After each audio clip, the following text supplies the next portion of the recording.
looking out of windows, looking in at us. At each stop, recruits in their baggy brown uniforms and colored hats will open the compartment door to ask complet.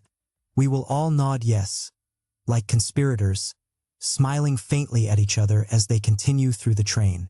2 or 3 of them will end up before our compartment door, shouting at each other in their heavy, ribald voices, smoking their dreadful army cigarettes. There will be a girl sitting opposite me who will wonder why I have not been flirting with her, who will be set on edge by the presence of the recruits. It will all be the same, only I will be stiller. And the countryside is still tonight. This countryside reflected through my image in the pane. This house is just outside a small summer resort, which is still empty. The season has not yet begun. It is on a small hill. One can look down on the lights of the town and hear the thud of the sea. My girl, Hella, and I rented it in Paris from photographs some months ago. Now she has been gone a week. She is on the high seas now, on her way back to America. I can see her, very elegant, tense and glittering, surrounded by the light which fills the salon of the ocean liner, drinking rather too fast, and laughing and watching the men. That was how I met her, in a bar in Saint-Germain-des-Prés. She was drinking and watching, and that was why I liked her. I thought she would be fun to have fun with. That was how it began, that was all it meant to me. I am not sure now, in spite of everything, that it ever really meant more than that to me. And I don't think it ever really meant more than that to her.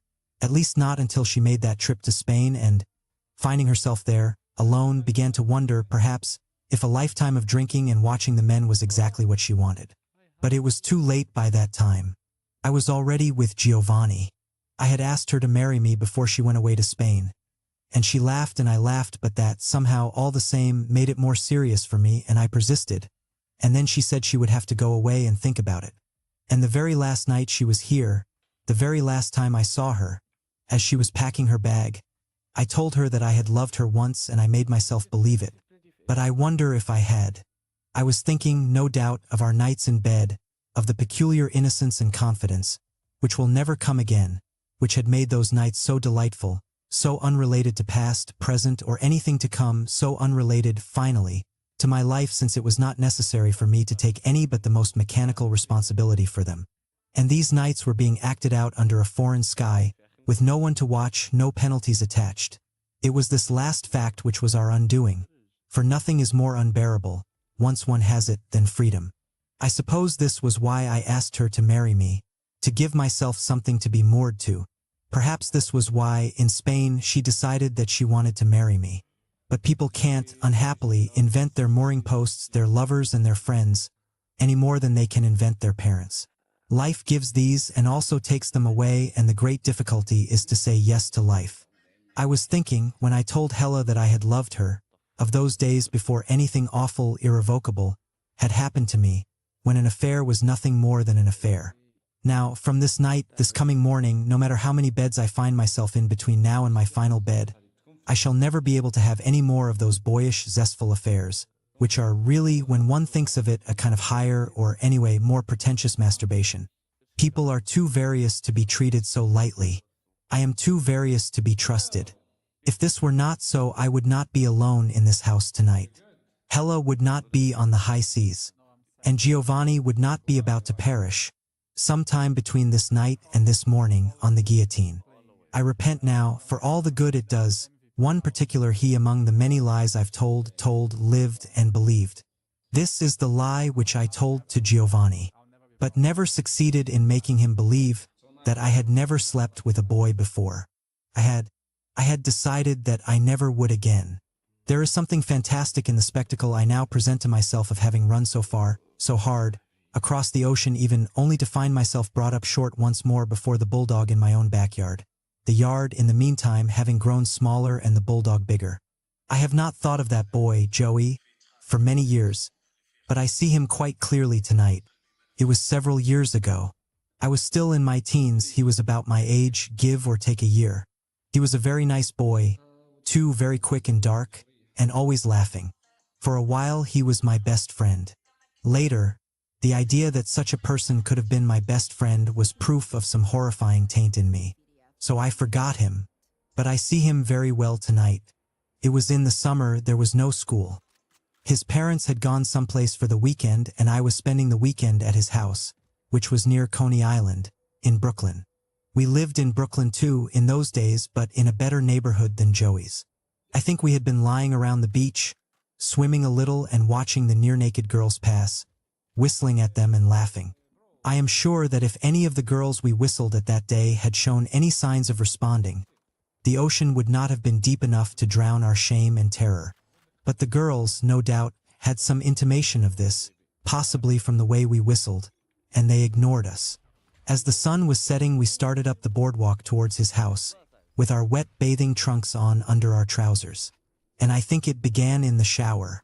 I know that I felt something. As we were horsing around in that small, steamy room, stinging each other with wet towels, which I had not felt before, which mysteriously, and yet aimlessly, included him. I remember in myself a heavy reluctance to get dressed. I blamed it on the heat. But we did get dressed, sort of, and we ate cold things out of his icebox and drank a lot of beer. We must have gone to the movies. I can't think of any other reason for our going out, and I remember walking down the dark, tropical Brooklyn streets with heat coming up from the pavements and banging from the walls of houses with enough force to kill a man, with all the world's grown-ups, it seemed, sitting shrill and disheveled on the stoops, and all the world's children on the sidewalks or in the gutters or hanging from fire escapes, with my arm around Joey's shoulder. I was proud, I think, because his head came just below my ear. We were walking along and Joey was making dirty wisecracks and we were laughing. Odd to remember, for the first time in so long, how good I felt that night. How fond of Joey. How good I felt that night. How fond of Joey. When we came back along those streets, it was quiet. We were quiet too. We were very quiet in the apartment and sleepily got undressed in Joey's bedroom and went to bed. I fell asleep for quite a while, I think. But I woke up to find the light on and Joey examining the pillow with great, ferocious care. "What's the matter?" "I think a bedbug bit me." "You slob. You got bedbugs." "I think one bit me." "You ever have a bedbug bite you before?" "No."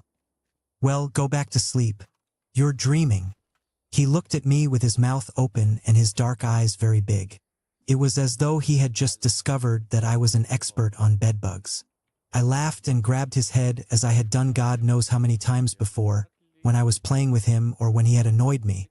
But this time when I touched him, something happened in him and in me which made this touch different from any touch either of us had ever known. And he did not resist as he usually did, but lay where I had pulled him against my chest.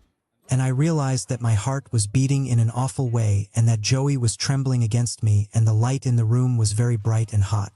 I started to move and to make some kind of joke, but Joey mumbled something and I put my head down to hear. Joey raised his head as I lowered mine and we kissed, as it were, by accident. Then, for the first time in my life, I was really aware of another person's body, of another person's smell. We had our arms around each other. It was like holding in my hand some rare, exhausted, nearly doomed bird which I had miraculously happened to find. I was very frightened. I am sure he was frightened too, and we shut our eyes.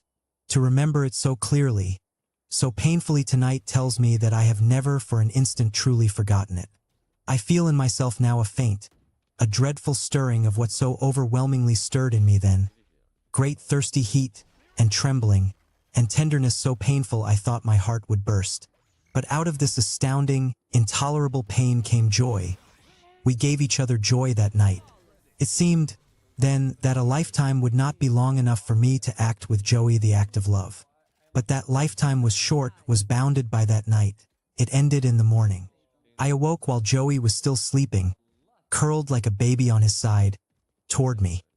He looked like a baby, his mouth half open, his cheek flushed, his curly hair darkening the pillow and half hiding his damp round forehead and his long eyelashes glinting slightly in the summer sun. We were both naked and the sheet we had used as a cover was tangled around our feet. Joey's body was brown, was sweaty, the most beautiful creation I had ever seen till then. I would have touched him to wake him up, but something stopped me. I was suddenly afraid. Perhaps it was because he looked so innocent lying there with such perfect trust. Perhaps it was because he was so much smaller than me. My own body suddenly seemed gross and crushing, and the desire which was rising in me seemed monstrous. But, Above all, I was suddenly afraid. It was borne in on me. But Joey is a boy. I saw suddenly the power in his thighs, in his arms, and in his loosely curled fists. The power and the promise and the mystery of that body made me suddenly afraid. That body suddenly seemed the black opening of a cavern in which I would be tortured till madness came, in which I would lose my manhood. Precisely, I wanted to know that mystery and feel that power and have that promise fulfilled through me. The sweat on my back grew cold. I was ashamed. The very bed, in its sweet disorder, testified to vileness. I wondered what Joey's mother would say when she saw the sheets. Then I thought of my father, who had no one in the world but me, my mother having died when I was little. A cavern opened in my mind, black, full of rumor, suggestion, of half-heard, half-forgotten, half-understood stories, full of dirty words. I thought I saw my future in that cavern.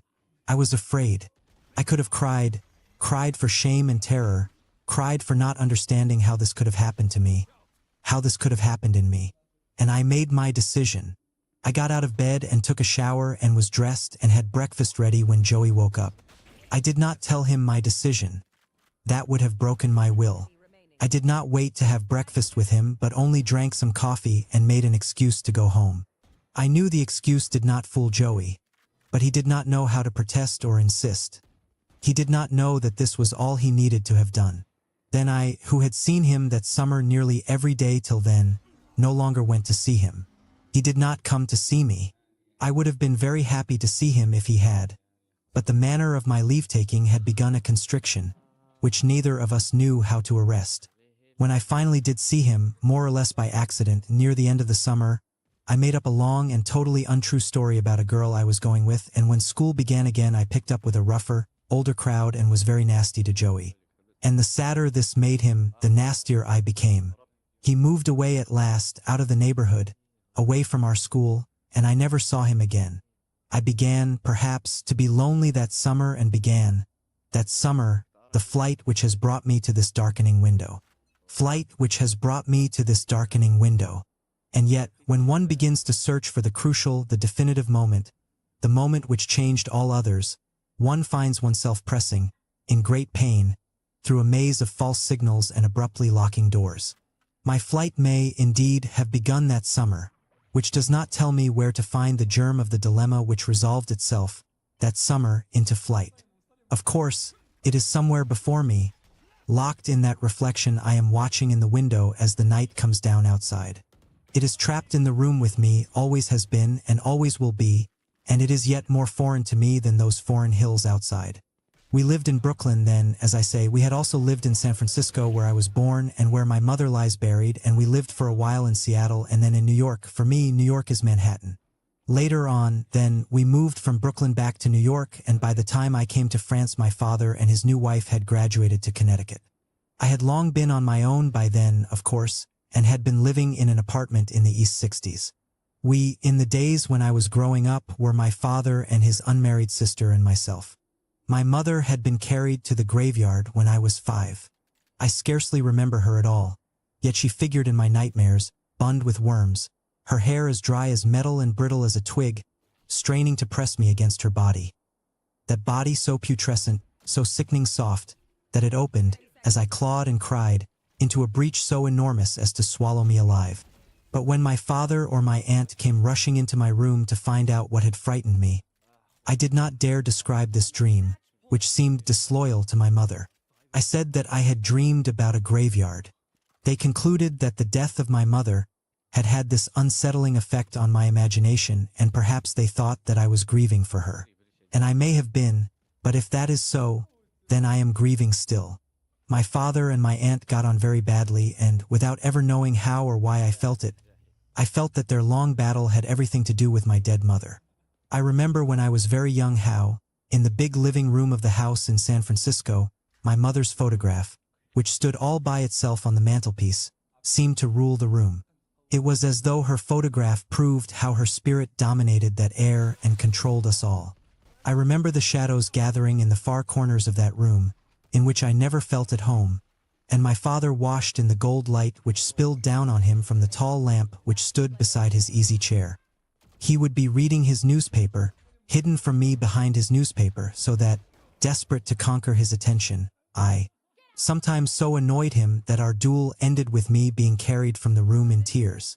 Or I remember him sitting bent forward, his elbows on his knees, staring towards the great window which held back the inky night. I used to wonder what he was thinking. In the eye of my memory, he always wears a gray, sleeveless sweater, and he has loosened his tie, and his sandy hair falls forward over a square, ruddy face. He was one of those people who, quick to laugh, are slow to anger, so that their anger, when it comes, is all the more impressive, seeming to leap from some unsuspected crevice like a fire which will bring the whole house down. And his sister Ellen, a little older than he, a little darker, always overdressed, overmade up, with a face and figure beginning to harden, and with too much jewelry everywhere, clanging and banging in the fight, sits on the sofa, reading. She read a lot, all the new books, and she used to go to the movies a great deal, where she knits. It seems to me that she was always carrying a great bag full of dangerous-looking knitting needles, or a book, or both. And I don't know what she knitted, though I suppose she must, at least occasionally, have knitted something for my father or me. But I don't remember it, any more than I remember the books she read. It might always have been the same book, and she might have been working on the same scarf or sweater or God knows what all the years I knew her. Sometimes she and my father played cards. This was rare. Sometimes they talked together in friendly, teasing tones, but this was dangerous. Their banter nearly always ended in a fight. Sometimes there was company, and I was often allowed to watch them drink their cocktails. Then my father was at his best, boyish and expansive, moving about through the crowded room with a glass in his hand, refilling people's drinks, laughing a lot, handling all the men as though they were his brothers, and flirting with the women. Or no, not flirting with them, strutting like a cock before them. Ellen always seemed to be watching him as though she were afraid he would do something awful, watched him and watched the women, and yes, she flirted with the men in a strange, nerve-wracking kind of way. There she was, dressed, as they say, to kill, with her mouth redder than any blood, dressed in something which was either the wrong color or too tight or too young, the cocktail glass in her hand threatening, at any instant, to be reduced to shards, to splinters, and that voice going on and on like a razor blade on glass. When I was a little boy and I watched her in company, she frightened me. But no matter what was happening in that room, my mother was watching it.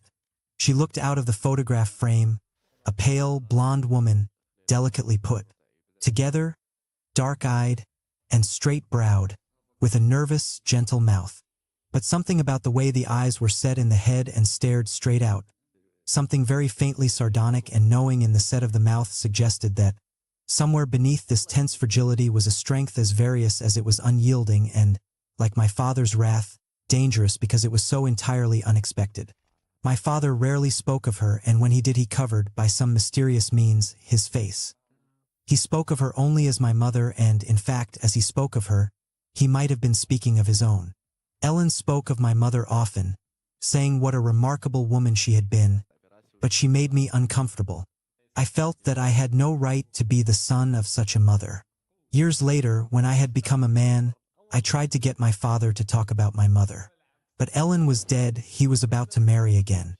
He spoke of my mother, then, as Ellen had spoken of her, and he might, indeed, have been speaking of Ellen.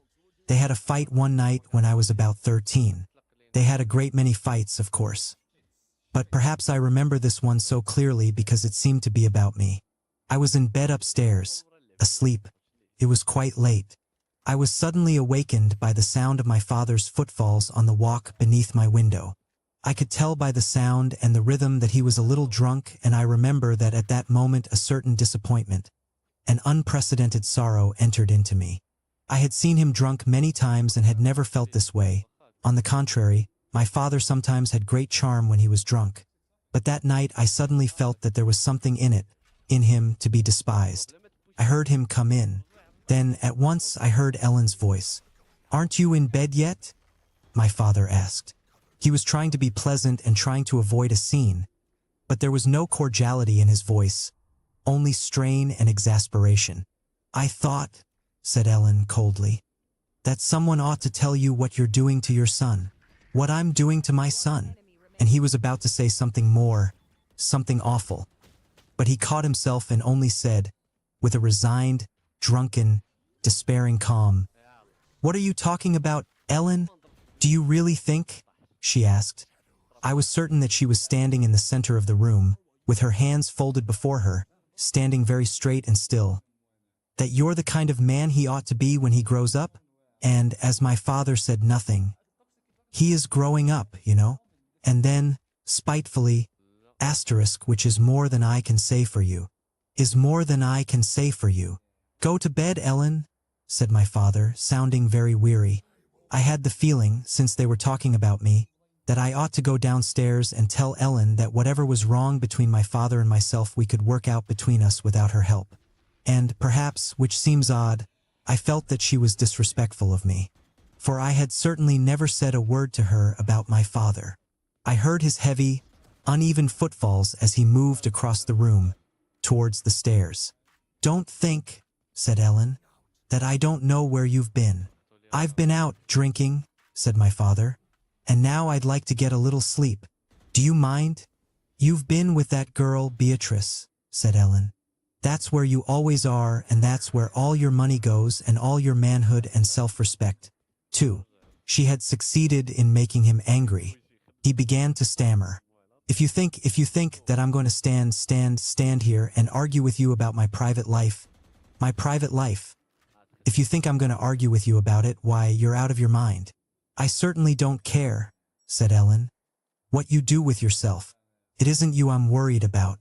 It's only that you're the only person who has any authority over David. I don't, and he hasn't got any mother, and he only listens to me when he thinks it pleases you. Do you really think it's a good idea for David to see you staggering home drunk all the time? And don't fool yourself," she added after a moment, in a voice thick with passion. "Don't fool yourself that he doesn't know where you're coming from. Don't think he doesn't know about your women." She was wrong. I don't think I did know about them, or I had never thought about them. But from that evening I thought about them all the time. I could scarcely ever face a woman without wondering whether or not my father had, in Ellen's phrase, been interfering with her. "I think it barely possible," said my father, "that David has a cleaner mind than yours." The silence, then, in which my father climbed the stairs was by far the worst silence my life had ever known. I was wondering what they were thinking, each of them. I wondered how they looked. I wondered what I would see when I saw them in the morning. "And listen," said my father suddenly, from the middle of the staircase, in a voice which frightened me. "All I want for David is that he grow up to be a man. And when I say a man, Ellen, I don't mean a Sunday school teacher. And when I say a man, Ellen, I don't mean a Sunday school teacher. A man," said Ellen shortly, "is not the same thing as a bull. Good night." "Good night," he said after a moment, and I heard him stagger past my door. From that time on, with the mysterious, cunning, and dreadful intensity of the very young, I despised my father and I hated Ellen. It is hard to say why. I don't know why, but it allowed all of Ellen's prophecies about me to come true. She had said that there would come a time when nothing and nobody would be able to rule me, not even my father. And that time certainly came. It was after Joey. The incident with Joey had shaken me profoundly, and its effect was to make me secretive and cruel. I could not discuss what had happened to me with anyone. I could not even admit it to myself. And, while I never thought about it, it remained, nevertheless, at the bottom of my mind, as still and as awful as a decomposing corpse. And it changed, it thickened, it soured the atmosphere of my mind. Soon it was I who came staggering home late at night. It was I who found Ellen waiting up for me. Ellen and I who wrangled night in and night out. My father's attitude was that this was but an inevitable phase of my growing up, and he affected to take it lightly. But beneath his jocular, boys-together air, he was at a loss, he was frightened. Perhaps he had supposed that my growing up would bring us closer together, whereas, now that he was trying to find out something about me, I was in full flight from him. I did not want him to know me. I did not want anyone to know me. And then, again, I was undergoing with my father what the very young inevitably undergo with their elders. I was beginning to judge him, and the very harshness of this judgment, which broke my heart, revealed, though I could not have said it then, how much I had loved him, how that love, along with my innocence, was dying. My poor father was baffled and afraid. He was unable to believe that there could be anything seriously wrong between us. And this was not only because he would not then have known what to do about it. It was mainly because he would then have had to face the knowledge that he had left something, somewhere undone, something of the utmost importance. And since neither of us had any idea of what this so significant omission could have been, and since we were forced to remain in tacit league against Ellen, we took refuge in being hearty with each other. We were not like father and son. My father sometimes proudly said we were like buddies. I think my father sometimes actually believed this. I never did. I did not want to be his buddy. I wanted to be his son. What passed between us as masculine candor exhausted and appalled me. Fathers ought to avoid utter nakedness before their sons. I did not want to know, not anyway from his mouth, that his flesh was as unregenerate as my own. The knowledge did not make me feel more like his son or buddy. It only made me feel like an interloper, and a frightened one at that. He thought we were alike. I did not want to think so. I did not want to think that my life would be like his, or that my mind would ever grow so pale, so without hard places and sharp sheer drops. He wanted no distance between us. He wanted me to look on him as a man like myself. But I wanted the merciful distance of father and son, which would have permitted me to love him. One night, drunk, with several other people on the way back from an out-of-town party. The car I was driving smashed up. It was entirely my fault. I was almost too drunk to walk and had no business driving. But the others did not know this, since I am one of those people who can look and sound sober while practically in a state of collapse. On a straight, level piece of highway, something weird happened to all my reactions, and the car sprang suddenly out of my control. And a telephone pole, foam white, came crying at me out of the pitch darkness. I heard screams and then a heavy, roaring, tearing sound. Then everything turned absolutely scarlet, and then as bright as day, and I went into a darkness I had never known before. I must have begun to wake up as we were being moved to the hospital. I dimly remember movement and voices, but they seemed very far away. They seemed to have nothing to do with me. Then, later, I woke up in a spot which seemed to be the very heart of winter. A high, white ceiling and white walls, and a hard, glacial window, bent, as it seemed, over me. I must have tried to rise, for I remember an awful roaring in my head, and then a weight on my chest and a huge face over me. And as this weight, this face, began to push me under again, I screamed for my mother. Then it was dark again. When I came to myself at last, my father was standing over my bed. I knew he was there before I saw him, before my eyes focused and I carefully turned my head. When he saw that I was awake, he carefully stepped closer to the bed, motioning to me to be still, and he looked very old. I wanted to cry. For a moment we just stared at each other. "How do you feel?" he whispered finally. It was when I tried to speak that I realized I was in pain, and immediately I was frightened. He must have seen this in my eyes, for he said in a low voice, with a pained, a marvelous intensity, "Don't worry, David. You're going to be all right. You're going to be all right." I still could not say anything. I simply watched his face. "You kids were mighty lucky," he said, trying to smile. "You're the one got smashed up the most." "I was drunk," I said at last. I wanted to tell him everything, but speaking was such agony. "Don't you know?" he asked with an air of extreme bafflement, for this was something he could allow himself to be baffled about. "Better than to go driving around like that when you're drunk? You know better than that," he said severely, and pursed his lips. "Why, you could all have been killed," and his voice shook. "I'm sorry," I said suddenly. "I'm sorry." I did not know how to say what it was I was sorry for. "Don't be sorry," he said. "Just be careful next time." He had been patting his handkerchief between his palms. Now he opened his handkerchief and reached out and wiped my forehead. "You're all I've got," he said then with a shy, pained grin. "Be careful."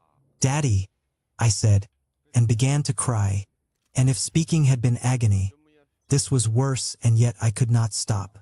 And my father's face changed. It became terribly old and at the same time absolutely helplessly young. I remember being absolutely astonished, at the still, cold center of the storm which was occurring in me, to realize that my father had been suffering, was suffering still. "Don't cry," he said. "Don't cry." He stroked my forehead with that absurd handkerchief as though it possessed some healing charm. "There's nothing to cry about. Everything's going to be all right." He was almost weeping himself. "There's nothing wrong, is there? I haven't done anything wrong, have I?" And all the time he was stroking my face with that handkerchief, smothering me. "We were drunk," I said. "We were drunk." For this seemed, somehow, to explain everything. "Your Aunt Ellen says it's my fault," he said. "She says I never raised you right." He put away, thank heaven, that handkerchief and weakly straightened his shoulders. "You got nothing against me, have you? Tell me if you have." My tears began to dry, on my face and in my breast. "No," I said. "No. Nothing. Honest. I did the best I could," he said. "I really did the best I could." I looked at him, and at last he grinned and said, "You're going to be on your back for a while, but when you come home, while you're lying around the house, we'll talk." "Huh? And when you come home while you're lying around the house, we'll talk. Huh? And try to figure out what the hell we're going to do with you when you get on your feet. Okay?" "Okay," I said, for I understood, at the bottom of my heart, that we had never talked, that now we never would. I understood that he must never know this. When I came home, he talked with me about my future, but I had made up my mind. I was not going to go to college. I was not going to remain in that house with him and Ellen. And I maneuvered my father so well that he actually began to believe that my finding a job and being on my own was the direct result of his advice and a tribute to the way he had raised me. Once I was out of the house, of course, it became much easier to deal with him, and he never had any reason to feel shut out of my life, for I was always able, when talking about it, to tell him what he wished to hear. And we got on quite well, really, for the vision I gave my father of my life was exactly the vision in which I myself most desperately needed to believe. For I am, or I was, one of those people who pride themselves on their willpower, on their ability to make a decision and carry it through. This virtue, like most virtues, is ambiguity itself. People who believe that they are strong-willed and the masters of their destiny can only continue to believe this by becoming specialists in self-deception. Their decisions are not really decisions at all. A real decision makes one humble. One knows that it is at the mercy of more things than can be named, but elaborate systems of evasion, of illusion, designed to make themselves and the world appear to be what they and the world are not. This is certainly what my decision, made so long ago in Joey's bed, came to. I had decided to allow no room in the universe for something which shamed and frightened me. I succeeded very well by not looking at the universe, by not looking at myself, by remaining, in effect, in constant motion. Even constant motion, of course, does not prevent on occasional mysterious drag, a drop, like an airplane hitting an air pocket. And there were a number of those, all drunken, all sordid. One very frightening such drop while I was in the army, which involved a fairy who was later court-martialed out. The panic his punishment caused in me was as close as I ever came to facing in myself the terrors I sometimes saw clouding another man's eyes. What happened was that, all unconscious of what this ennui meant, I wearied of the motion, wearied of the joyless seas of alcohol, wearied of the blunt, bluff, hearty, and totally meaningless friendships, wearied of wandering through the forests of desperate women, wearied of the work, which fed me only in the most brutally literal sense. Perhaps, as we say in America, I wanted to find, in the most brutally literal sense. Perhaps, as we say in America, I wanted to find myself. This is an interesting phase, not current as far as I know in the language of any other people, which certainly does not mean what it says but betrays a nagging suspicion that something has been misplaced. I think now that if I had had any intimation that the self I was going to find would turn out to be only the same self from which I had spent so much time in flight, I would have stayed at home. But, again, I think I knew, at the very bottom of my heart, exactly what I was doing when I took the boat for France.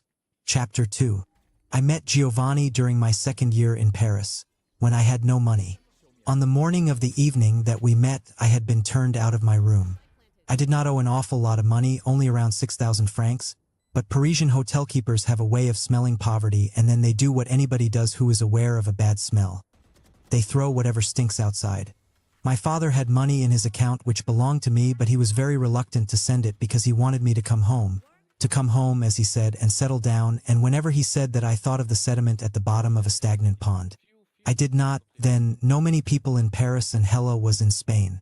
Most of the people I knew in Paris were, as Parisians sometimes put it, of le milieu, and, while this milieu was certainly anxious enough to claim me, I was intent on proving, to them and to myself, that I was not of their company.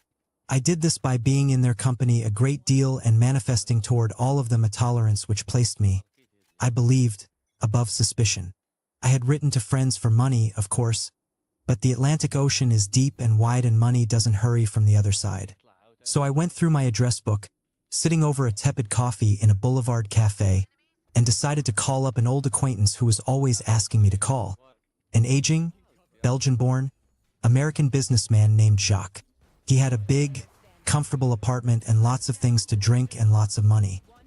He was, as I knew he would be, surprised to hear from me, and before the surprise and the charm wore off, giving him time to become wary, he had invited me for supper. He may have been cursing as he hung up and reaching for his wallet, but it was too late. Jacques is not too bad. Perhaps he is a fool and a coward, but almost everybody is one or the other, and most people are both. In some ways I liked him. He was silly, but he was so lonely. Anyway, I understand now that the contempt I felt for him involved my self-contempt. He could be unbelievably generous. He could be unspeakably stingy. Though he wanted to trust everybody, he was incapable of trusting a living soul. To make up for this, he threw his money away on people. Inevitably, then, he was abused. Then he buttoned his wallet, locked his door, and retired into that strong self-pity which was, perhaps, the only thing he had which really belonged to him. I thought for a long while that he, with his big apartment, his well-meant promises, his whiskey, his marijuana, his orgies, had helped to kill Giovanni. As, indeed, perhaps he had. But Jacques' hands are certainly no bloodier than mine. I saw Jacques, as a matter of fact, just after Giovanni was sentenced. He was sitting bundled up in his greatcoat on the terrace of a cafe, drinking a vin chaud. He was alone on the terrace. He called me as I passed. He did not look well.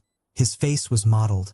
His eyes, behind his glasses, were like the eyes of a dying man who looks everywhere for healing. "You've heard," he whispered, as I joined him. "About Giovanni?" I nodded yes. I remember the winter sun was shining and I felt as cold and distant as the sun. "It's terrible, terrible, terrible," Jacques moaned. "Terrible." "Yes," I said. I could not say anything more. "I wonder why he did it," Jacques pursued. "Why he didn't ask his friends to help him."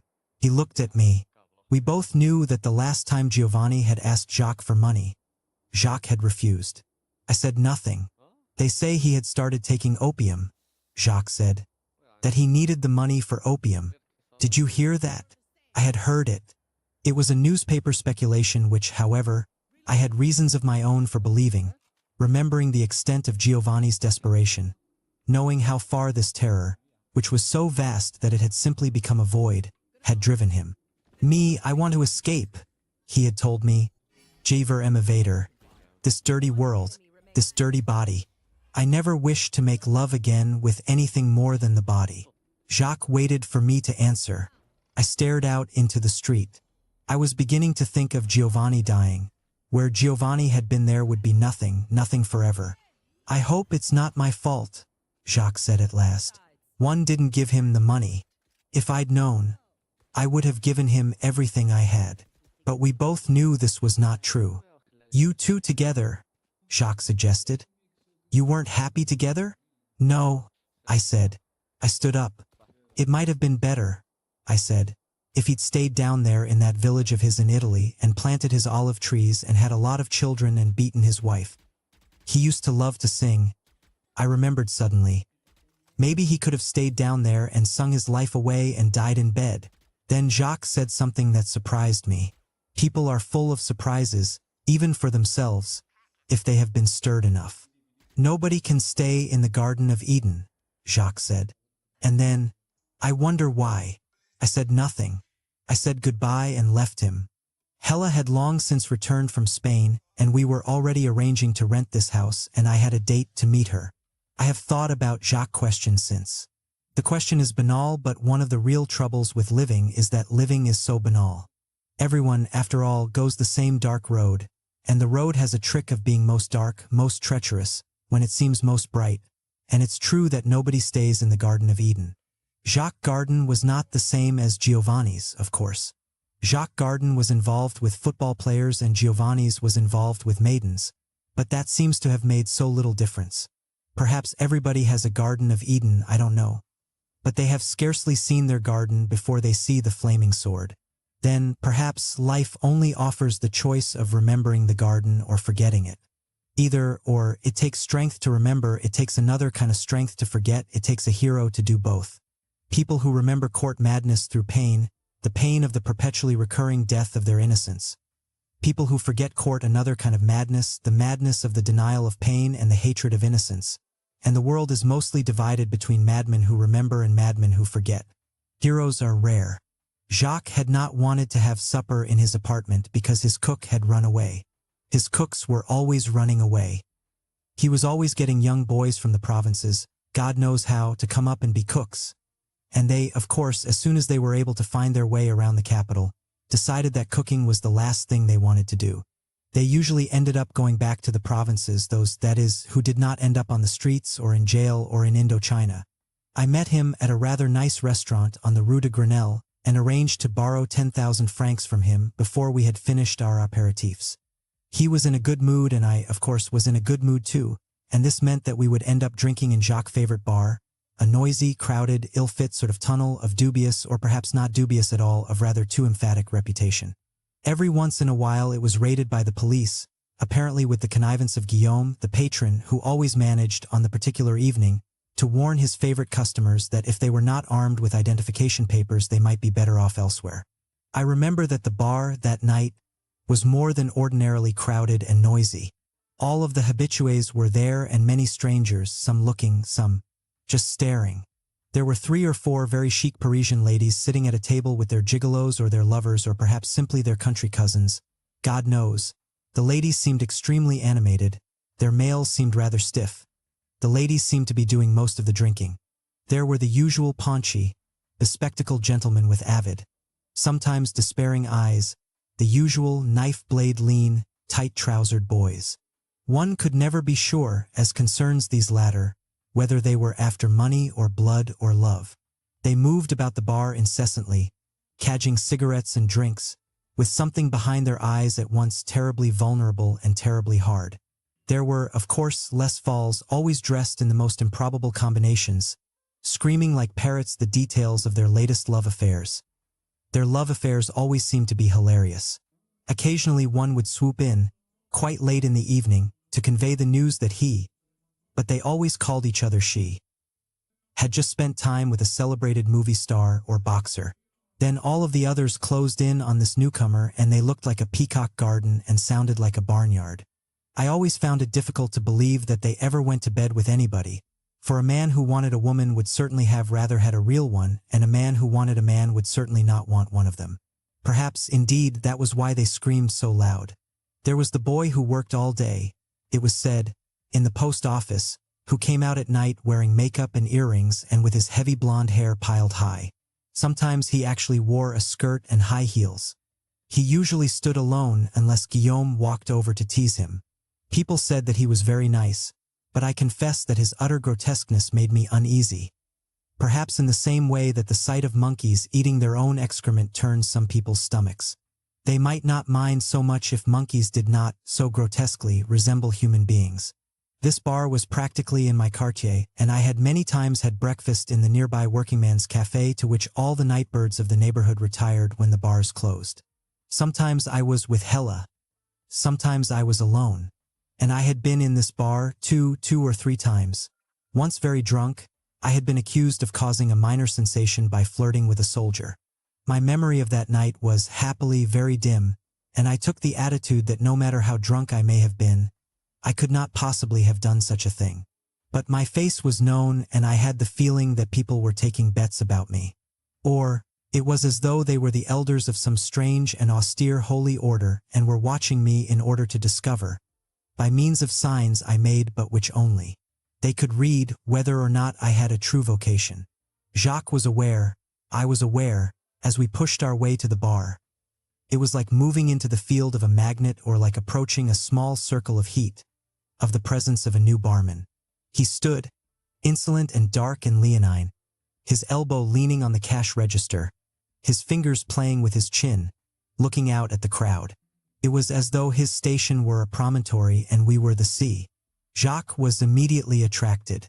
I felt him, so to speak, preparing himself for conquest. I felt the necessity for tolerance.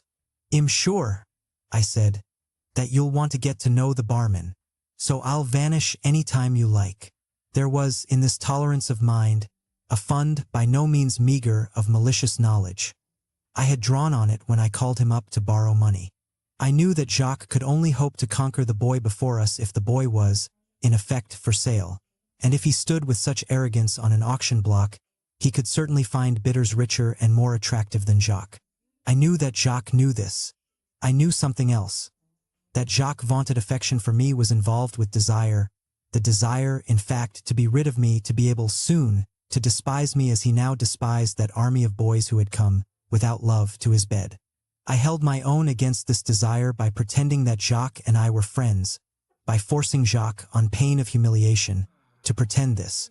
I pretended not to see, although I exploited it, the lust not quite sleeping in his bright, bitter eyes, and, by means of the rough, male candor with which I conveyed to him his case was hopeless, I compelled him endlessly to hope. And I knew, finally, that in bars such as these I was Jacques' protection.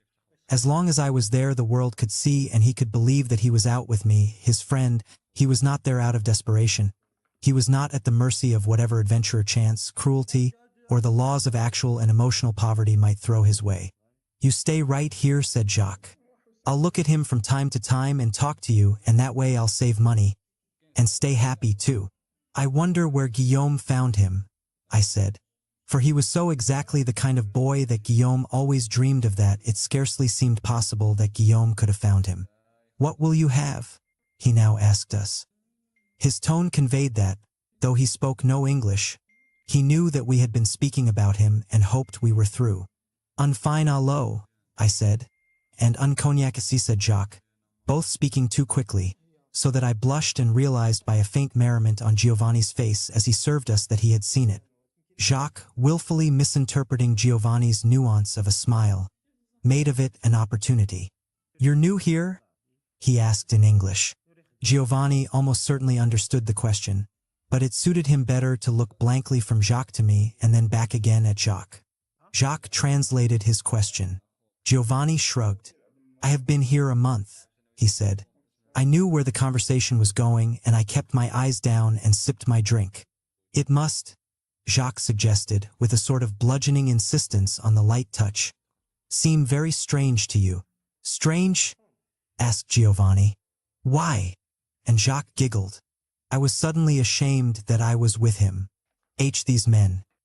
And I knew that voice, breathless, insinuating, high as no girl's had ever been, and hot, suggesting, somehow, the absolutely motionless, deadly heat which hangs over swamp ground in July. "All these men," he gasped, "and so few women. Doesn't that seem strange to you?" "Ah," said Giovanni, and turned away to serve another customer.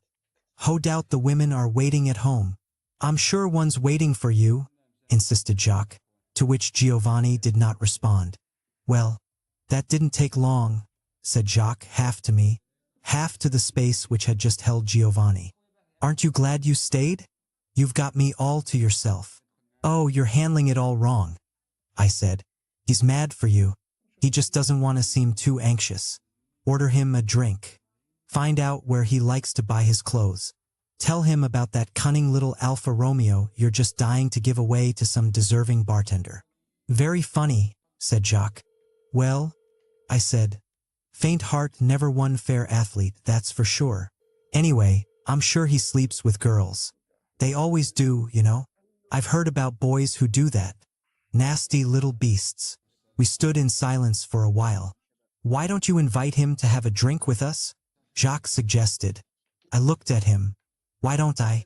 Well, you may find this hard to believe, but actually, I'm sort of queer for girls myself. If that was his sister looking so good, I'd invite her to have a drink with us. I don't spend money on men. I could see Jacques struggling not to say that I didn't have any objection to allowing men to spend money on me. I watched his brief struggle with a slight smile, for I knew he couldn't say it. Then he said, with that cheery, brave smile of his, I was not suggesting that you jeopardize, even for a moment, that, he paused, that immaculate manhood which is your pride and joy.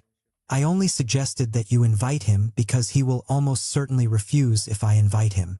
But man, I said, grinning, think of the confusion. He'll think that I'm the one who's lusting for his body. How do we get out of that?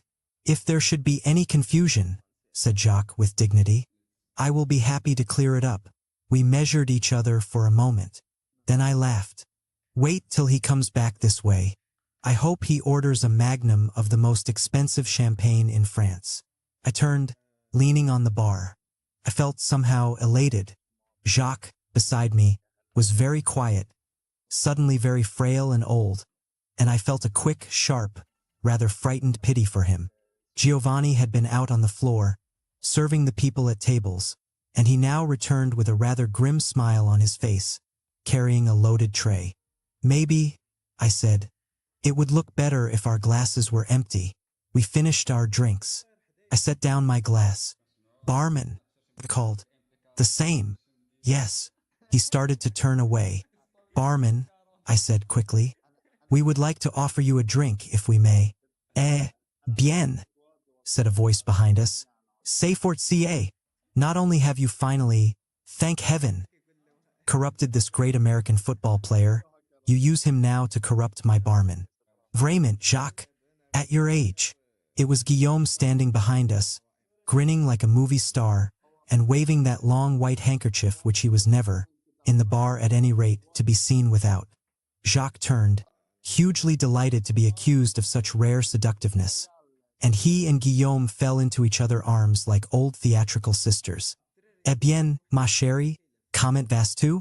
I have not seen you for a long time, but I have been awfully busy, said Jacques. I don't doubt it. Aren't you ashamed? Vie fall? Et toi? You certainly don't seem to have been wasting your time.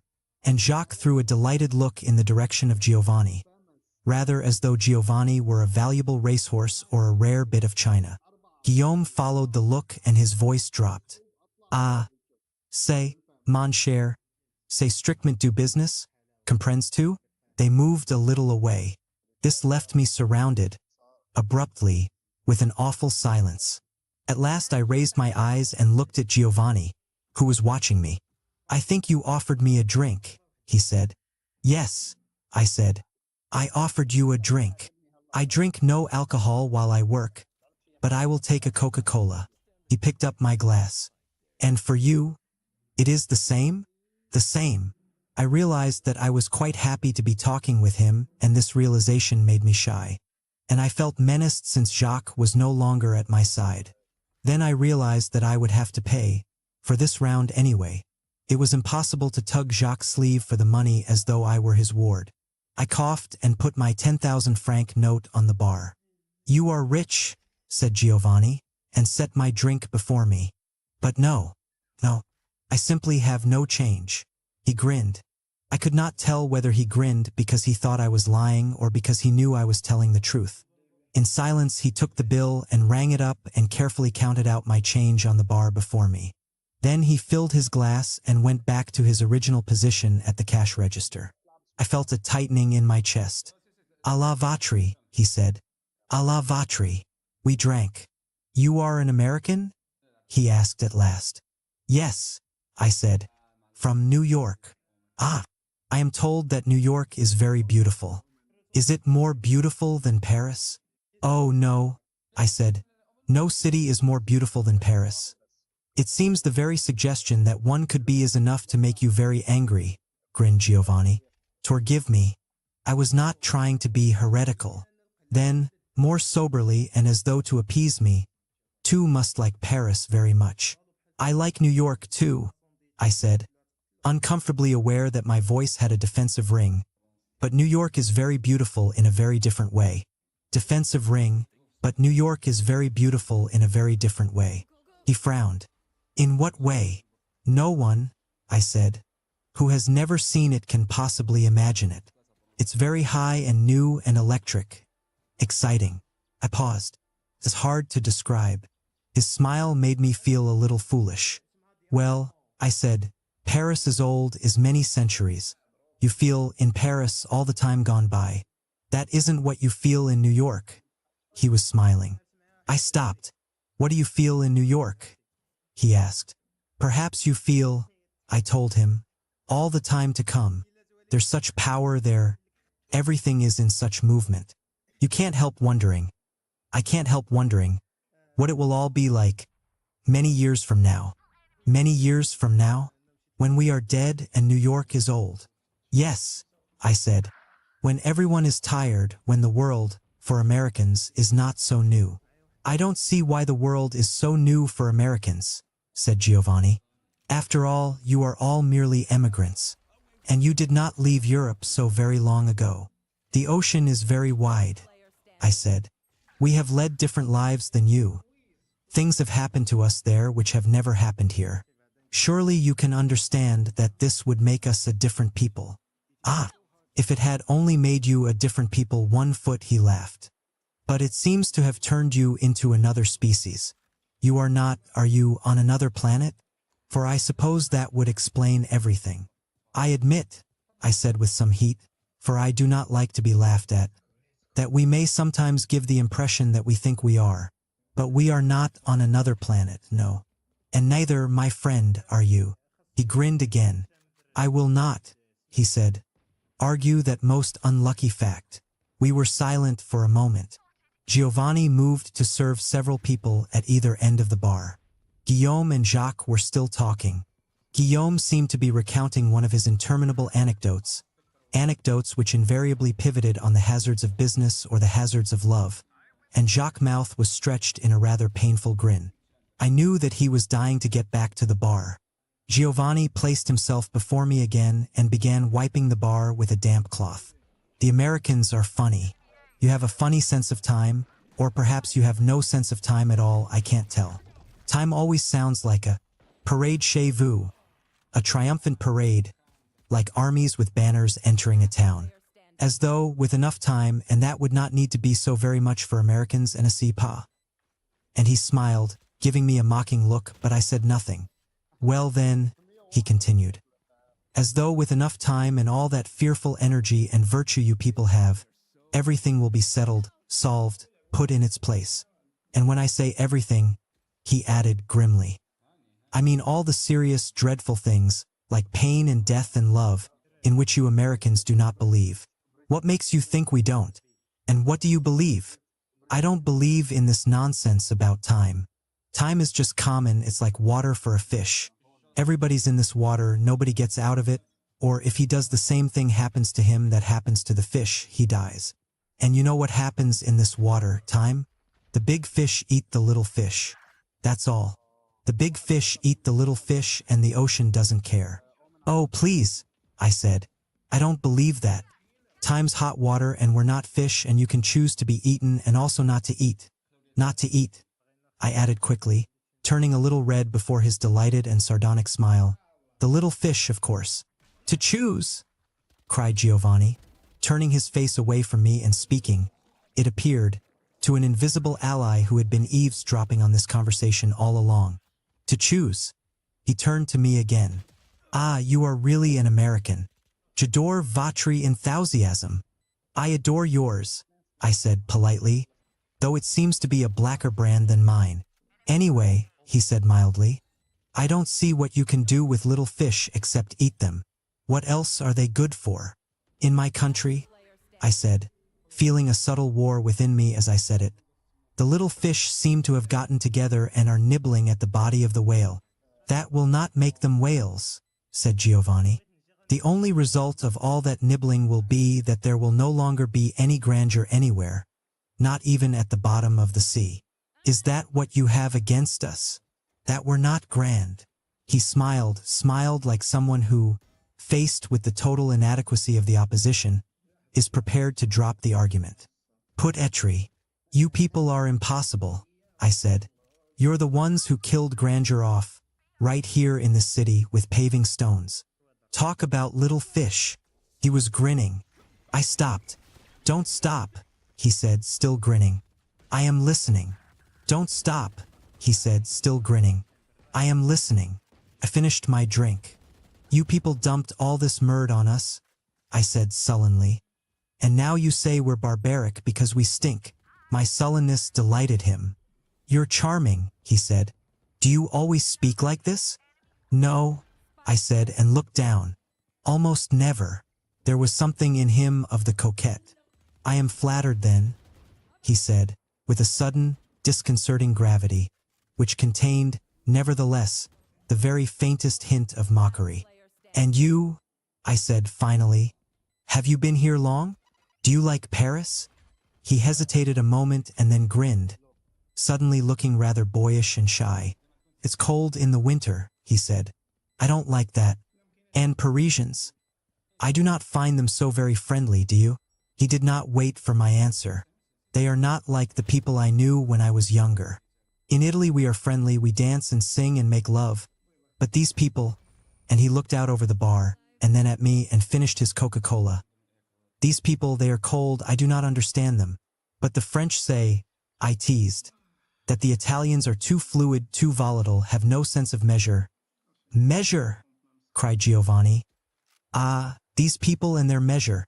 They measure the gram, the centimeter, these people, and they keep piling all the little scraps they save, one on top of the other, year in and year out, all in the stocking or under the bed.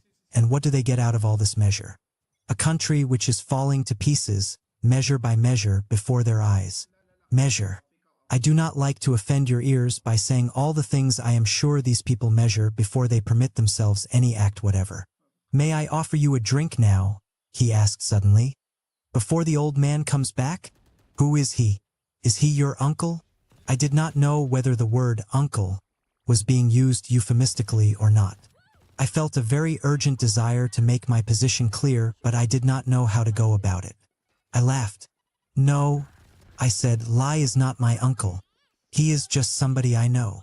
Giovanni looked at me, and this look made me feel that no one in my life had ever looked at me directly before. One hope he is not very dear to you, he said with a smile, because I think he is silly.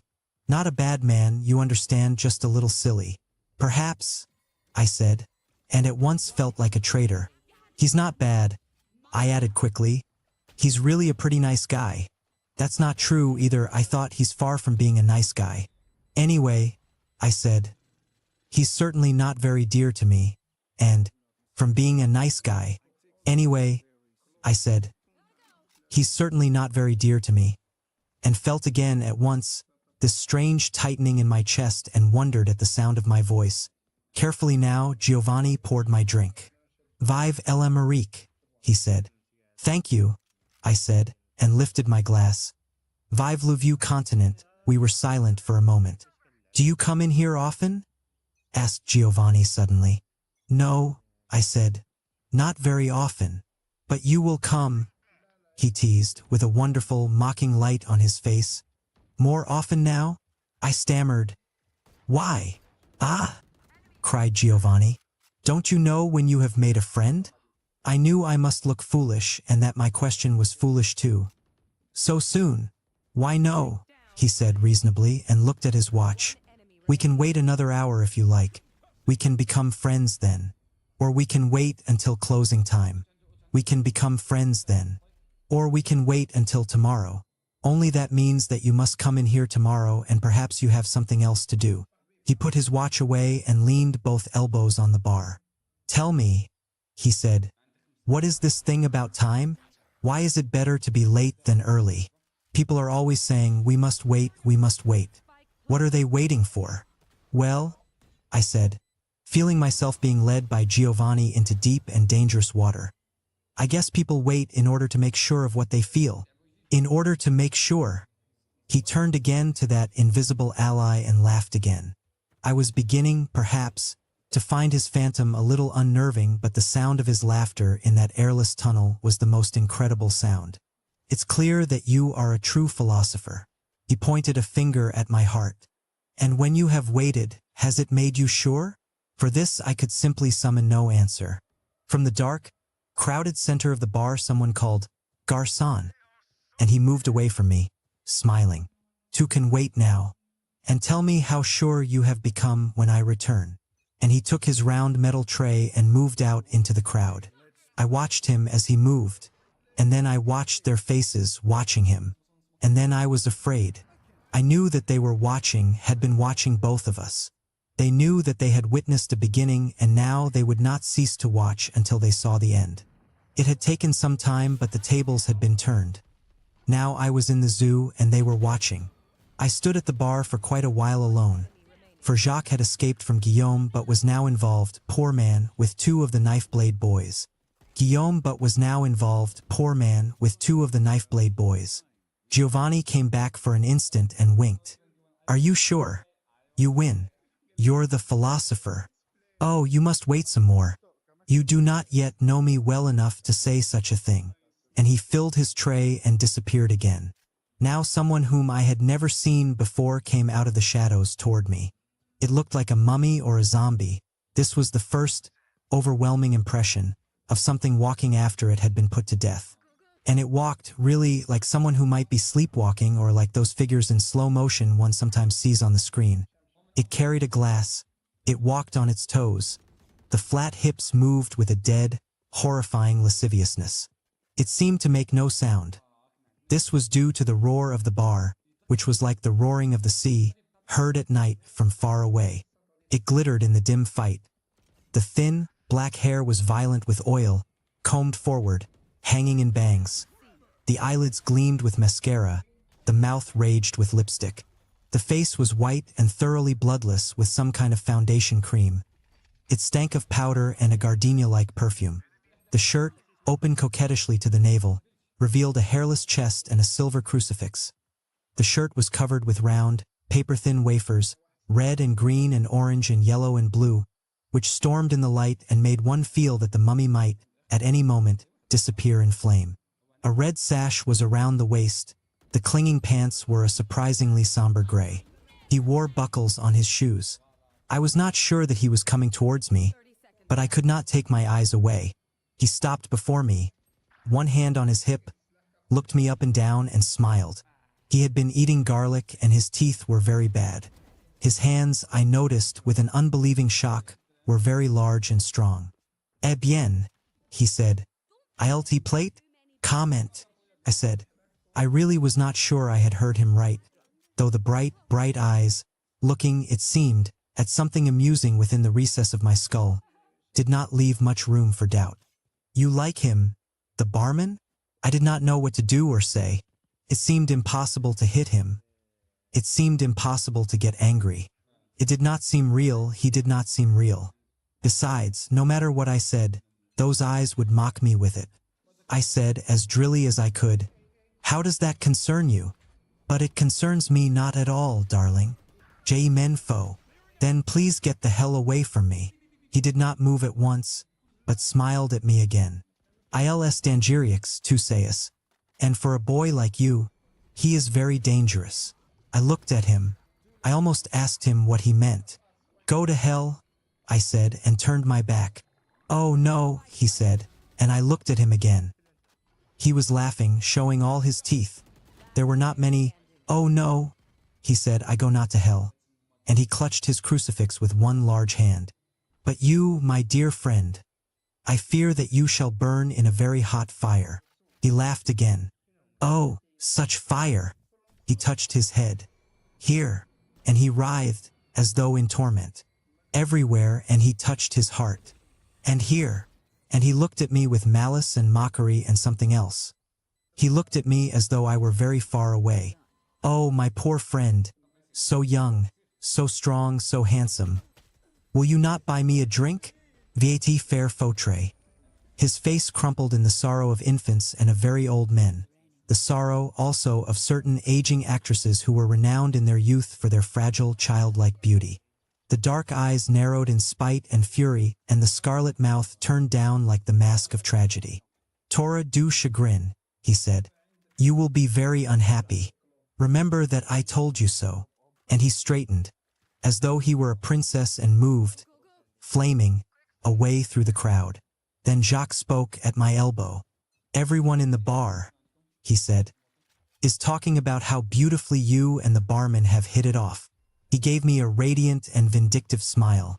"I trust there has been no confusion?" I looked down at him. I wanted to do something to his cheerful, hideous, worldly face which would make it impossible for him ever again to smile at anyone the way he was smiling at me. Then I wanted to get out of this bar, out into the air, perhaps to find Hella, my suddenly so sorely menaced girl. "There's been no confusion," I snapped. "Don't you go getting confused, either." "I think I can safely say," said Jacques, "that I have scarcely ever been less confused than I am at this moment."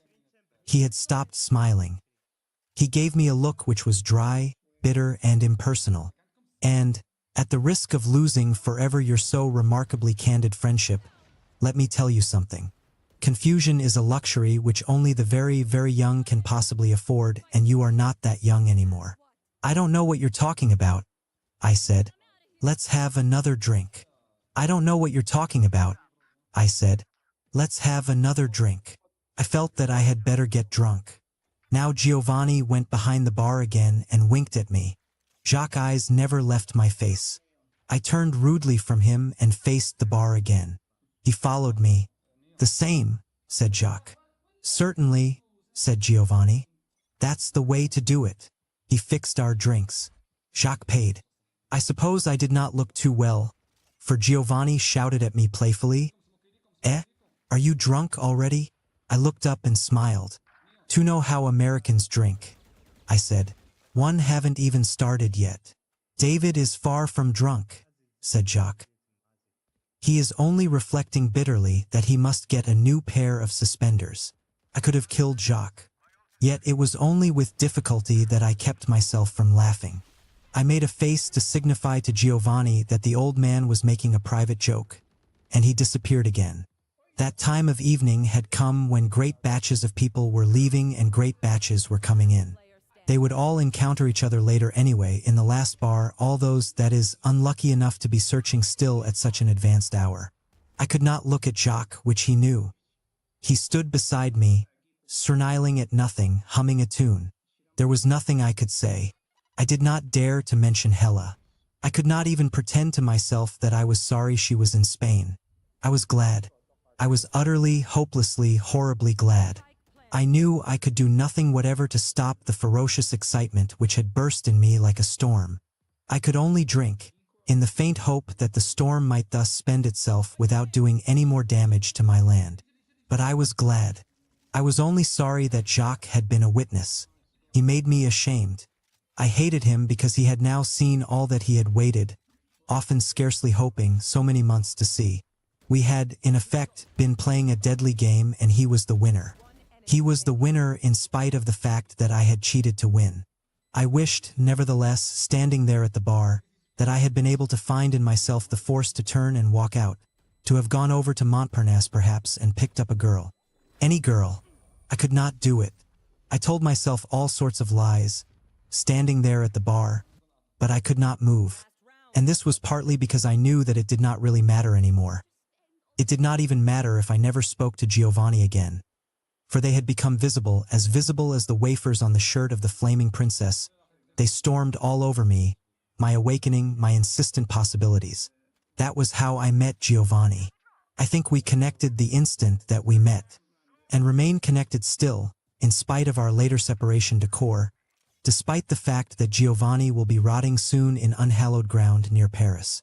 Until I die there will be those moments seeming to rise up out of the ground like Macbeth's witches, when his face will come before me, that face in all its changes, when the exact timbre of his voice and tricks of his speech will nearly burst my ears, when his smell will overpower my nostrils.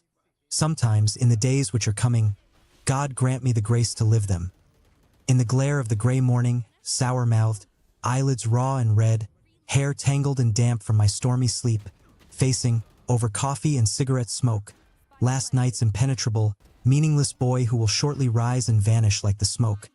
I will see Giovanni again, as he was that night, so vivid, so winning. All of the light of that gloomy tunnel trapped around his head. Chapter 3. At 5 o'clock in the morning, Guillaume locked the door of the bar behind us. The streets were empty and gray. On a corner near the bar, a butcher had already opened his shop, and one could see him within, already bloody, hacking at the meat. One of the great, green Paris buses lumbered past, nearly empty, its bright electric flag waving fiercely to indicate a turn. A garçon de café spilled water on the sidewalk before his establishment and swept it into the gutter. At the end of the long, curving street which faced us were the trees of the boulevard and straw chairs piled high before cafés and the great stone spire of Saint-Germain-des-Prés, the most magnificent spire, as Hella and I believed, in Paris. The street beyond the place stretched before us to the river and, hidden beside and behind us, meandered to Montparnasse. It was named for an adventurer who sowed a crop in Europe which is being harvested until today. I had often walked the street, sometimes with Hella, towards the river, often, without her, towards the girls of Montparnasse. Not very long ago either, though it seemed that morning to have occurred in another life. We were going to Les Halles for breakfast. We piled into a taxi, the four of us unpleasantly crowded together, a circumstance which elicited from Jacques and Guillaume a series of lewd speculations. This lewdness was particularly revolting in that it not only failed of wit, it was so clearly an expression of contempt and self-contempt. It bubbled upward out of them like a fountain of black water. It was clear that they were tantalizing themselves with Giovanni and me, and this set my teeth on edge. But Giovanni leaned back against the taxi window, allowing his arm to press my shoulder lightly, seeming to say that we should soon be rid of these old men and should not be distressed that their dirty water splashed. We would have no trouble washing it away. "Look," said Giovanni as we crossed the river. "This old whore, Paris, as she turns in bed, is very moving." I looked out, beyond his heavy profile, which was gray, from fatigue and from the light of the sky above us. The river was swollen and yellow. Nothing moved on the river. Barges were tied up along the banks. The island of the city widened away from us, bearing the weight of the cathedral. Beyond this, dimly, through speed and mist, one made out the individual roofs of Paris, their myriad, squat chimney stacks very beautiful and varicolored under the pearly sky. Mist clung to the river, softening that army of trees, softening those stones, hiding the city's dreadful corkscrew alleys and dead-end streets, clinging like a curse to the men who slept beneath the bridges. One of whom flashed by beneath us, very black and lone, walking along the river. "Some rats have gone in," said Giovanni, "and now other rats come out." He smiled bleakly and looked at me. To my surprise, he took my hand and held it. "Have you ever slept under a bridge?" he asked. "Or perhaps they have soft beds with warm blankets under the bridges in your country?" I did not know what to do about my hand. It seemed better to do nothing. "Not yet," I said, "but I may. My hotel wants to throw me out." I had said it lightly, with a smile, out of a desire to put myself, in terms of an acquaintance with wintry things, on an equal footing with him. But the fact that I had said it as he held my hand made it sound to me unutterably helpless and soft and coy. But I could not say anything to counteract this impression. To say anything more would confirm it. I pulled my hand away, pretending that I had done so in order to search for a cigarette. Jacques lit it for me. "Where do you live?" he asked Giovanni. "Oh," said Giovanni, "out, far out. It is almost not Paris." "He lives in a dreadful street, near Nation," said Guillaume, "among all the dreadful bourgeoisie and their pig-like children." "You failed to catch the children at the right age," said Jacques. "They go through a period all too brief, Hellas, when a pig is perhaps the only animal they do not call to mind." And, again to Giovanni, "In a hotel?" "No," said Giovanni, and for the first time he seemed slightly uncomfortable. "I live in a maid's room." "With the maid?" "No," said Giovanni and smiled. "The maid is I don't know where. You could certainly tell that there was no maid if you ever saw my room." "I would love to," said Jacques. Then we will give a party for you one day, said Giovanni. This, too courteous and too bald to permit any further questioning. Nearly forced, nevertheless, a question from my UPS. Guillaume looked briefly at Giovanni, who did not look at him but out into the morning, whistling. I had been making resolutions for the last 6 hours, and now I made another one. To have this whole thing off with Giovanni as soon as I got him alone at Les Halles. I was going to have to tell him that he had made a mistake, but that we... Halles. I was going to have to tell him that he had made a mistake, but that we could still be friends. But I could not be certain, really, that it might not be I who was making a mistake, blindly misreading everything, and out of necessities, then too shameful to be uttered. I was in a box, for I could see that, no matter how I turned, the hour of confession was upon me and could scarcely be averted. Unless, of course, I leaped out of the cab, which would be the most terrible confession of all. Now the cab driver asked us where we wanted to go, for we had arrived at the choked boulevards and impassable side streets of Les Halles. Leeks, onions, cabbages, oranges, apples, potatoes, cauliflowers stood gleaming in mounds all over, on the sidewalks, in the streets, before great metal sheds. The sheds were blocks long, and within the sheds were piled more fruit, more vegetables, in some sheds fish, in some sheds cheese, in some whole animals lately slaughtered. It scarcely seemed possible that all of this could ever be eaten. But in a few hours it would all be gone, and trucks would be arriving from all corners of France, and making their way, to the great profit of a beehive of middlemen, across the city of Paris, to feed the roaring multitude, who were roaring now, at once wounding and charming the ear, before and behind, and on either side of our taxi. Our taxi driver and Giovanni too roared back. The multitude of Paris seems to be dressed in blue every day but Sunday, when, for the most part, they put on an unbelievably festive black. Here they were now, in blue, disputing every inch our passage with their wagons, hand trucks, camions, their bursting baskets carried at an angle, steeply self-confident on the back. A red-faced woman, burdened with fruit, shouted to Giovanni, the driver, to the world.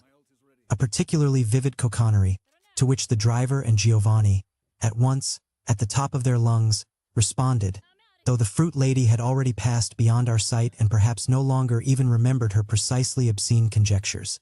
We crawled along, for no one had yet told the driver where to stop, and Giovanni and the driver, who had, it appeared, immediately upon entering Les Halles, been transformed into brothers, exchanged speculations, unflattering in the extreme, concerning the hygiene, language, private parts, and habits of the citizens of Paris.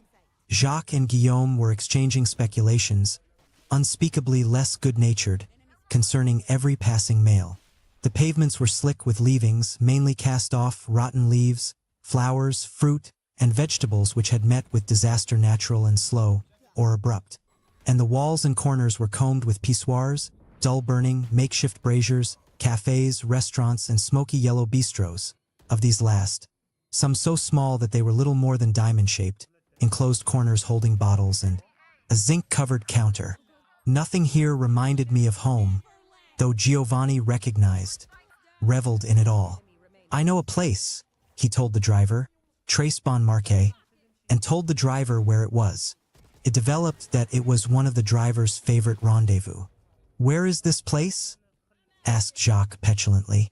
"I thought we were going to..." And he named another place. "You are joking," said Giovanni with contempt. "That place is very bad and very expensive. It is only for tourists. We are not tourists." And he added to me, "When I first came to Paris I worked in Les Halles a long time too. Nom de Dieu, quel boulot. I pray always never to do that again." And he regarded the streets through which we passed with a sadness which was not less real for being a little theatrical and self-mocking. Guillaume said, from his corner of the cab, "Tell him who rescued you." "Ah, yes," said Giovanni. "Behold my savior, my patron." He was silent a moment. Then, "You do not regret it, do you? I have not done you any harm? You are pleased with my work?" "Mais oui," said Guillaume. Giovanni sighed. "Bien, sir." He looked out of the window again whistling. We came to a corner remarkably clear. The taxi stopped. "ICI," said the driver. "ICI," Giovanni echoed. I reached for my wallet, but Giovanni sharply caught my hand, conveying to me with an angry flick of his eyelash the intelligence that the least these dirty old men could do was pay. He opened the door and stepped out into the street. Guillaume had not reached for his wallet and Jacques paid for the cab. "Ugh," said Guillaume, staring at the door of the cafe before which we stood. "I am sure this place is infested with vermin. Do you want to poison us?" "It's not the outside you're going to eat," said Giovanni. "You are in much more danger of being poisoned in those dreadful, chic places you always go to, where they always have the face clean. Mais, mon Dieu, les fesses." He grinned. "Face-moi confiance. Why would I want to poison you? Then I would have no job, and I have only just found out that I want to live." He and Guillaume, Giovanni still smiling, exchanged a look which I would not have been able to read even if I had dared to try, and Jacques, pushing not have been able to read even if I had dared to try, and Jacques, pushing all of us before him as though we were his chickens, said with that grin, "We can't stand here in the cold and argue. If we can't eat inside, we can drink. Alcohol kills all microbes." And Guillaume brightened suddenly. He was really remarkable, as though he carried, hidden somewhere on his person, a needle filled with vitamins, which automatically, at the blackening hour, discharged itself into his veins. "I'll les junes de dawn," he said, and we went in. Indeed, there were young people, half a dozen at the zinc counter before glasses of red and white wine, along with others not young at all. A pockmarked boy and a very rough-looking girl were playing the pinball machine near the window. There were a few people sitting at the tables in the back, served by an astonishingly clean-looking waiter. In the gloom, the dirty walls, the sawdust-covered floor, his white jacket gleamed like snow. Behind these tables one caught a glimpse of the kitchen and the surly, obese cook. He lumbered about like one of those overloaded trucks outside, wearing one of those high, white hats, and with a dead cigar stuck between his lips. Behind the counter sat one of those absolutely inimitable and indomitable ladies, produced only in the city of Paris, but produced there in great numbers, who would be as outrageous and unsettling in any other city as a mermaid on a mountaintop. All over Paris they sit behind their counters like a mother bird in a nest and brood over the cash register as though it were an egg. Nothing occurring under the circle of heaven where they sit escapes their eye. If they have ever been surprised by anything, it was only in a dream they long ago ceased having. They are neither ill nor good-natured, though they have their days and styles, and they know, in the way, apparently, that other people know when they have to go to the bathroom, everything about everyone who enters their domain.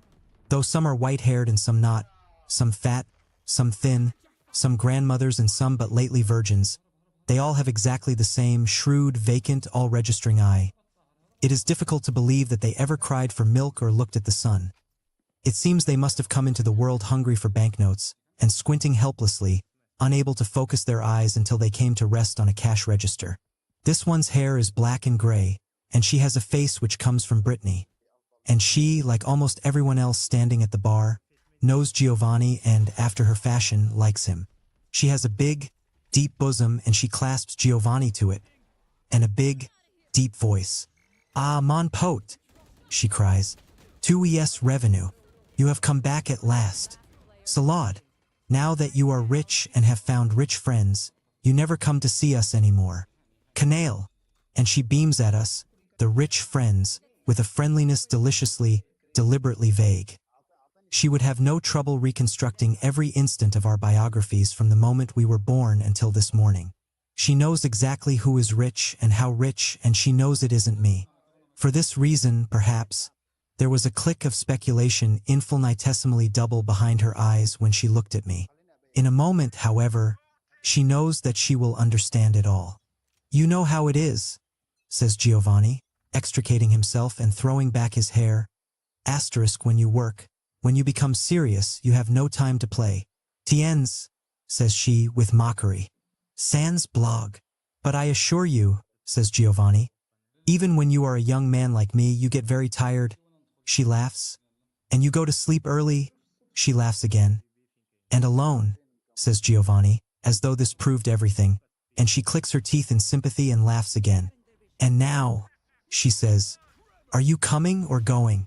Have you come for breakfast or have you come for a nightcap? Nom de Dieu, you do not look very serious. I believe you need a drink. Bien, sir, says someone at the bar. After such hard work, he needs a bottle of white wine, and perhaps a few dozen oysters. Everybody laughs. Everybody, without seeming to, is looking at us, and I am beginning to feel like part of a traveling circus. Everybody also seems very proud of Giovanni.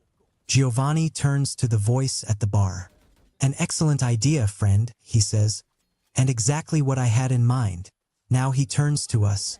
Two have not met my friends, he says, looking at me, then at the woman. This is Monsieur Guillaume, he tells her, and with the most subtle flattening of his voice, my patron. He can tell you if I am serious. Ah, she dares to say.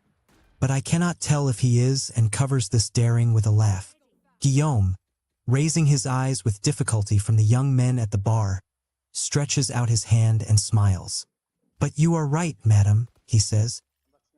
He is so much more serious than I am that I fear he will own my bar one day.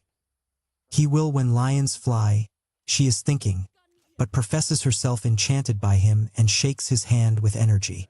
And Monsieur Jacques, says Giovanni, one of our finest customers. Enchanté, madame, says Jacques with his most dazzling smile, of which she, in responding, produces the most artless parody. And this is Monsieur l'Américain, says Giovanni, otherwise known as Monsieur David, Madame Clotilde, and he stands back slightly. Something is burning in his eyes and it lights up all his face. It is joy and pride. Je suis ravi, monsieur. She tells me and looks at me and shakes my hand and smiles. I am smiling too, I scarcely know why. Everything in me is jumping up and down. Giovanni carelessly puts an arm around my shoulder. What have you got good to eat? He cried. We are hungry. But we must have a drink first, cried Jacques. But we can drink sitting down, said Giovanni. No, no, said Guillaume, to whom leaving the bar at the moment would have seemed like being driven from the promised land. Let us first have a drink, here at the bar with Madame. Guillaume's suggestion had the effect, but subtly, as though a wind had blown over everything or a light been imperceptibly intensified, of creating among the people at the bar a troupe who would now play various roles in a play they knew very well. Madame Clotilde would demur, as indeed she instantly did, but only for a moment. Then she would accept it would be something expensive. It turned out to be champagne. She would sip it, making the most non-committal conversation, so that she could vanish out of it a split second before Guillaume had established contact with one of the boys at the bar. As for the boys at the bar, they were each invisibly preening, having already calculated how much money he and his copine would need for the next few days, having already appraised Guillaume to within a decimal of that figure, and having already estimated how long Guillaume as a fountainhead would last, and also how long they would be able to endure him. The only question left was whether they would be vache with him or chic, but they knew that they would probably be vache. There was also Jacques, who might turn out to be a bonus or merely a consolation prize. There was me, of course, another matter altogether, innocent of apartments, soft beds, or food, a candidate, therefore, for affection, but, as Giovanni's mome, out of honorable reach. Their only means, practically at least, of conveying their affection for Giovanni and me was to relieve us of these two old men, so that there was added, to the roles they were about to play, a certain jolly aura of conviction and, to self-interest, an altruistic glow. I ordered black coffee and a cognac, a large one. Giovanni was far from me, drinking mark between an old man, who looked like a receptacle of all the world's dirt and disease, and a young boy, a redhead, who would look like that man one day, if one could read, in the dullness of his eye, anything so real as a future. Now, however, he had something of a horse's dreadful beauty. Some suggestion, too, of the storm trooper. Covertly, he was watching Guillaume. He knew that both Guillaume and Jacques were watching him. Guillaume chatted, meanwhile, with Madame Clotilde. They were agreeing that business was awful, that all standards had been debased by the nouveau riche, and that the country needed de Gaulle. Luckily, they had both had this conversation so many times before that it ran, so to speak, all by itself, demanding of them nothing in the way of concentration. Jacques would shortly offer one of the boys a drink, but, for the moment, He wished to play uncle to me. How do you feel? He asked me. This is a very important day for you. I feel fine, I said. How do you feel? Like a man, he said, who has seen a vision. Yes, I said.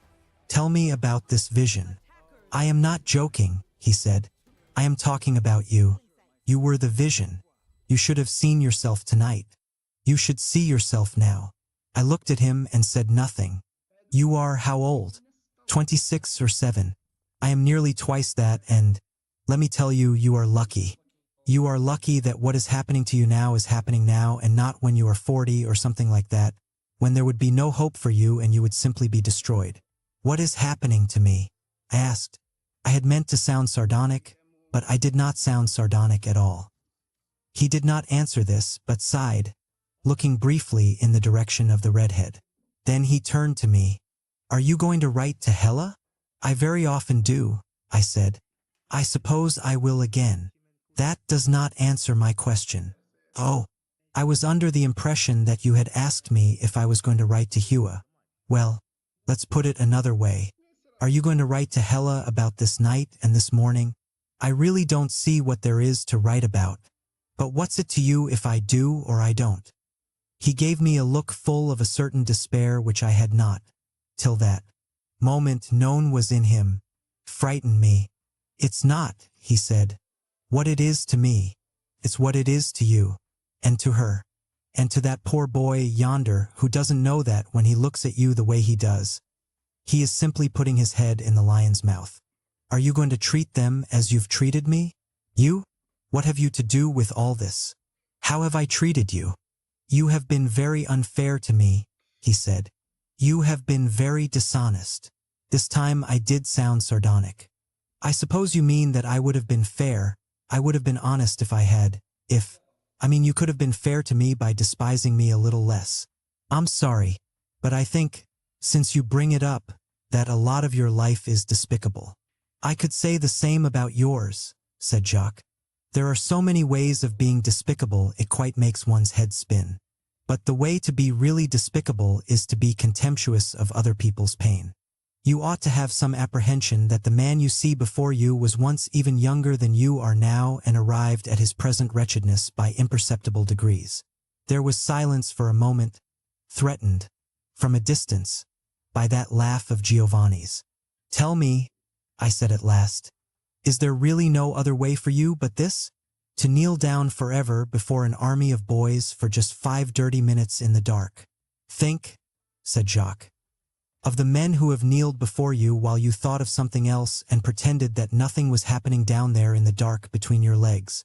I stared at the amber cognac and at the wet rings on the metal. Deep below, trapped in the metal, the outline of my own face looked upward hopelessly at me. You think, he persisted, that my life is shameful because my encounters are, and they are. But you should ask yourself why they are. Why are they shameful? I asked him. Because there is no affection in them and no joy. It's like putting an electric plug in a dead socket. Touch but no contact. All touch, but no contact and no light. I asked him, why? That you must ask yourself, he told me. And perhaps one day, this morning will not be ashes in your mouth. I looked over at Giovanni, who now had one arm around the ruined-looking girl, who could have once been very beautiful but who never would be now. Girl who could have once been very beautiful but who never would be now. Jacques followed my look. He is very fond of you, he said, already. But this doesn't make you happy or proud. As it should. It makes you frightened and ashamed. Why? I don't understand him, I said at last. I don't know what his friendship means. I don't know what he means by friendship. Jacques laughed. You don't know what he means by friendship, but you have the feeling it may not be safe. You are afraid it may change you. What kind of friendship have you had? I said nothing. Or, for that matter, he continued. What kind of love affairs? I was silent for so long that he teased me, saying, come out, wherever you are and I grinned, feeling chilled. Love him, said Jacques with vehemence. Love him and let him love you. Do you think anything else under heaven really matters? And how long, at the best, can it last? Since you are both men and still have everywhere to go? Only 5 minutes, I assure you, only 5 minutes, and most of that, hellish, in the dark. And if you think of them as dirty, then they will be dirty. They will be dirty because you will be giving nothing. You will be despising your flesh and his. But you can make your time together anything but dirty. You can give each other something which will make both of you better, forever, if you will not be ashamed, if you will only not play it safe. He paused, watching me, and then looked down to his cognac. You play it safe long enough, he said in a different tone, and you'll end up trapped in your own dirty body, forever and forever and forever, like me. And he finished his cognac, ringing his glass slightly on the bar to attract the attention of Madame Clotilde. She came at once, beaming, and in that moment Guillaume dared to smile at the redhead. Madame. Clotilde poured Jacques a fresh cognac and looked questioningly at me, the bottle poised over my half-full glass. I hesitated. "Et pourquoi pas?" she asked with a smile. So I finished my glass and she filled it.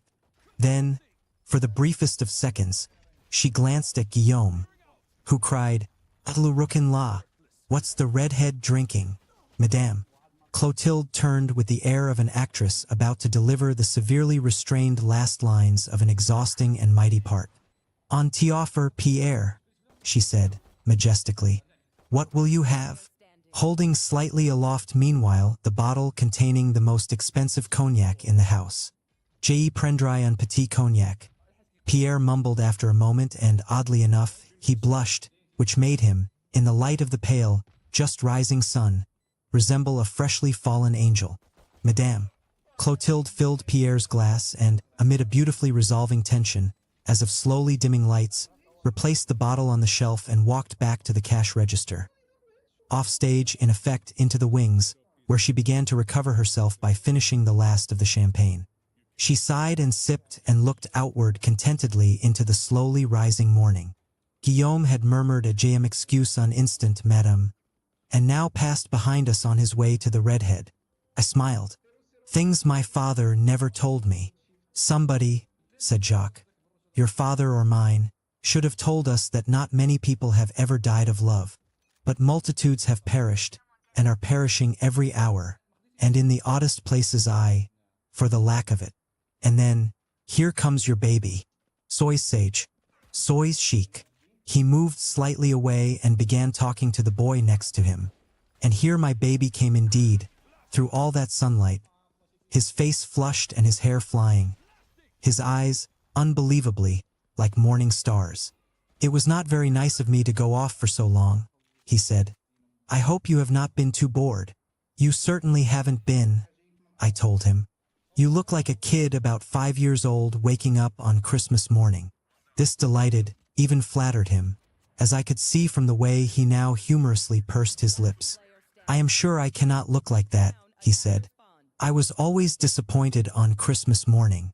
Well, I mean very early on Christmas morning, before you saw what was under the tree." But his eyes have somehow made of my last statement a double entendre, and we are both laughing. "Are you hungry?" he asked. "Perhaps I would be if I were alive and sober. I don't know. Are you?"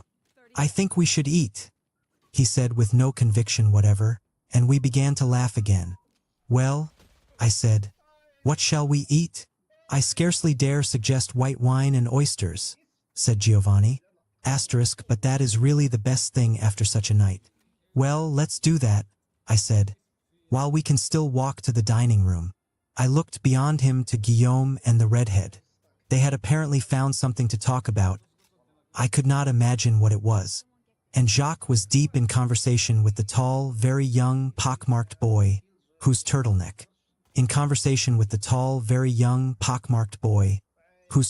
black sweater made him seem even paler and thinner than he actually was. He had been playing the pinball machine when we came in. His name appeared to be Eve. "Are they going to eat now?" I asked Giovanni. "Perhaps not now," said Giovanni. "Trot, they are certainly going to eat. Everyone is very hungry." I took this to refer more to the boys than to our friends, and we passed into the dining room, which was now empty, the waiter nowhere in sight. "Madame." "Clotilde," I shouted Giovanni. On mange ICI non, this shout produced an answering shout from Madame Clotilde and also produced the waiter, whose jacket was less spotless, seen in close-up, than it had seemed from a distance. It also officially announced our presence in the dining room to Jacques and Guillaume and must have definitely increased, in the eyes of the boys they were talking to, a certain tigerish intensity of affection. "Well, eat quickly and go," said Giovanni. "After all, I have to work tonight." "Did you meet Guillaume here?" I asked him. He grimaced, looking down. "No, that is a long story." He grinned. "No, I did not meet him here. I met him," he laughed, "in a cinema." We both laughed. "C'était un film du Far West, avec Gary Cooper." This seemed terribly funny, too. We kept laughing until the waiter came with our bottle of white wine. "Well," said Giovanni, sipping the wine, his eyes damp. "After the last gunshot had been fired and all the music came up to celebrate the triumph of goodness and I came up the aisle, I bumped into this man, Guillaume, and I excused myself and walked into the lobby. Then here he came, after me, with a long story about leaving his scarf in my seat because, it appeared, he had been sitting behind me, you understand, with his coat and his scarf on the seat before him, and when I sat down I pulled his scarf down with me. Well, I told him I didn't work for the cinema and I told him what he could do with his scarf, but I did not really get angry because he made me want to laugh. He said that all the people who worked for the cinema were thieves and he was sure that they would keep it if they so much as laid eyes on it, and it was very expensive and a gift from his mother and, oh, I assure you, not even Garbo ever gave such a performance. So I went back and of course there was no scarf there, and when I told him this it seemed he would fall dead right there in the lobby. And by this time, you understand, everybody thought we were together and I didn't know whether to kick him or the people who were looking at us. But he was very well dressed, of course, and I was not, and so I thought, well, we had better get out of this lobby. So we went to a cafe and sat on the terrace, and when he had got over his grief about the scarf and what his mother would say and so on, he asked me to have supper with him. Well, naturally, I said no. I had certainly had enough of him by that time, but the only way I could prevent another scene, right there on the terrace, was to promise to have supper with him a few days later. I did not intend to go, he said with a shy grin, taut when the day came. I had not eaten for a long time and I was very hungry. He looked at me and I saw in his face again something which I have fleetingly seen there during these hours. Under his beauty and his bravado, terror, and a terrible desire to please. Dreadfully, dreadfully moving, and it made me want, in anguish, to reach out and comfort him. Our oysters came and we began to eat. Giovanni sat in the sun, his black hair gathering to itself the yellow glow of the wine and the many dull colors of the oyster where the sun struck it. Well, with his mouth turned down. Dinner was awful, of course, since he can make scenes in his apartment too. But by this time I knew he owned a bar and was a French citizen. I am not, and I had no job and no carte de travail. So I saw that he could be useful if I could only find some way to make him keep his hands off me. I did not, I must say, this with that look at me, altogether succeed in remaining untouched by him. He has more hands than an octopus and no dignity whatever, buff. Grimly throwing down another oyster and refilling our glasses of wine. I do now have a carte de travail and I have a job, which pays very well, he grinned. It appears that I am good for business. For this reason, he leaves me mostly alone. He looked out into the bar. He is really not a man at all, he said, with a sorrow and bewilderment at once childlike and ancient. I do not know what he is horrible, but I will keep my carte de travail. The job is another matter, but... He knocked wood. We have had no trouble now for nearly 3 weeks. But you think that trouble is coming, I said. Oh yes, said Giovanni, with a quick, startled look at me, as if he were wondering if I had understood a word of what he had said. We are certainly going to have a little trouble soon again. Not right away, of course. That is not his style. But he will invent something to be angry at me about. Then we sat in silence for a while, smoking cigarettes, surrounded by oyster shells, and finishing the wine. I was all at once very tired. I looked out into the narrow street, this strange, crooked corner where we sat, which was brazen now with the sunlight and heavy with people. People I would never understand. I ached abruptly, intolerably, with a longing to go home. Not to that hotel in one of the alleys of Paris, where the concierge barred the way with my unpaid bill. But home, home across the ocean, to things and people I knew and understood. To those things, those places, those people which I would always helplessly, and in whatever bitterness of spirit, love above all else. I had never realized such a sentiment in myself before, and it frightened me. I saw myself, sharply, as a wanderer, an adventurer, rocking through the world, unanchored. I looked at Giovanni's face, which did not help me. He belonged to this strange city, which did not belong to me. I began to see that, while what was happening to me was not so strange as it would have comforted me to believe, yet it was strange beyond belief. It was not really so strange, so unprecedented. Though voices deep within me boomed, for shame I that I should be so abruptly, so hideously entangled with a boy. What was strange was that this was but one tiny aspect of the dreadful human tangle occurring everywhere, without end, forever. "Viens," said Giovanni. We rose and walked back into the bar, and Giovanni paid our bill. Another bottle of champagne had been opened, and Jacques and Guillaume were now really beginning to be drunk. It was going to be ghastly, and I wondered if those poor, patient boys were ever going to get anything to eat. Giovanni talked to Guillaume for a moment, agreeing to open up the bar. Jacques was too busy with the pale, tall boy to have much time for me. We said good morning and left them. "I must go home," I said to Giovanni when we were in the street. "I must pay my hotel bill." Giovanni stared. "Mais tu es faux," he said mildly. "There is certainly no point in going home now, to face an ugly concierge and then go to sleep in that room all by yourself and then wake up later, with a terrible stomach and a sour mouth, wanting to commit suicide. Come with me. We will rise at a civilized hour and have a gentle aperitif somewhere and then a little dinner. It will be much more cheerful like that," he said with a smile. "You will see." "But I must get my clothes," I said. He took my arm. "Bien sûr. But you do not have to get them now." I held back. He stopped. "Come. I am sure that I am much prettier than your wallpaper or your concierge. I will smile at you when you wake up." "They will not." "Ah." I could only say, "Tu es vache." "It is you who are vache," he said.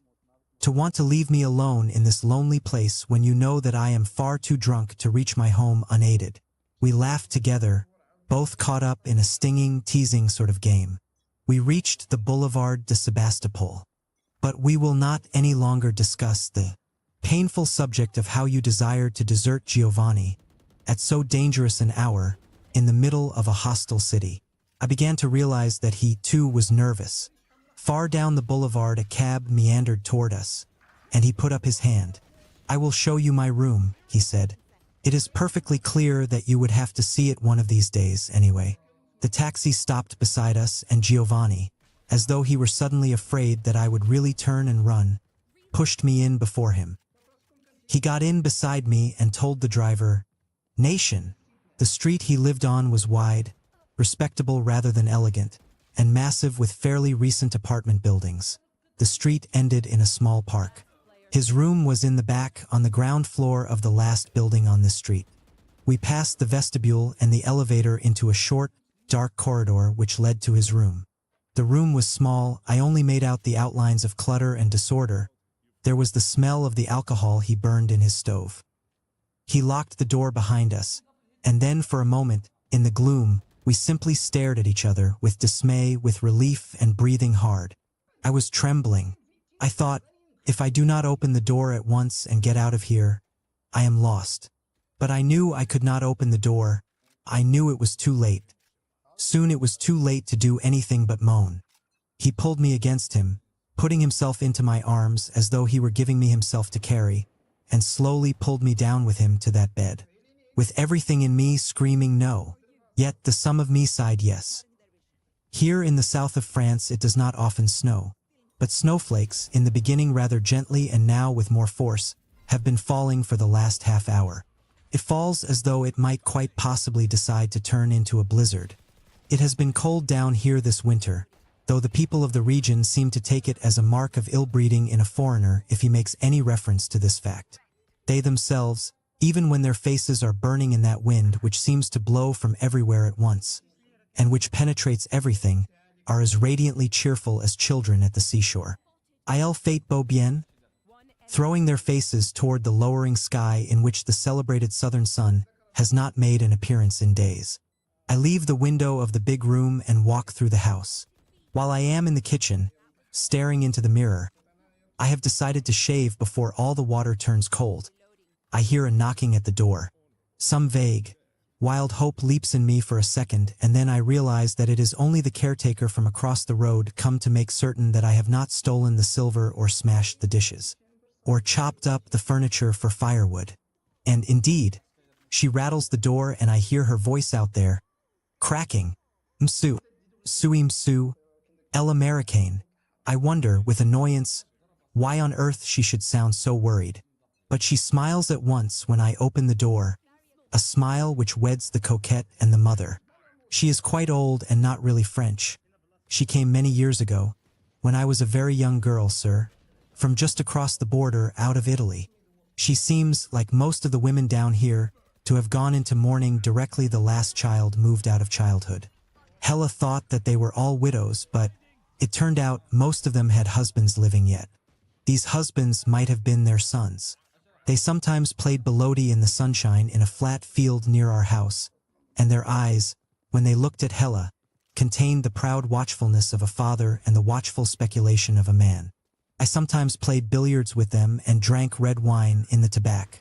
But they made me tense, with their ribaldries, their good nature, their fellowship, the life written on their hands and in their faces and in their eyes. They treated me as the son who has but lately been initiated into manhood, but at the same time with great distance, for I did not really belong to any of them, and they also sensed, or I felt they did, something else about me, something which it was no longer worth their while to pursue. This seemed to be in their eyes when I walked with Hella and they passed us on the road, saying very respectfully, "Salut, Monsieur Dame." They might have been the sons of these women in black, come home after a lifetime of storming and conquering the world, home to rest and be scolded and wait for death, home to those breasts, now dry, which had nourished them in their beginnings.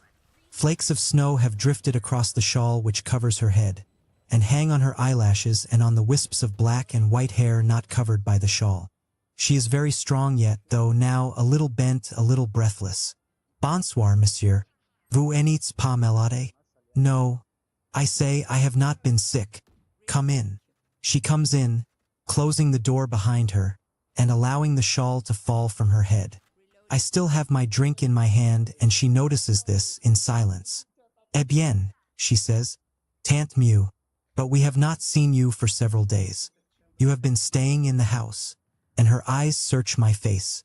I am embarrassed and resentful. Yet it is impossible to rebuff something at once shrewd and gentle in her eyes and voice.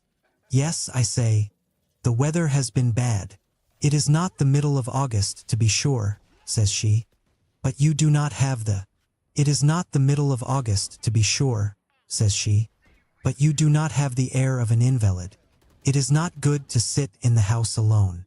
"I am leaving in the morning," I say desperately. "Did you want to take the inventory?" "Yes," she says, and produces from one of her pockets the list of household goods I signed upon arrival. "It will not be long. Let me start from the back." We start toward the kitchen. On the way, I put my drink down on the night table in my bedroom.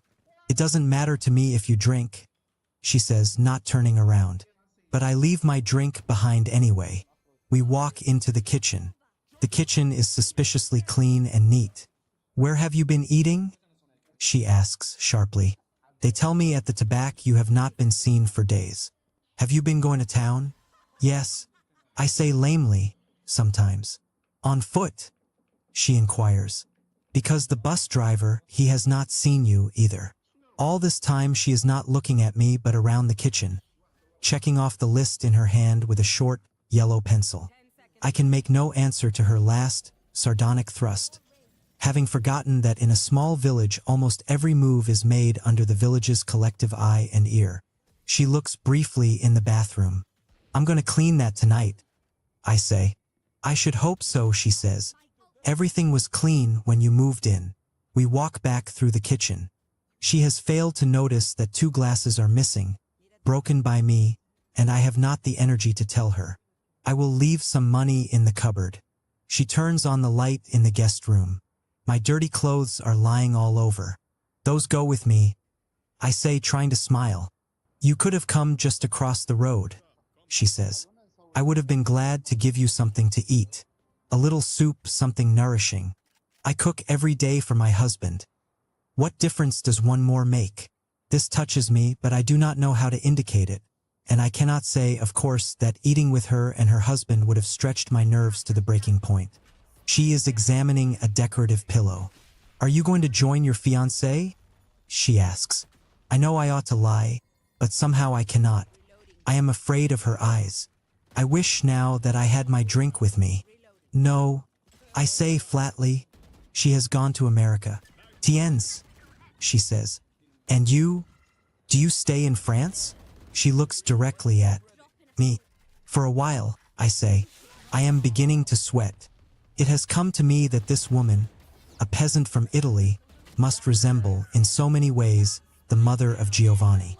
I keep trying not to hear her howls of anguish. I keep trying not to see in her eyes what would surely be there if she knew that her son would be dead by morning, if she knew what I had done to her son. But, of course, she is not Giovanni's mother. It is not good, she says.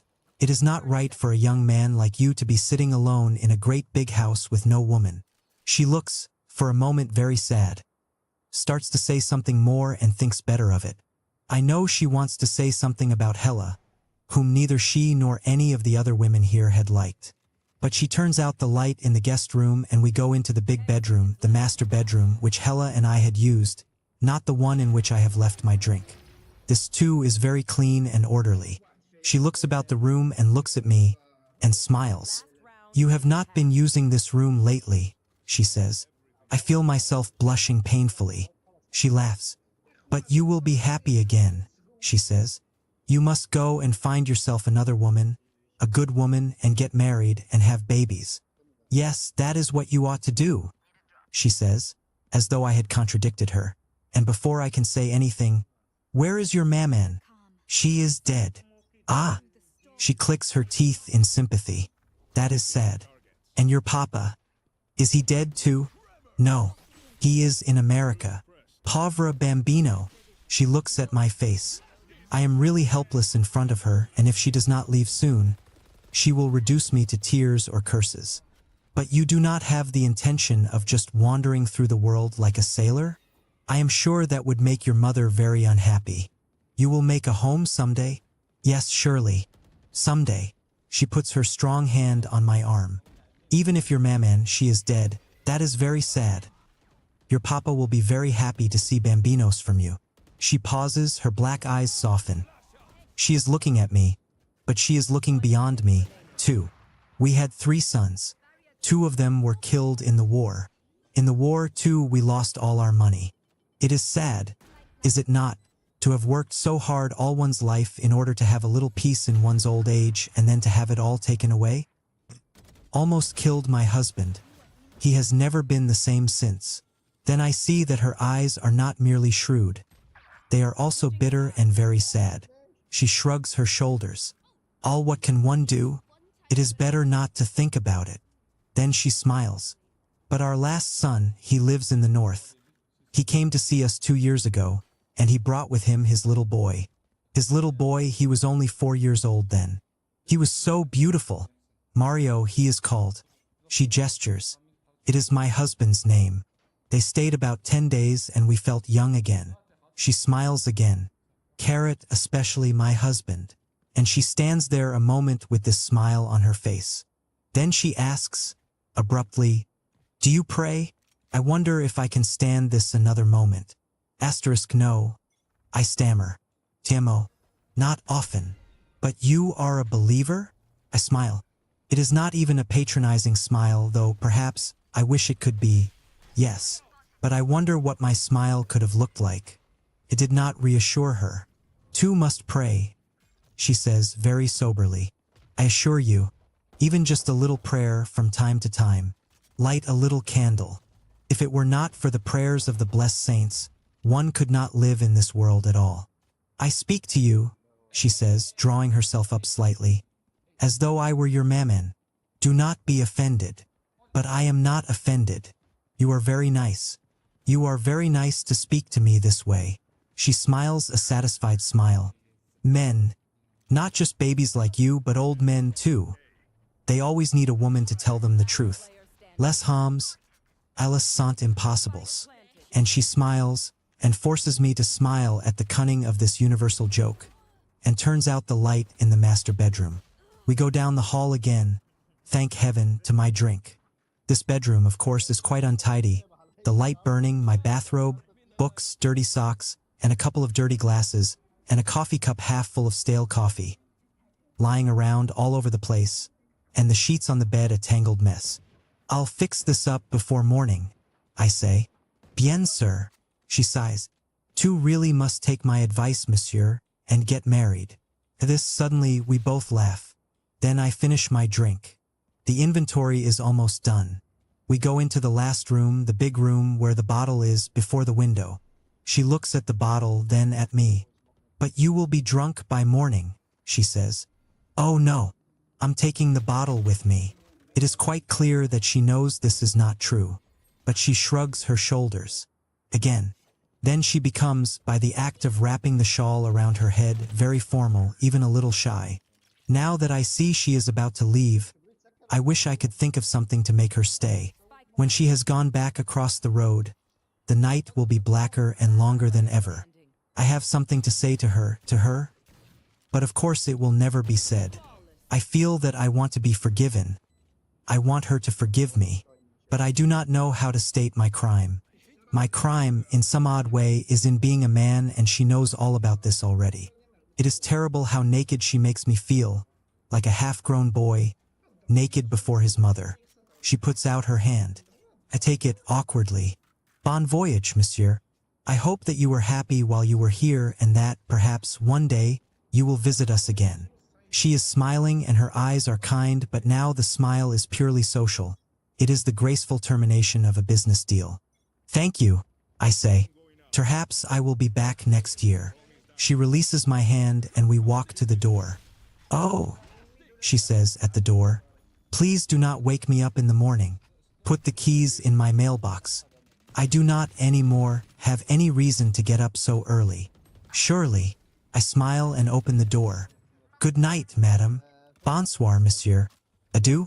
She steps out into the darkness. But there is a light coming from my house and from her house across the road. The town lights glimmer beneath us and I hear, briefly, the sea again. She walks a little away from me and turns. Souvenez-vous, she tells me. One must make a little prayer from time to time, and I close the door. She has made me realize that I have much to do before morning. I decide to clean the bathroom before I allow myself another drink. And I begin to do this, first scrubbing out the tub, then running water into the pail to mop the floor. The bathroom is tiny and square, with one frosted window. It reminds me of that claustrophobic room in Paris. Giovanni had had great plans for remodeling the room, and there was a time when he had actually begun to do this, when we lived with plaster all over everything and bricks piled on the floor. We took packages of bricks out of the house at night and left them in the streets. I suppose they will come for him early in the morning, perhaps just before dawn, so that the last thing Giovanni will ever see will be that gray, lightless sky over Paris, beneath which we stumbled homeward together so many desperate and drunken mornings. Chapter 1. I remember that life in that room seemed to be occurring beneath the sea. Time flowed past indifferently above us. Hours and days had no meaning. In the beginning, our life together held a joy and amazement which was newborn every day. Beneath the joy, of course, was anguish, and beneath the amazement was fear. But they did not work themselves to the beginning until our high beginning was aloes on our tongues. By then anguish and fear had become the surface on which we slipped and slid, losing balance, dignity, and pride. Giovanni's face, which I had memorized so many mornings, noons and nights, hardened before my eyes, began to give in secret places, began to crack. The light in the eyes became a glitter. The wide and beautiful brow began to suggest the skull beneath. The sensual lips turned inward, busy with the sorrow overflowing from his heart. It became a stranger's face, or it made me so guilty to look on him that I wished it were a stranger's face. Not all my memorizing had prepared me for the metamorphosis which my memorizing had helped to bring about. Our day began before daybreak, when I drifted over to Guillaume's bar in time for a pre-closing drink. Sometimes, when Guillaume had closed the bar to the public, a few friends and Giovanni and myself stayed behind for breakfast and music. Sometimes Jacques was there. From the time of our meeting with Giovanni, he seemed to come out more and more. If we had breakfast with Guillaume, we usually left around 7 o'clock in the morning. Sometimes, when Jacques was there, he offered to drive us home in the car which he had suddenly and inexplicably bought, but we almost always walked the long way home along the river. Spring was approaching Paris. Walking up and down this house tonight, I see again the river, the cobblestoned quays, the bridges. Low boats passed beneath the bridges, and on those boats one sometimes saw women hanging washing out to dry. Sometimes we saw a young man in a canoe, energetically rowing, looking rather helpless, and also rather silly. There were yachts tied up along the banks from time to time, and houseboats and barges. We passed the firehouse so often on our way home that the firemen got to know us. When winter came again and Giovanni found himself in hiding in one of these barges, it was a fireman who, seeing him crawl back into hiding with a loaf of bread one night, tipped off the police. The trees grew green those mornings, the river dropped, and the brown. The trees grew green those mornings, the river dropped, and the brown winter smoke dropped downward out of it, and fishermen appeared. Giovanni was right about the fishermen. They certainly never seemed to catch anything, but it gave them something to do.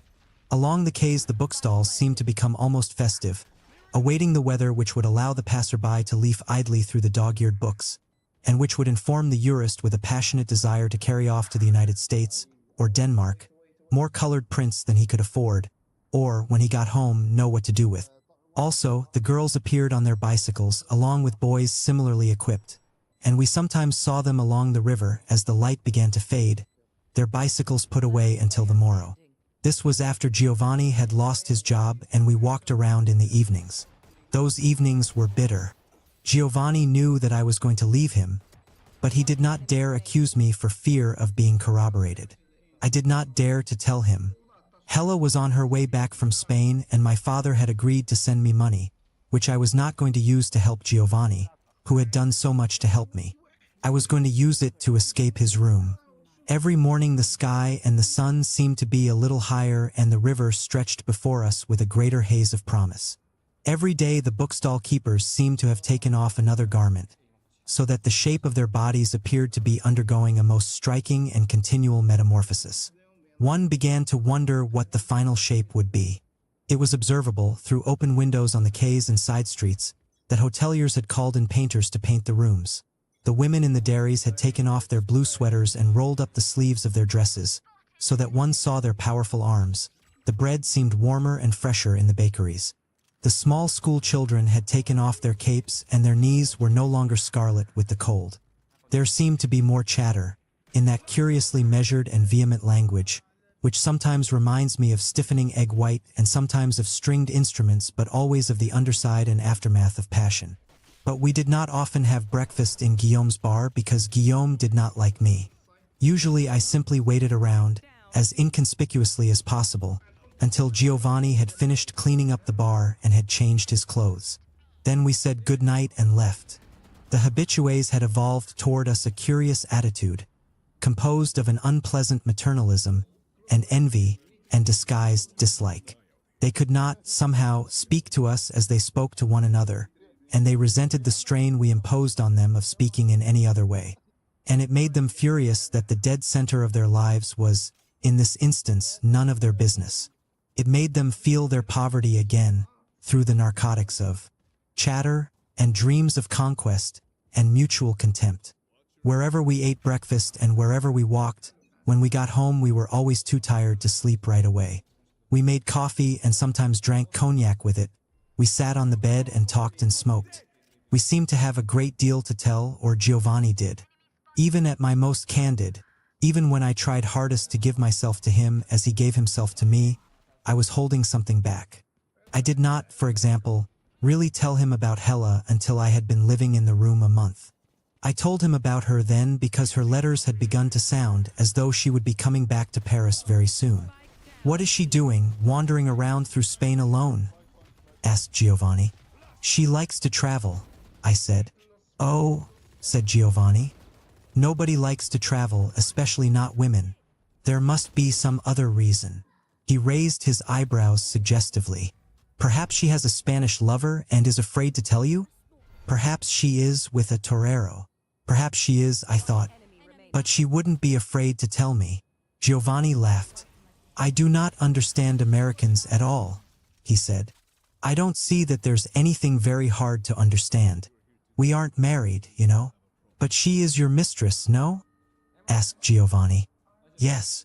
And she is still your mistress? I stared at him. Of course, I said. Well then, said Giovanni, I do not understand what she is doing in Spain while you are in Paris. Another thought struck him. How old is she? She's 2 years younger than I am. I watched him. What's that got to do with it? Is she married? I mean to somebody else, naturally. I laughed. He laughed too. Of course not. Well, I thought she might be an older woman, said Giovanni. With a husband somewhere, and perhaps she had to go away with him from time to time in order to be able to continue her affair with you. That would be a nice arrangement. Those women are sometimes very interesting and they usually have a little money. If that woman was in Spain, she would bring back a wonderful gift for you.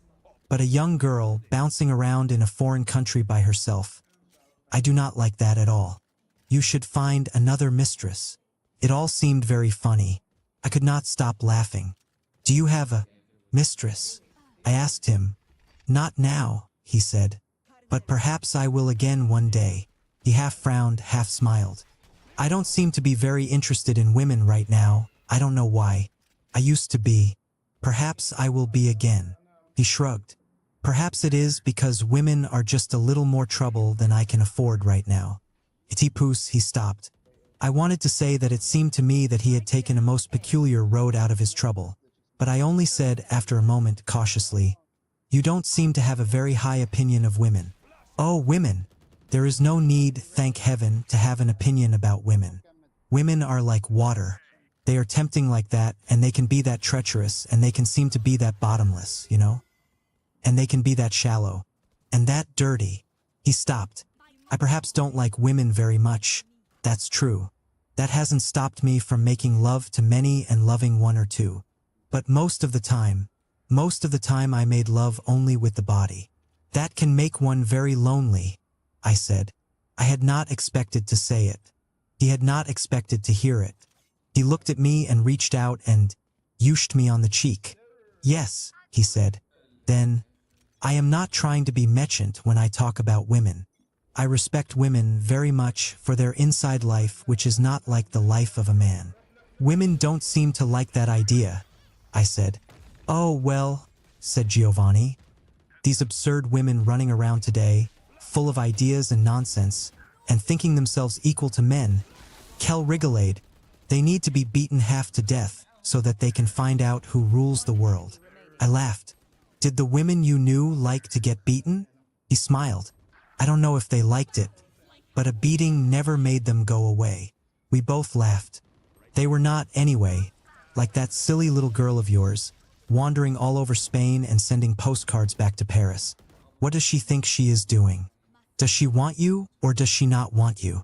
She went to Spain, I said, to find out.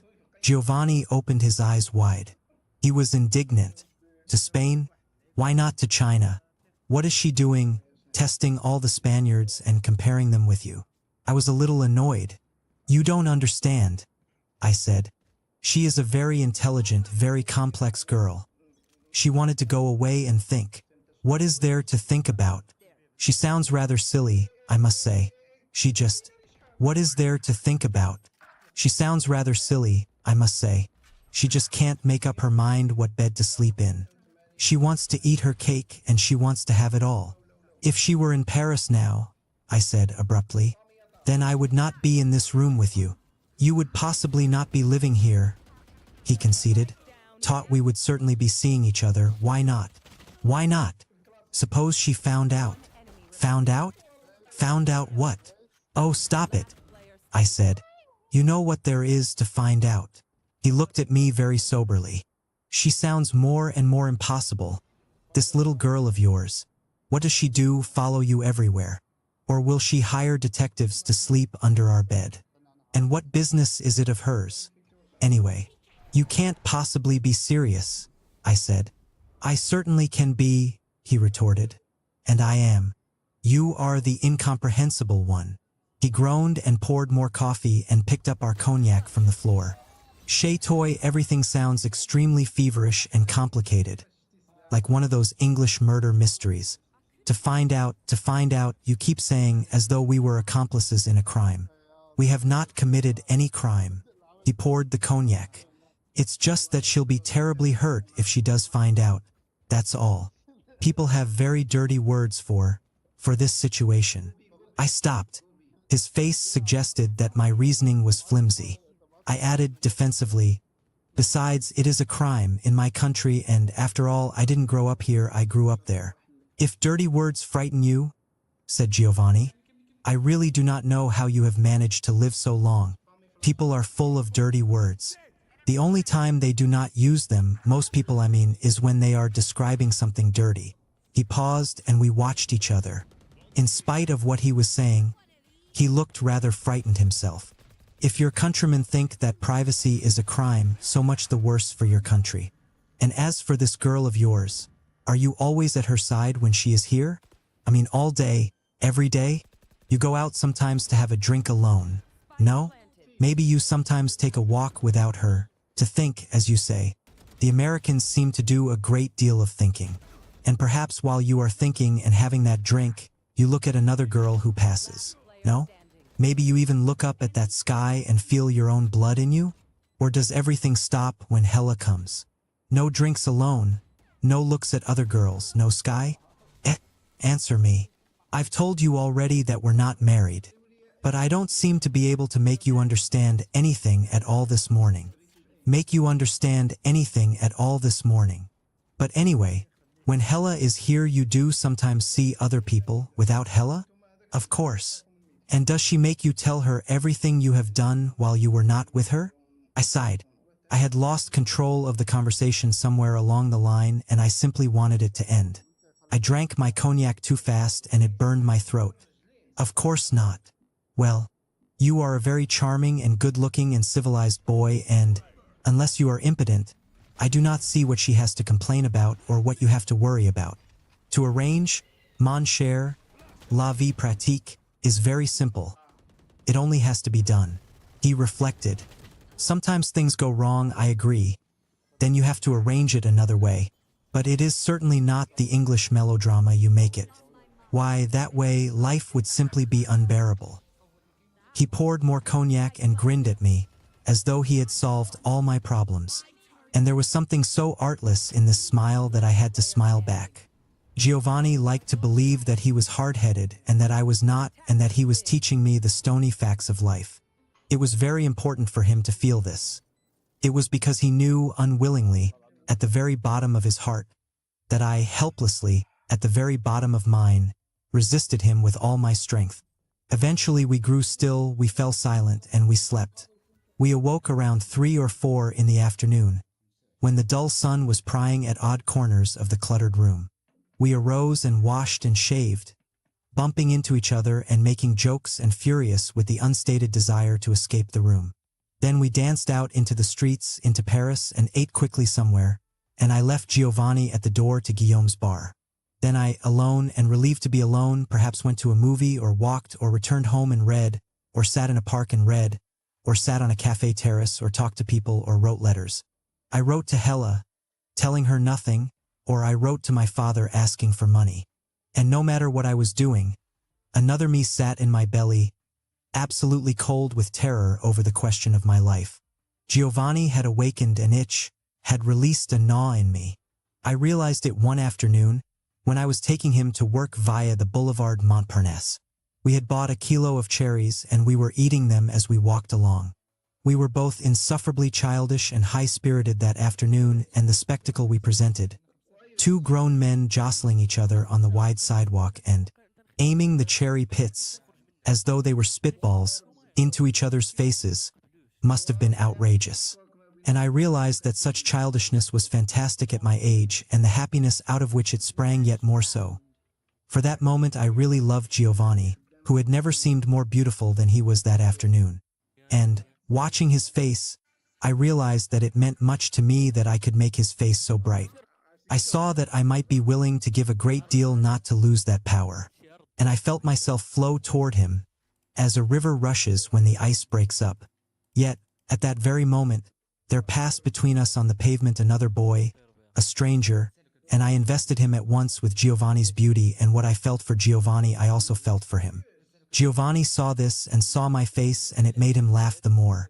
I blushed and he kept laughing, and then the boulevard, the light, the sound of his laughter turned into a scene from a nightmare. I kept looking at the trees, the light falling through the leaves. I felt sorrow and shame and panic and great bitterness. At the same time, it was part of my turmoil and also outside it. I felt the muscles in my neck tighten with the effort I was making not to turn my head and watch that boy diminish down the bright avenue. The beast which Giovanni had awakened in me would never go to sleep again.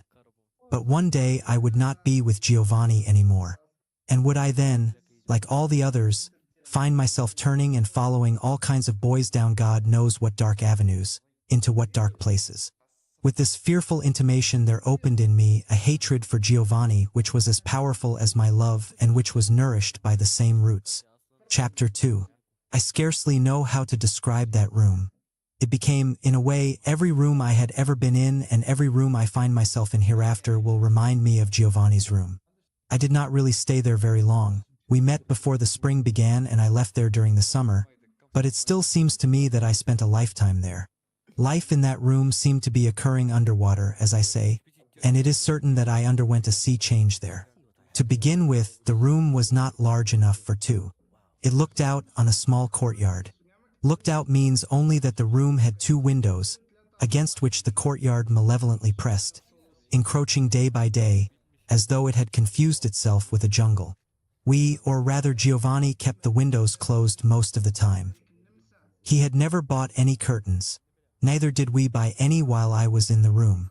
To ensure privacy, Giovanni had obscured the window panes with a heavy, white cleaning polish. We sometimes heard children playing outside our window. Sometimes strange shapes loomed against it. At such moments, Giovanni, working in the room or lying in bed, would stiffen like a hunting dog and remain perfectly silent until whatever seemed to threaten our safety had moved away. He had always had great plans for remodeling this room, and before I arrived he had already begun. One of the walls was a dirty, streaked white where he had torn off the wallpaper. The wall facing it was destined never to be uncovered. And on this wall a lady in a hoop skirt and a man in knee breeches perpetually walked together, hemmed in by roses. The wallpaper lay on the floor, in great sheets and scrolls in dust. On the floor also lay our dirty laundry, along with Giovanni's tools and the paint brushes and the bottles of oil and turpentine. Our suitcases teetered on top of something, so that we dreaded ever having to open them and sometimes went without some minor necessity, such as clean socks, for days. No one ever came to see us except Jacques, and he did not come often. We were far from the center of the city and we had no phone. I remembered the first afternoon I woke up there, with Giovanni fast asleep beside me, heavy as a fallen rock. The sun filtered through the room so faintly that I was worried about the time. I stealthily lit a cigarette, for I did not want to wake Giovanni. I did not yet know how I would face his eyes. I looked about me. Giovanni had said something in the taxi about his room being very dirty. "I'm sure it is," I had said lightly, and turned away from him, looking out of the window. Then we had both been silent. When I woke up in his room, I remembered that there had been something strained and painful in the quality of that silence, which had been broken when Giovanni said, with a shy, bitter smile, "I must find some poetic figure," and he spread his heavy fingers in the air, as though a metaphor were tangible. I watched him. "Look at the garbage of this city," he said, finally, and his fingers indicated the flying street. "All of the garbage of this city? Where do they take it?" "I don't know where they take it, but it might very well be my room." "It's much more likely," I said, "that they dump it into the Seine." But I sensed, When I woke up and looked around the room, the bravado and the cowardice of his figure of speech. This was not the garbage of Paris, which would have been anonymous. This was Giovanni's regurgitated life.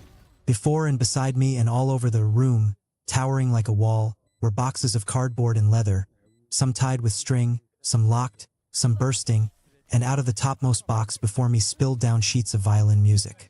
There was a violin in the room, lying on the table in its warped, cracked case.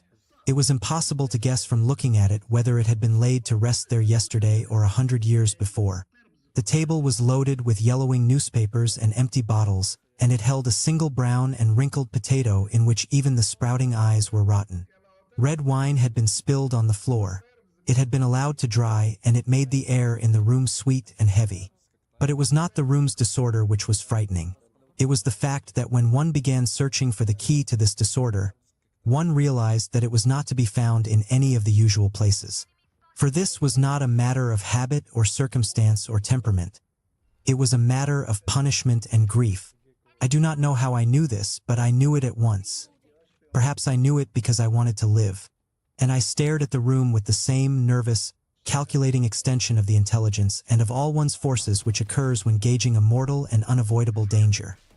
At the silent walls of the room with its distant, archaic lovers trapped in an interminable rose garden, and the staring windows, staring like two great eyes of ice and fire, and the ceiling which lowered like those clouds out of which fiends have sometimes spoken, and which obscured but failed to soften its malevolence. Behind the yellow light which hung like a diseased and undefinable sex M its center. Under this blunted arrow, this smashed flower of fight lay the terrors which encompassed Giovanni's soul. I understood why Giovanni had wanted me and had brought me to his last retreat. I was to destroy this room and give to Giovanni a new and better life. This life could only be my own, which, in order to transform Giovanni's, must first become a part of Giovanni's room. In the beginning, because the motives which led me to Giovanni's room were so mixed, had so little to do with his hopes and desires, and were so deeply a part of my own desperation, I invented in myself a kind of pleasure in playing the housewife after Giovanni had gone to work. I threw out the paper, the bottles, the fantastic accumulation of trash. I examined the contents of the innumerable boxes and suitcases and disposed of them. But I am not a housewife. Men never can be housewives. And the pleasure was never real or deep, though Giovanni smiled his humble, grateful smile and told me in as many ways as he could find how wonderful it was to have me there. How I stood, with my love and my ingenuity, between him and the dark. Each day he invited me to witness how he had changed, how love had changed him, how he worked and sang and cherished me. I was in a terrible confusion. Sometimes I thought, but this is your life. Stop fighting it. Stop fighting. Or I thought, but I am happy. And he loves me. I am safe. Sometimes, when he was not near me, I thought, I will never let him ouch me again. Then, when he ouched me, I thought, it doesn't matter, it is only the body, it will soon be over. When it was over, I lay in the dark and listened to his breathing and dreamed of the ouch of hands, of Giovanni's hands, or anybody's hands, hands which would have the power to crush me and make me whole again. Sometimes I left Giovanni over our afternoon breakfast, blue smoke from a cigarette circling around his head, and went off to the American Express office at Opera, where my mail would be if I had any. Sometimes, but rarely, Giovanni came with me. He said that he could not endure being surrounded by so many Americans. He said they all looked alike, as I am sure they did to him. But they didn't look alike to me. I was aware that they all had in common something that made them Americans, but I could never put my finger on what it was. I knew that whatever this common quality was, I shared it. And I knew that Giovanni had been attracted to me partly because of it. When Giovanni wanted me to know that he was displeased with me, he said I was a vrai Américain. Conversely, when delighted, he said that I was not an American at all. And on both occasions he was striking, deep in me, a nerve which did not throb in him. And I resented this, resented being called an American, and resented resenting it because it seemed to make me nothing more than that, whatever that was.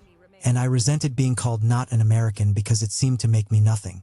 Yet, walking into the American Express office one harshly bright, midsummer afternoon, I was forced to admit that this active, so disquietingly cheerful horde struck the eye, at once, as a unit.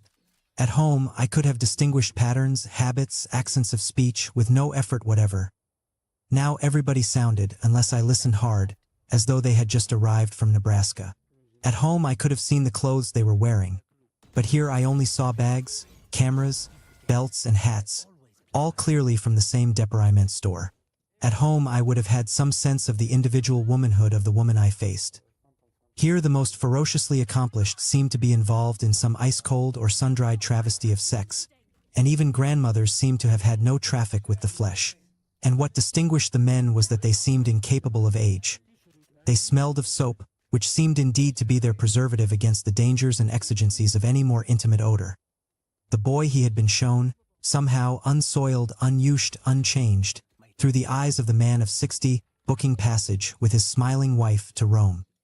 His wife might have been his mother, forcing more oi meal down his throat, and Rome might have been the movie she had promised to allow him to see. Yet I also suspected that what I was seeing was but a part of the truth and perhaps not even the most important part. Beneath these faces, these clothes, accents, rudenesses, was power and sorrow, both unadmitted, unrealized, the power of inventors, the sorrow of the disconnected. I took my place in the male line behind two girls who had decided that they wanted to stay on in Europe and who were hoping to find jobs with the American government in Germany. One of them had fallen in love with a Swiss boy. So I gathered, from the low, intense, and troubled conversation she was having with her friend. The friend was urging her to put her foot down. On what principle I could not discover, and the girl in love kept nodding her head, but more in perplexity than agreement. She had the choked and halting air of someone who has something more to say but finds no way of saying it. "You mustn't be a fool about this," the friend was saying. I know, said the girl. One had the impression that, though she certainly did not wish to be a fool, she had lost one definition of the word and might never be able to find another.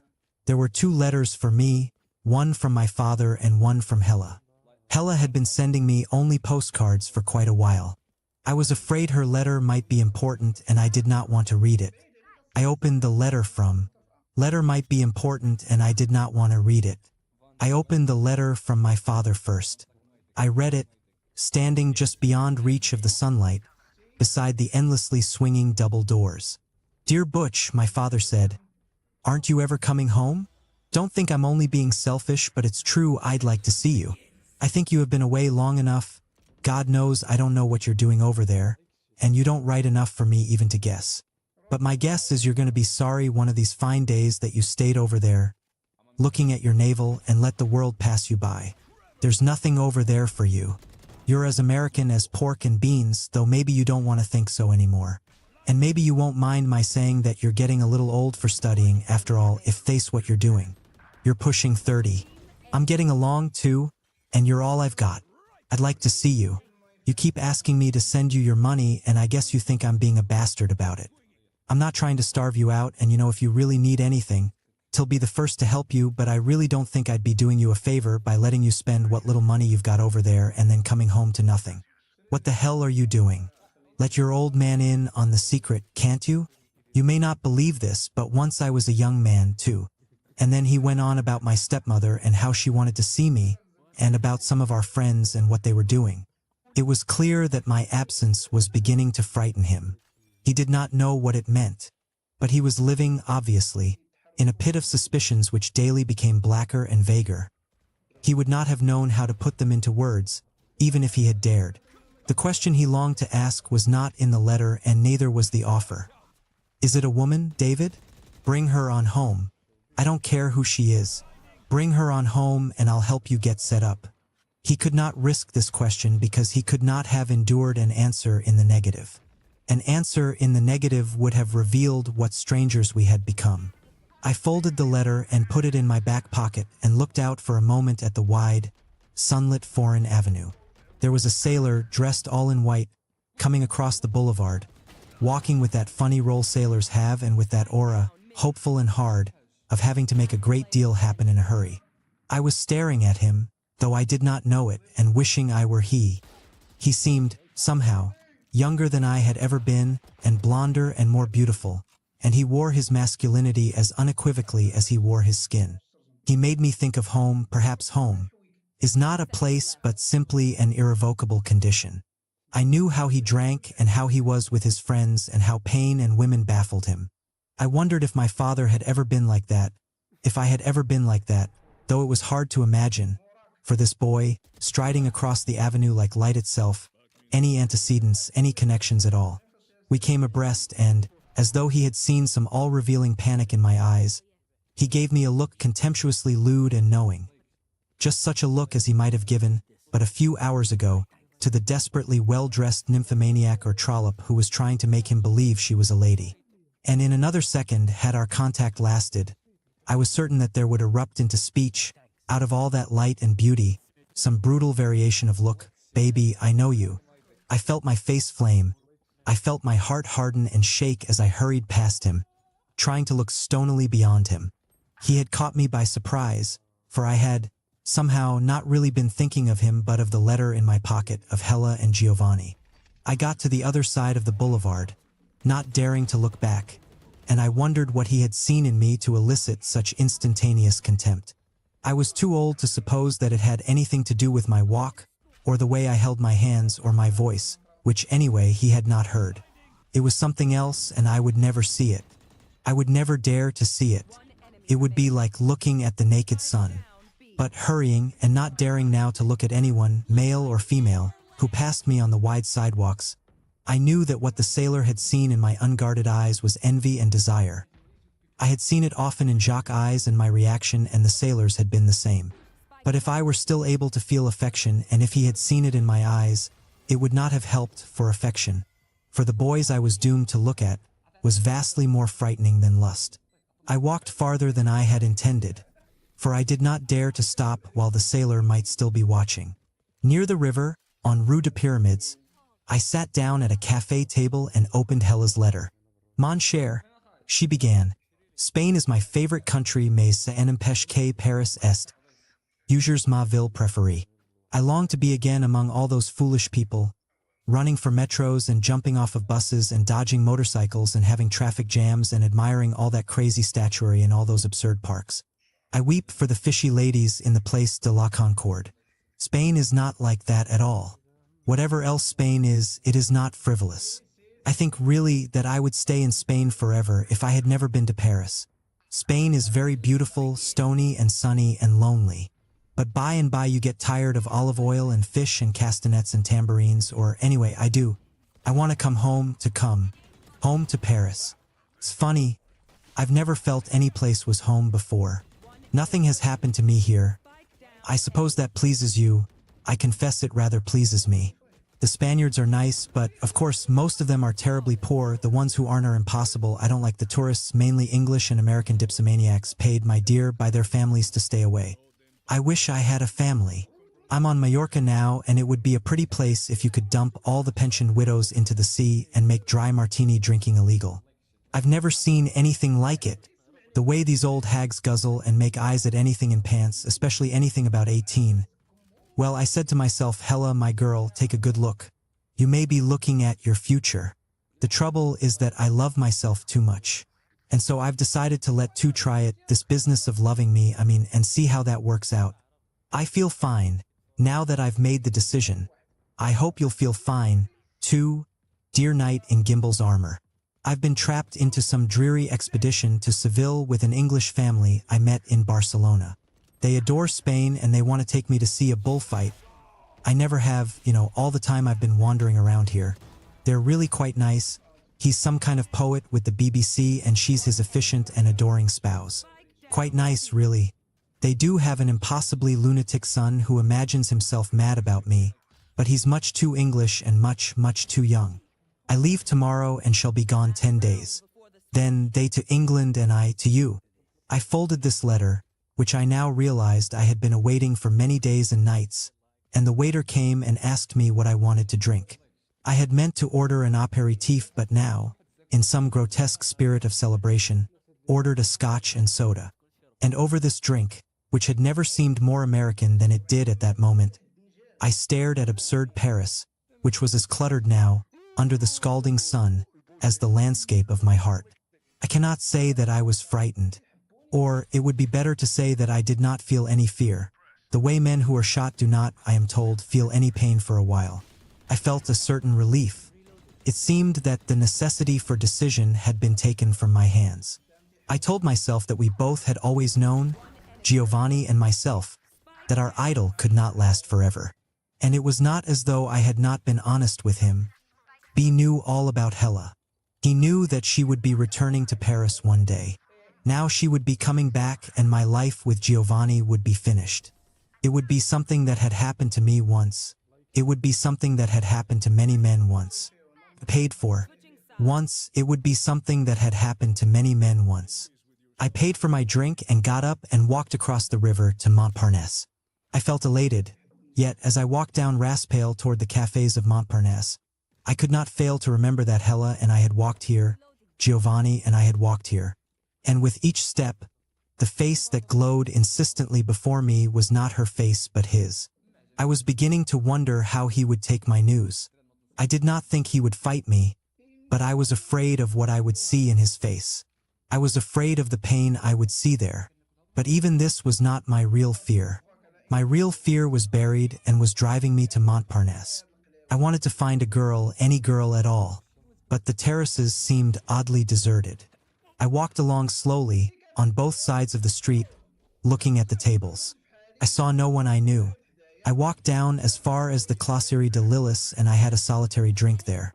I read my letters again.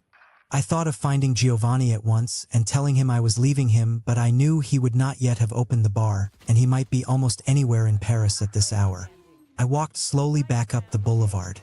Then I saw a couple of girls, French whores, but they were not very attractive. I told myself that I could do better than that. I got to the Select and sat down. I watched the people pass and I drank. No one I knew appeared on the boulevard for the longest while.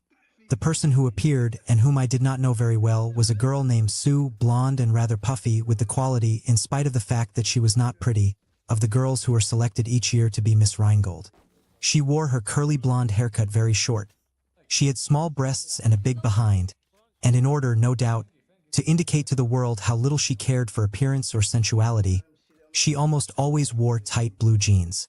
I think she came from Philadelphia and her family was very rich. Sometimes, when she was drunk, she reviled them, and sometimes, drunk in another way, she extolled their virtues of thrift and fidelity. I was both dismayed and relieved to see her. The moment she appeared, I began, mentally, to take off all her clothes. "Sit down," I said. "Have a drink." "I'm glad to see you," she cried, sitting down, and looking about for the waiter. "You'd rather dropped out of sight. How've you been?" Abandoning her search for the waiter and leaning forward to me with a friendly grin. "I've been fine," I told her. "And you?" "Oh, me. Nothing ever happens to me." And she turned down the corners of her rather predatory and also vulnerable mouth to indicate that she was both joking and not joking. "I'm built like a brick stone wall." We both laughed. She peered at me. "They tell me you're living way out at the end of Paris, near the zoo. I found a maid's room out there. Very cheap. Are you living alone?" I did not know whether she knew about Giovanni or not. I felt a hint of sweat on my forehead. "Sort of," I said. "Sort of? What the hell does that mean? Do you have a monkey with you? Or something?" I grinned. "No. But this French kid I know, he lives with his mistress, but they fight a lot and it's really his room, so sometimes, when his mistress throws him out, he bunks with me for a couple of days." "Ah," she sighed. "Chagrin d'amour." "He's having a good time," I said. "He loves it." I looked at her. "Aren't you? Stone walls," she said, "are impenetrable." The waiter arrived. "Doesn't it," I dared, "depend on the weapon?" "What are you buying me to drink?" she asked. "What do you want?" We were both grinning. The waiter stood above us, manifesting a kind of surly joie de vivre. "I believe I'll have." She batted the eyelashes of her tight blue eyes. "Un Ricard, with a hell of a lot of ice." "Do Ricards," I said to the waiter avec beaucoup de la glace. "Oui, monsieur." I was sure he despised us both. I thought of Giovanni and of how many times in an evening the phrase "oui, monsieur" fell from his lips.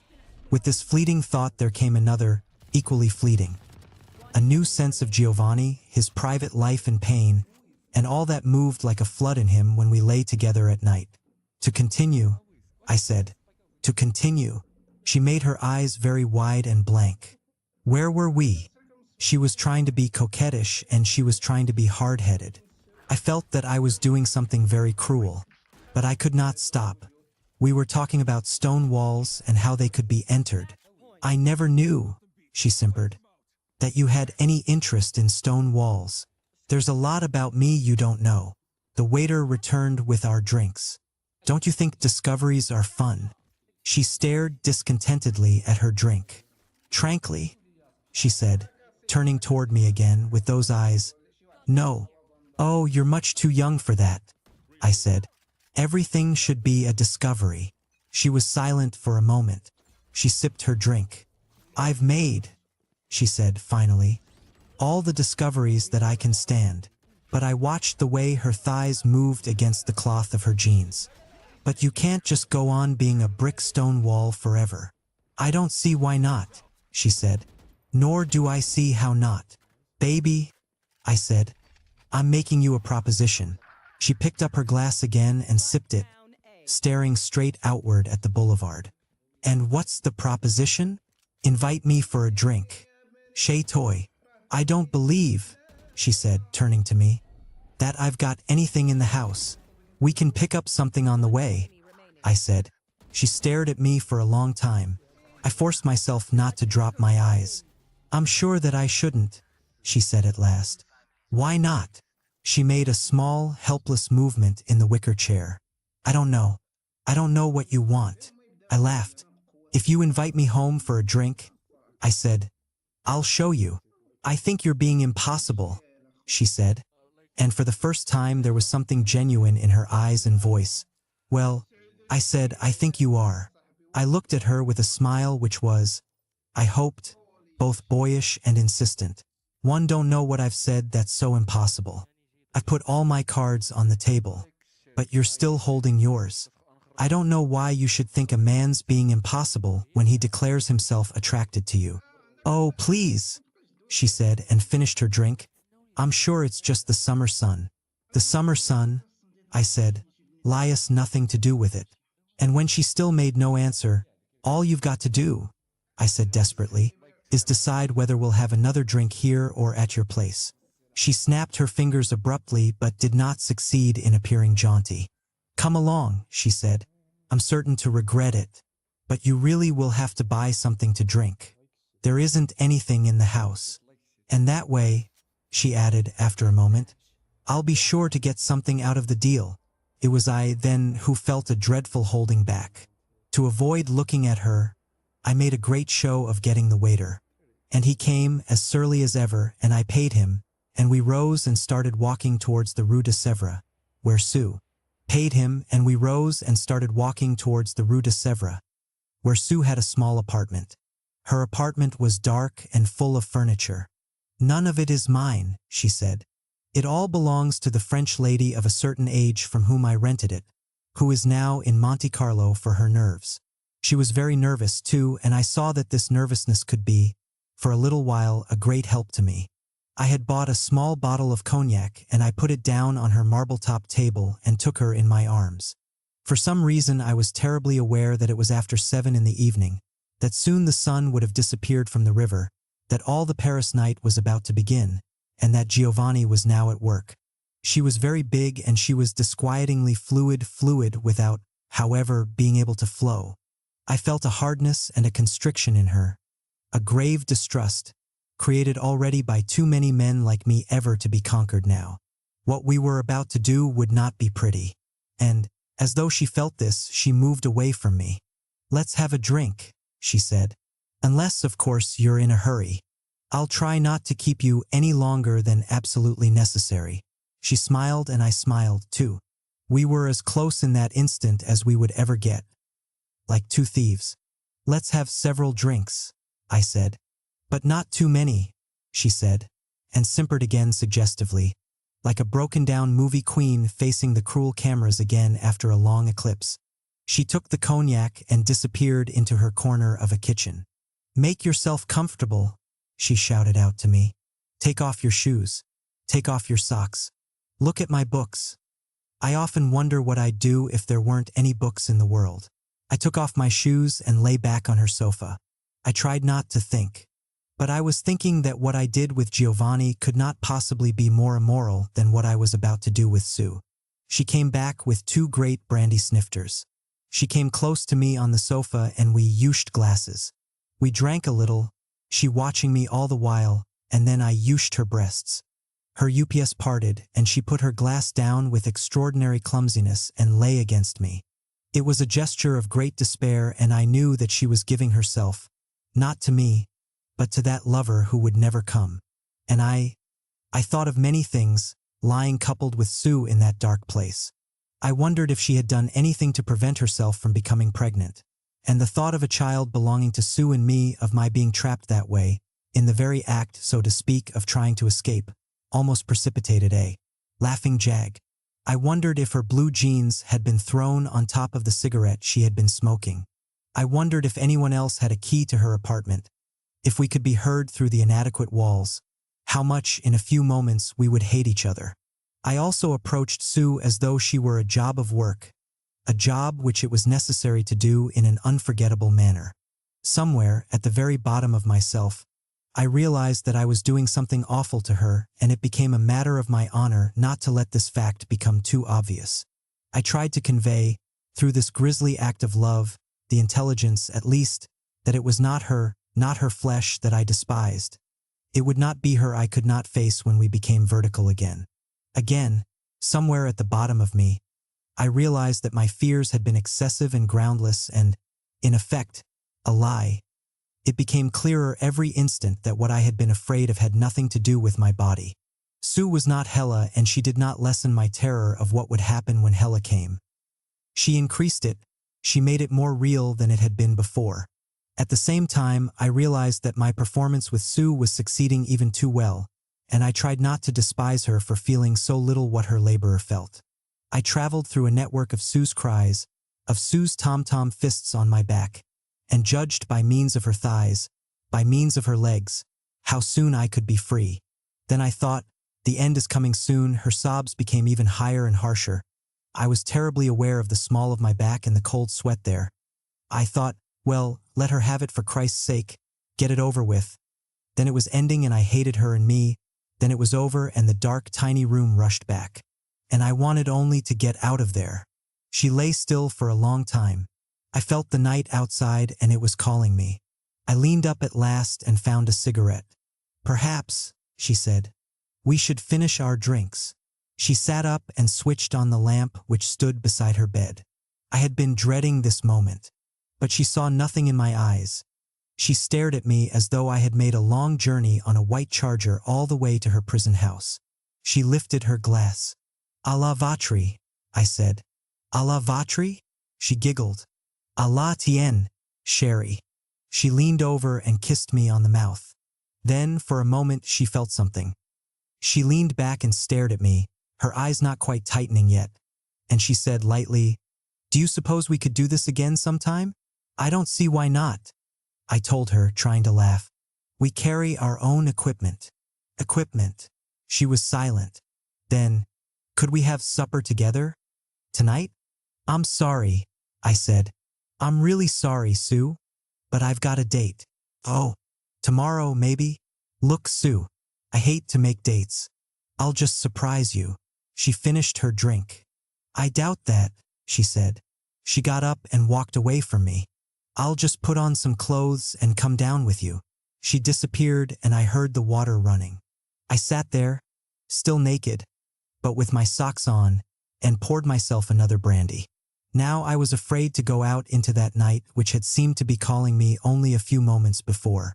When she came back she was wearing a dress and some real shoes, and she had sort of fluffed up her hair. I had to admit she looked better that way, really more like a girl, like a schoolgirl. I rose and started putting on my clothes. "You look nice," I said. There was a great many things she wanted to say, but she forced herself to say nothing.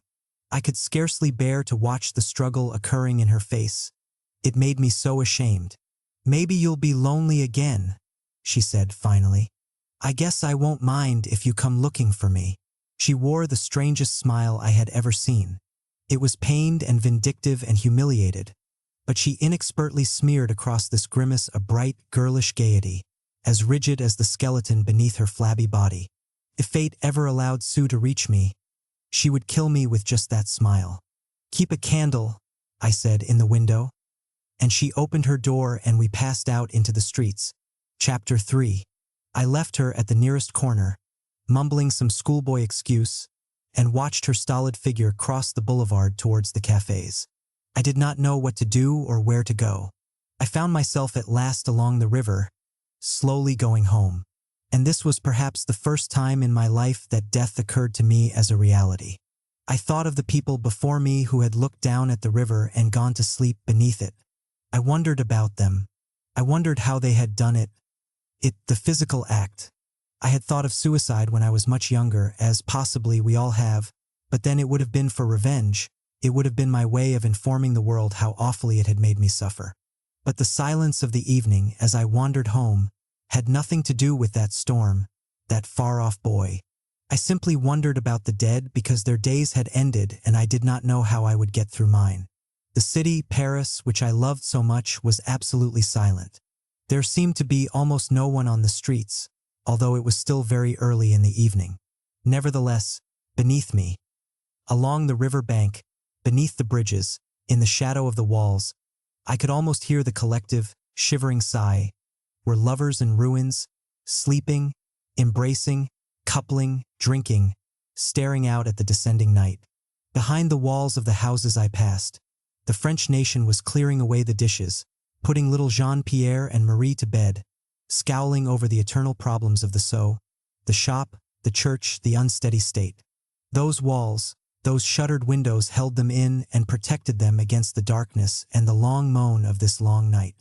10 years hence, little Jean-Pierre or Marie might find themselves out here beside the river and wonder, like me, how they had fallen out of the web of safety.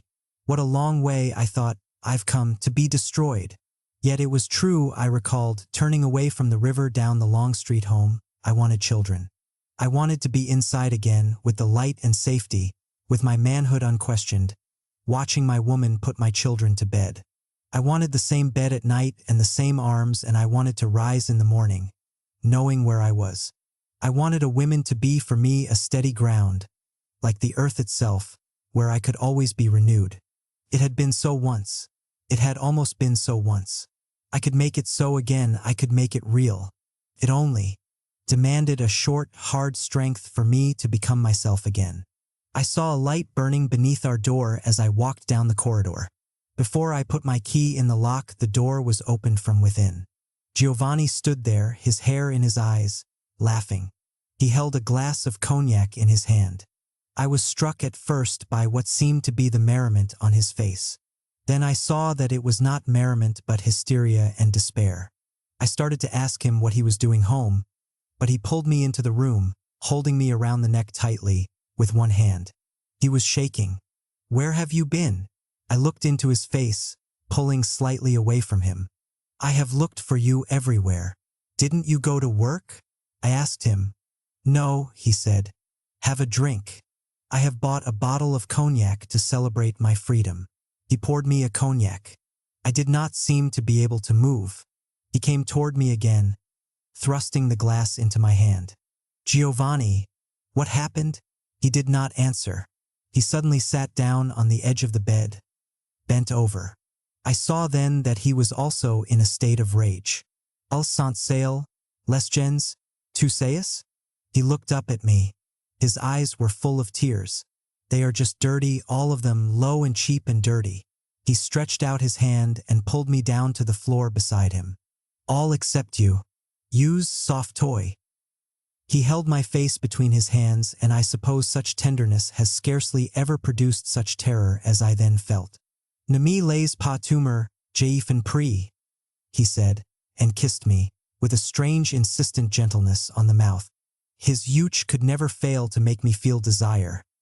Yet his hot, sweet breath also made me want to vomit. I pulled away as gently as I could and drank my cognac. "Giovanni," I said, "please tell me what happened." What's the matter? He fired me, he said. Guillaume, LMA mis à la porte. He laughed and rose and began walking up and down the tiny room. He told me never to come to his bar anymore. He said I was a gangster and a thief and a dirty little street boy, and the only reason I ran after him was because I intended to rob him one night. Après l'amour.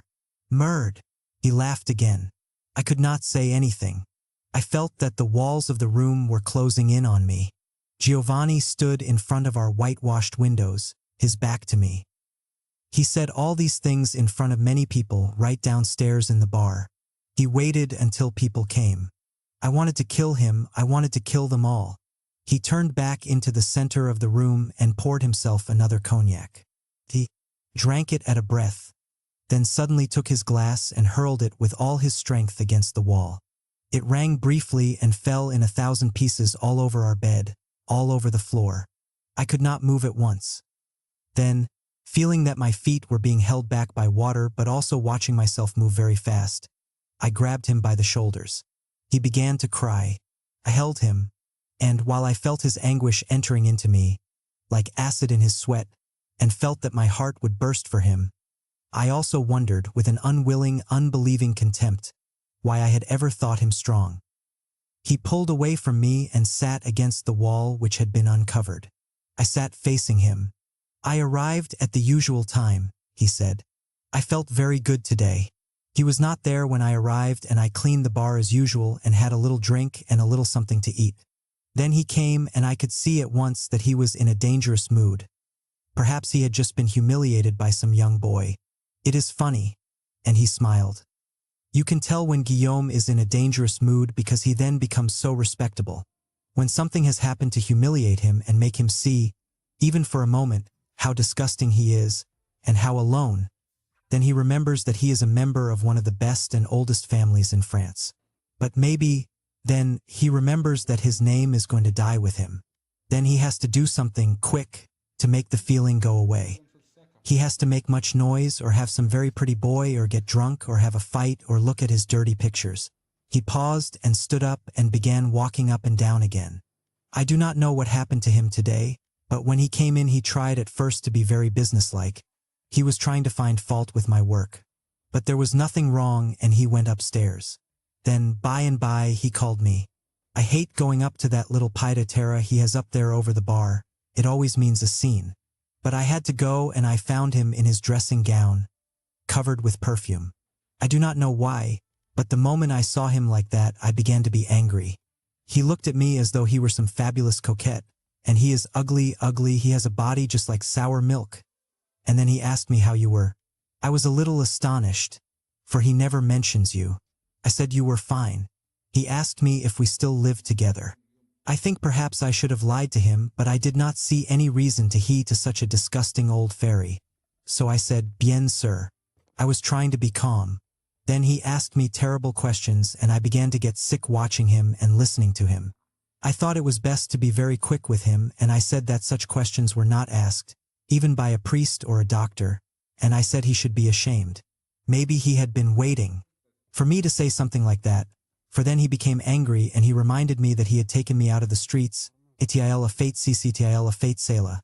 Everything for me because he thought I was adorable, parce tu elle m'adorait, and that I had no gratitude and no decency. I maybe handled it all very badly. I know how I would have done it even a few months ago. I would have made him scream. I would have made him kiss my feet, jet jour. But I did not want to do that. I really did not want to be dirty with him. I tried to be serious. I told him that I had never told him any lies, and I had always said that I did not want to be lovers with him. And he had given me the job all the same. I said I worked very hard and was very honest with him, and that it was not my fault if I did not feel for him as he felt for me. Then he reminded me that one time, and I did not want to say yes, but I was weak from hunger and had trouble not to vomit. I was still trying to be calm and trying to handle it right. So I said, mais à ce moment la je n'avais pas un copain. I am not alone anymore. Je suis avec un garçon maintenant.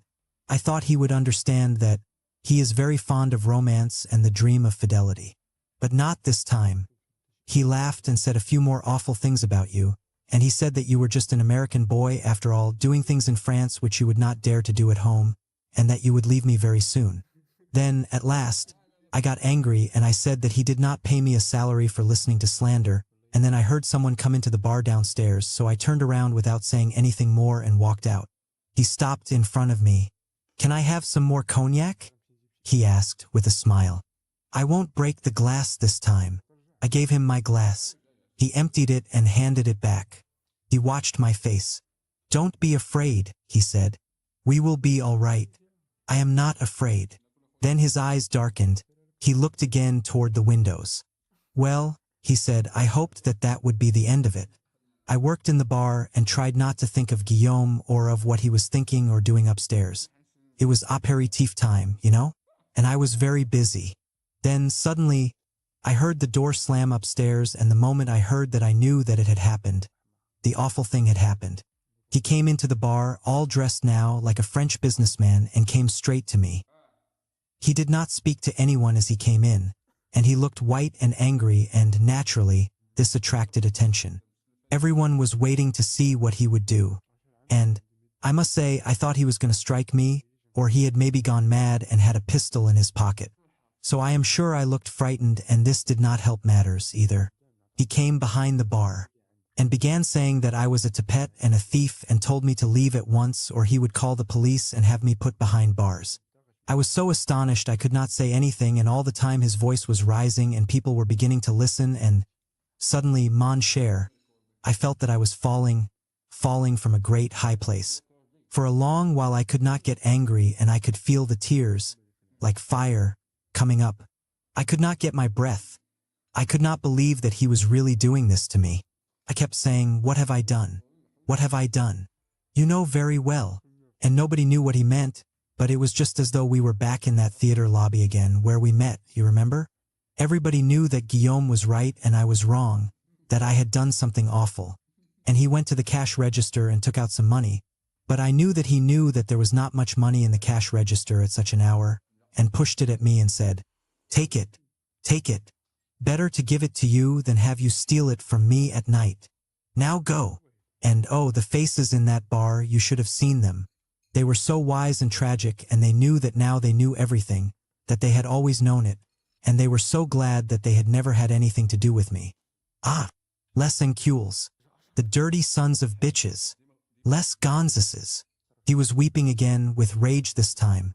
Then, at last, I struck him, and then many hands grabbed me, and now I hardly know what happened. But by and by I was in the street, with all these torn bills in my hand and everybody staring at me. I did not know what to do. I hated to walk away, but I knew if anything more happened, the police would come and Guillaume would have me put in jail. But I will see him again. I swear it. And on that day, he stopped and sat down, staring at the wall. Then he turned to me. He watched me for a long time in silence. "Then, if you were not here," he said very slowly, "this would be the end of Giovanni." I stood up. "Don't be silly," I said. "It's not so tragic as all that." I paused.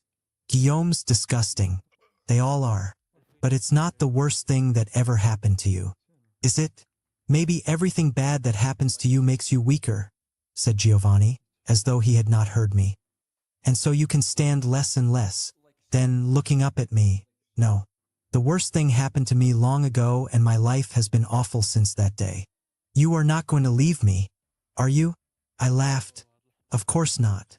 I started shaking the broken glass off our blanket onto the floor. "I do not know what I would do if you left me." For the first time I felt I do not know what I would do if you left me.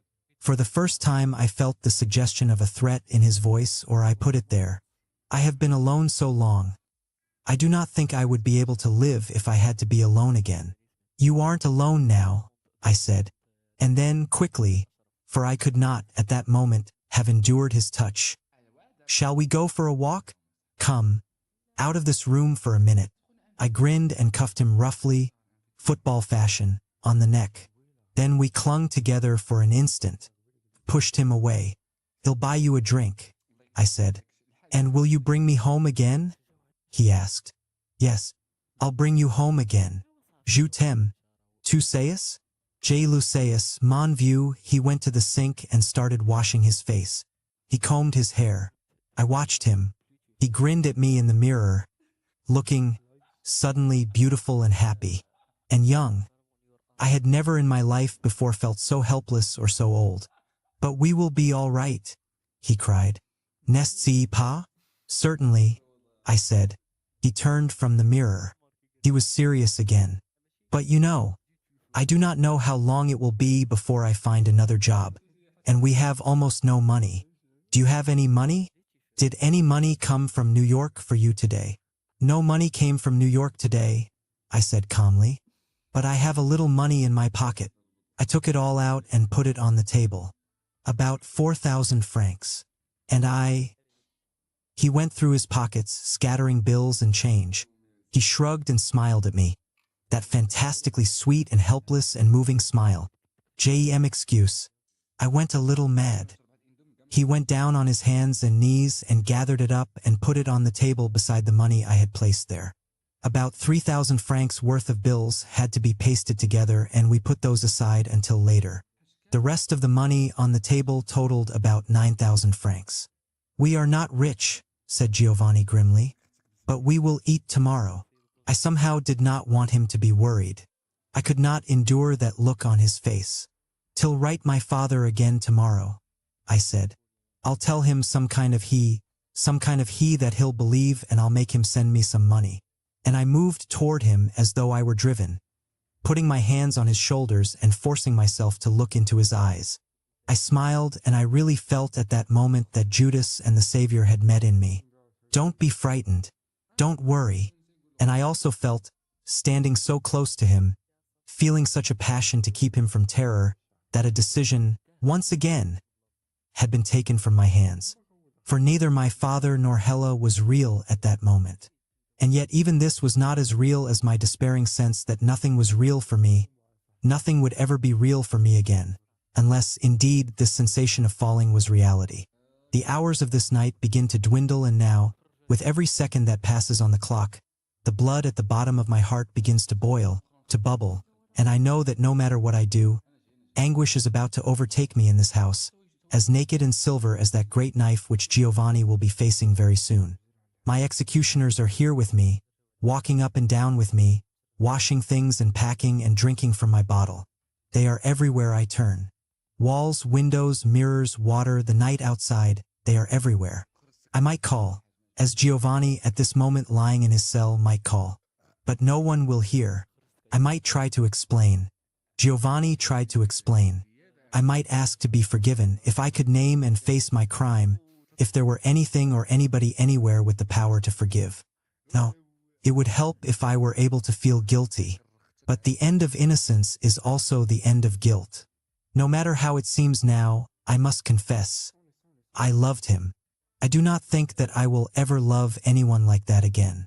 And this might be a great relief if I did not also know that, when the knife has fallen, Giovanni, if he feels anything, will feel relief. I walk up and down this house. Up and down this house. I think of prison.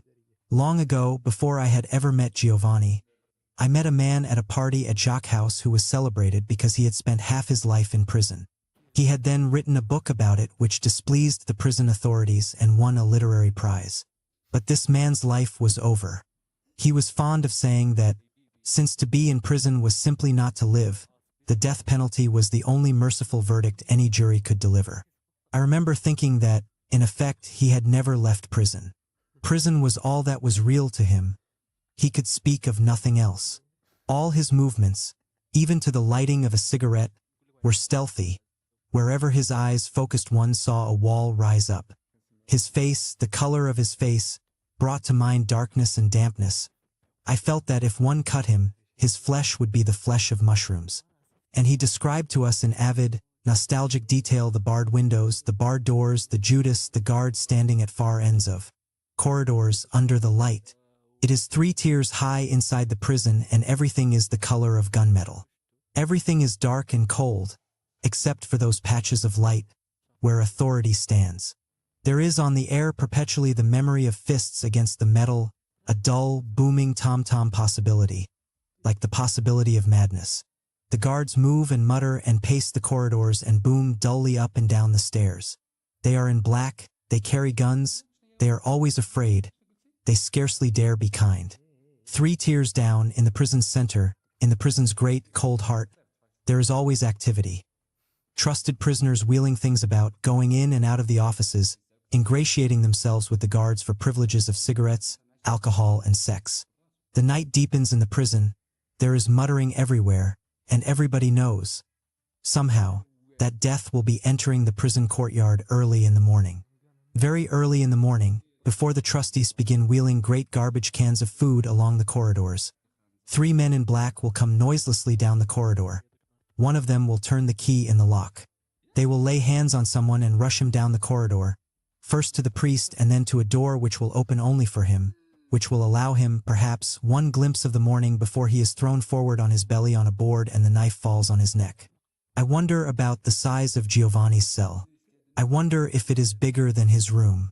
I know that it is colder. I wonder if he is alone or with 2 or 3 others. If he is perhaps playing cards or smoking or talking or writing a letter, to whom would he be writing a letter? Or walking up and down? I wonder if he knows that the approaching morning is the last morning of his life. For the prisoner usually does not know. The lawyer knows and tells the family or friends but does not tell the prisoner. I wonder if he cares. Whether he knows or not, cares or not, he is certainly afraid. Whether he is with others or not, he is certainly alone. I try to see him, his back to me, standing at the window of his cell.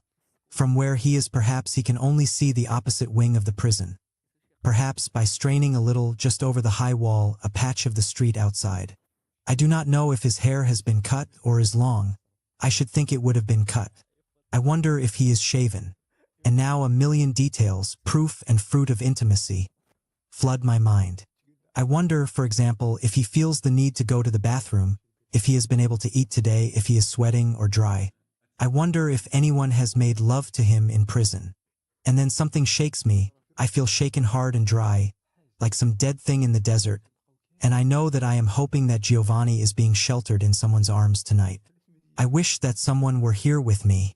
I would make love to whoever was here all night long. I would labor with Giovanni all night long. Those days after Giovanni had lost his job, we dawdled. Dawdled as doomed mountain climbers may be said to dawdle above the chasm, held only by a snapping rope. I did not write my father. I put it off from day to day. It would have been too definitive an act. I knew which he I would tell MM and I knew the he would work, only I was not sure that it would be a he. Day after day we lingered in that room and Giovanni began to work on it again. He had some weird idea that it would be nice to have a bookcase sunk in the wall and he chipped through the wall until he came to the brick and began pounding away at the brick. It was hard work. It was insane work. But I did not have the energy or the heart to stop him. In a way he was doing it for me, to prove his love for me. He wanted me to stay in the room with him. Perhaps he was trying, with his own strength, to push back the encroaching walls, without, however, having the walls fall down. Now, of course, I see something very beautiful in those days which were such torture then. I felt, then, that Giovanni was dragging me with him to the bottom of the sea. He could not find a job. I knew that he was not really looking for one, that he could not. He had been bruised, so to speak, so badly that the eyes of strangers lacerated him like salt. He could not endure being very far from me for very long. I was the only person on God's cold, green earth who cared about him, who knew his speech in silence, knew his arms, and did not carry a knife. The burden of his salvation seemed to be on me and I could not endure it. And the money dwindled, it did not dwindle very fast. Giovanni tried to keep panic out of his voice when he asked me each morning, "Are you going to American Express today?" "Certainly," I would answer. "Do you think your money will be there today?" "I don't know." "What are they doing with your money in New York?" Still I could not act. I went to Jacques and borrowed 10,000 francs from him again. I told him that Giovanni and I were going through a difficult time, but that it would be over soon.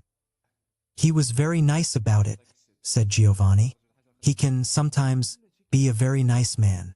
We were sitting on a terrace near Odeon. I looked at Giovanni and thought for a moment how nice it would be if Jacques would take him off my hands. "What are you thinking?" asked Giovanni. For a moment I was frightened and I was also ashamed. I was thinking, I said, that I'd like to get out of Paris. Where would you like to go? He asked. Oh, I don't know. Anywhere. I'm sick of this city, I said suddenly, with a violence that surprised us both. I'm tired of this ancient pile of stone and all these goddamn smug people. Everything you put your hands on here comes to pieces in your hands. That, said Giovanni gravely, is true. He was watching me with a terrible intensity. I forced myself to look at him and smile. Wouldn't you like to get out of here for a while? I asked. Ah, he said, and raised both hands briefly, palms outward, in a kind of mock resignation. I would like to go wherever you go. I do not feel so strongly about Paris as you do suddenly. I have never liked Paris very much. Perhaps, I said. I scarcely knew what I was saying. We could go to the country, or to Spain. Ah, he said lightly. You are lonely for your mistress. I was guilty and irritated and full of love and pain. I wanted to kick him and I wanted to take him in my arms. That's no reason to go to Spain, I said sullenly. I just like to see it, that's all. This city is expensive. Well, he said brightly, let us go to Spain. Perhaps it will remind me of Italy. Would you rather go to Italy? Would you rather visit your home? He smiled. I do not think I have a home there anymore. And then, no, I would not like to go to Italy. Perhaps, after all, for the same reason you do not want to go to the United States. But I am going to the United States, I said quickly. And he looked at me. I mean, I'm certainly going to go back there one of these days. One of these days, he said. Everything bad will happen, one of these days. Why is it bad? He smiled. Why, you will go home and then you will find that home is not home anymore. Then you will really be in trouble. As long as you stay here, you can always think, one day I will go home. He played with my thumb and grinned. N'est-ce pas? Beautiful logic, I said. You mean I have a home to go to as long as I don't? Beautiful logic, I said. You mean I have a home to go to as long as I don't go there? He laughed. Well, isn't it true? You don't have a home until you leave it, and then, when you have left it, you never can go back. I seem, I said, to have heard this song before. Ah, yes, said Giovanni. And you will certainly hear it again. It is one of those songs that somebody somewhere will always be singing. We rose and started walking. And what would happen? I asked idly. If I shut my ears? He was silent for a long while. Then, you do, sometimes, remind me of the kind of man who is tempted to put himself in prison in order to avoid being hit by a car. That, I said sharply, would seem to apply much more to you than to me. What do you mean? He asked. I'm talking about that room, that hideous room. Why have you buried yourself there so long? Buried myself? Forgive me, mon cher Américain, but Paris is not like New York. It is not full of palaces for boys like me. Do you think I should be living in Versailles instead? There must, I said, be other rooms. Ce n'y manque pas, les chambers. The world is full of rooms. Big rooms, little rooms, round rooms, square ones, rooms high up, rooms low down. All kinds of rooms. What kind of room do you think Giovanni should be living in? How long do you think it took me to find the room I have? And since when? He stopped and beat with his forefinger on my chest. Have you so hated the room? Since when? Since yesterday, since always? Dis-moi. Facing him, I faltered. I don't hate it. I didn't mean to hurt your feelings. His hands dropped to his sides. His eyes grew big. He laughed. Hurt my feelings?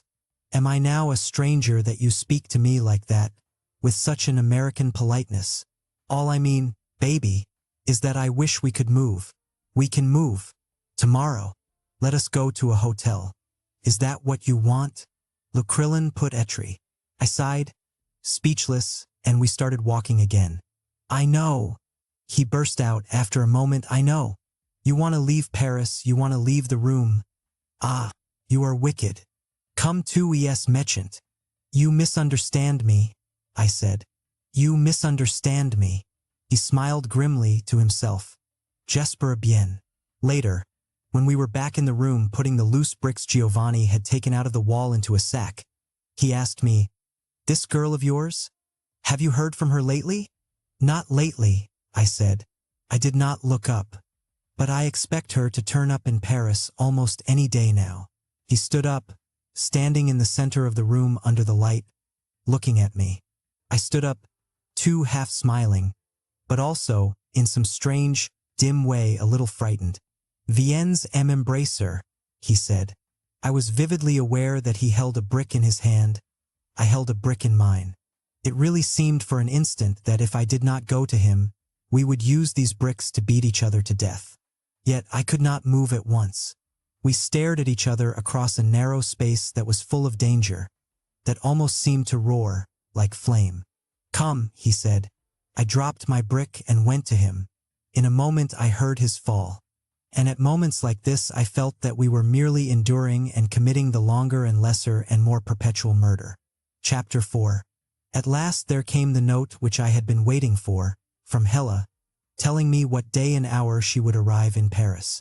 I did not tell this to Giovanni but walked out alone that day and went to the station to meet her. I had hoped that when I saw her something instantaneous, definitive, would have happened in me, something to make me know where I should be and where I was. But nothing happened. I recognized her at once before she saw me. She was wearing green, her hair was a little shorter, and her face was tan, and she wore the same brilliant smile. I loved her as much as ever, and I still did not know how much that was.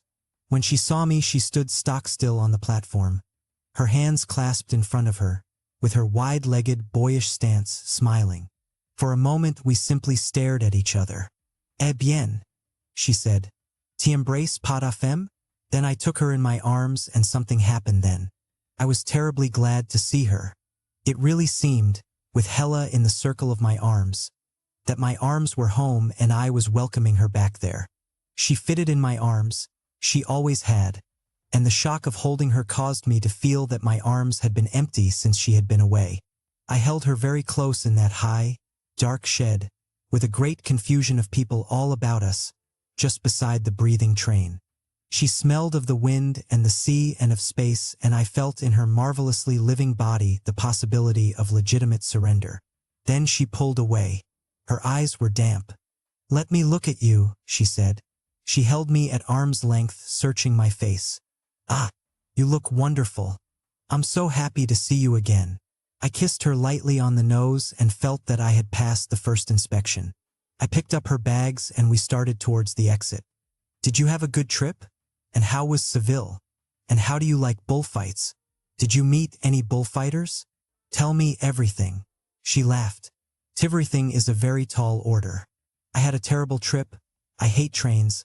I wish I'd flown, but I've been in one Spanish airplane and I swore never, never again.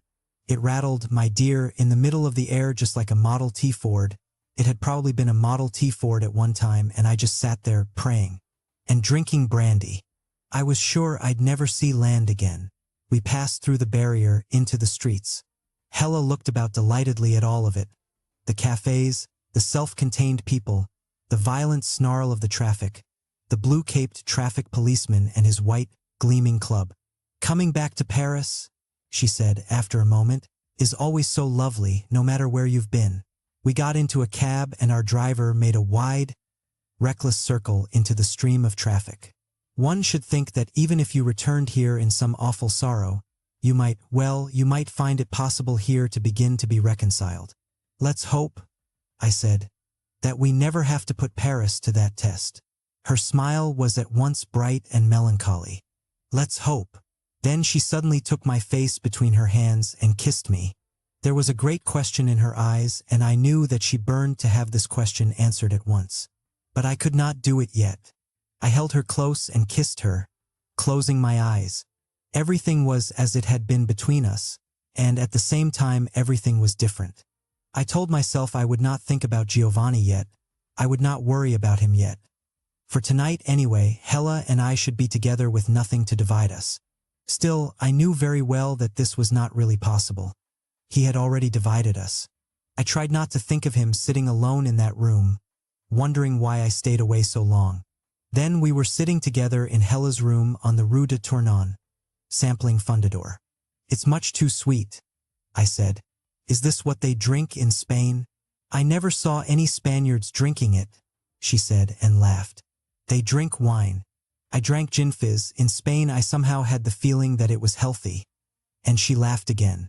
I kept kissing her and holding her, trying to find my way in her again, as though she were a familiar, darkened room in which I fumbled to find the light. And, with my kisses, I was trying also to delay the moment which would commit me to her, or fail to commit me to her.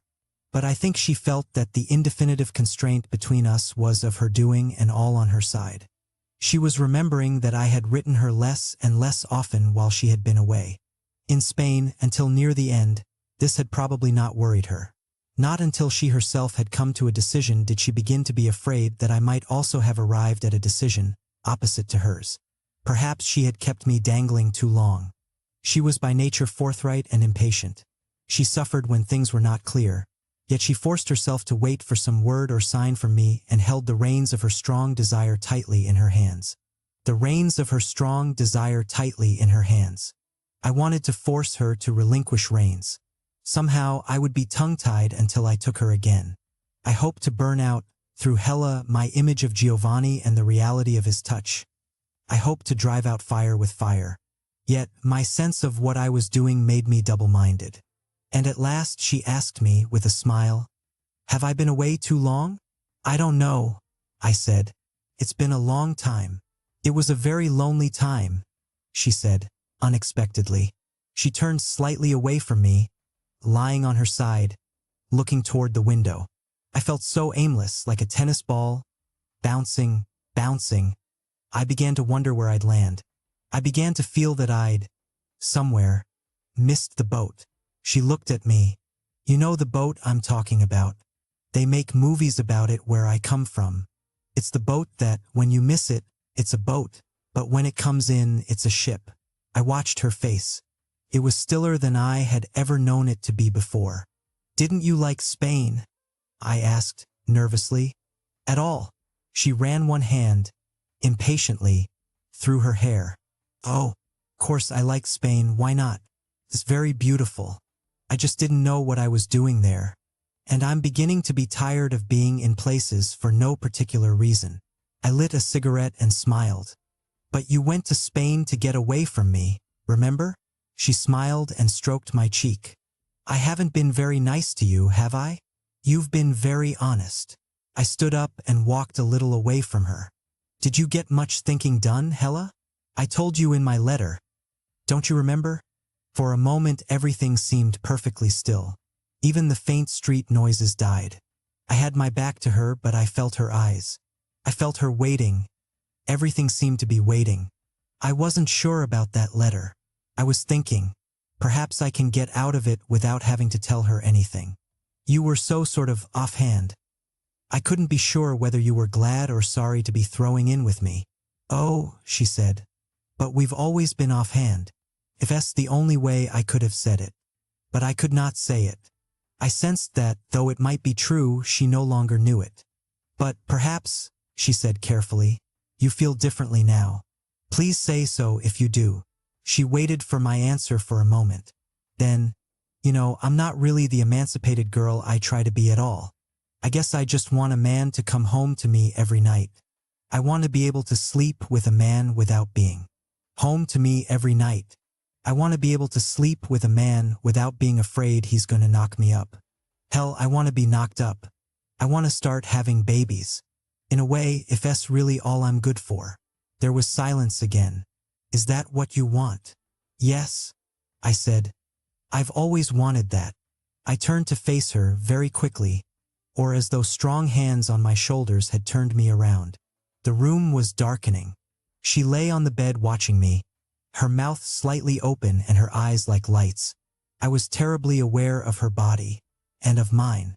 I walked over to her and put my head on her breast. I wanted to lie there, hidden and still. But then, deep within, I felt her moving, rushing to open the gates of her strong, walled city and let the King of Glory come in.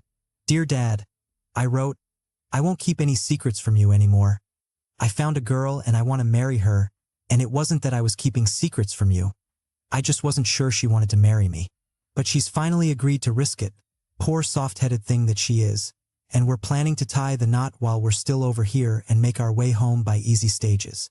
She's not French, in case you're worried. I know you don't dislike the French. It's just that you don't think they have our virtues. I might add, they don't. Anyway, Hella, her name is Hella Lincoln. She comes from Minneapolis. Her father and mother still live there. He's a corporation lawyer. She's just a little woman. Hella would like us to honeymoon here, and it goes without saying that I like anything she likes. So, now will you send your loving son some of his hard-earned money? Tout de suite. That's French for pronto. Hella, the photo doesn't really do her justice. Came over here a couple of years ago to study painting. Then she discovered she wasn't a painter, and just about the time she was ready to throw herself into the Seine, we met, and the rest, as they say, is history. I know you'll love her, Dad, and she'll love you. She's already made me a very happy man. Hella and Giovanni met by accident, after Hella had been in Paris for 3 days. During those 3 days I had not seen him, and I had not mentioned his name. We had been wandering about the city all day, and all day Hella had been full of a subject which I had never heard her discuss at such length before. Women. She claimed it was hard to be one. I don't see waff so hard about being a woman. At least, not as long as she's got a man. That's just it, said she. Hasn't it ever struck you that thaf's a sort of humiliating necessity? Oh, please, I said. It never seemed to humiliate any of the women I knew. Well, she said, I'm sure you never thought about any of them in that way. I certainly didn't. I hope they didn't either. And why are you? What's your beef?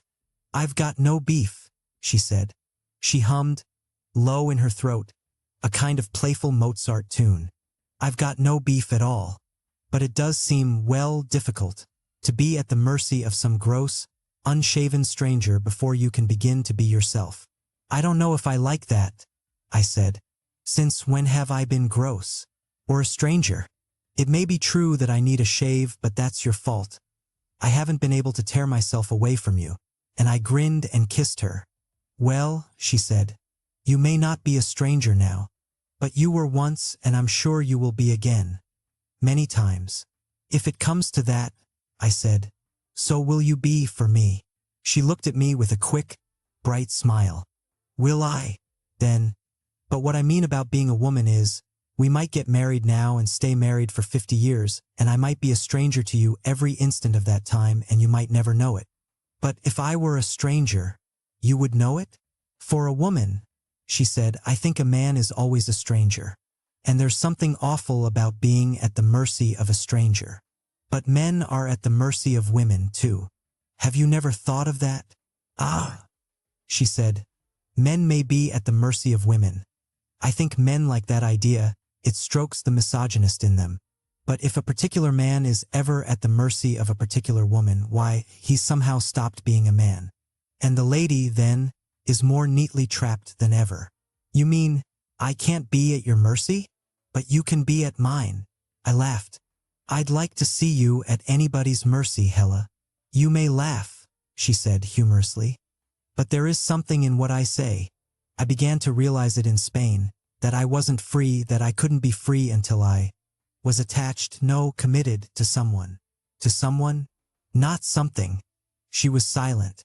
I don't know, she said at last. But I'm beginning to think that women get attached to something really by default. They'd give it up if they could any time for a man. Of course they can't admit this, and neither can most of them let go of what they have. But I think it kills them. Perhaps I only mean, she added after a moment, that it would have killed me. What do you want, Hella? What have you got now that makes such a difference? She laughed. It isn't what I've got. It isn't even what I want. It's that you've got me. So now I can be your obedient and most loving servant. I felt cold. I shook my head in mock confusion. I don't know what you're talking about. Why, she said, TM talking about my life. I've got you to take care of and feed and torment and trick and love. I've got you to put up with. From now on, I can have a wonderful time complaining about being a woman. But I won't be terrified that I'm not one. She looked at my face and laughed.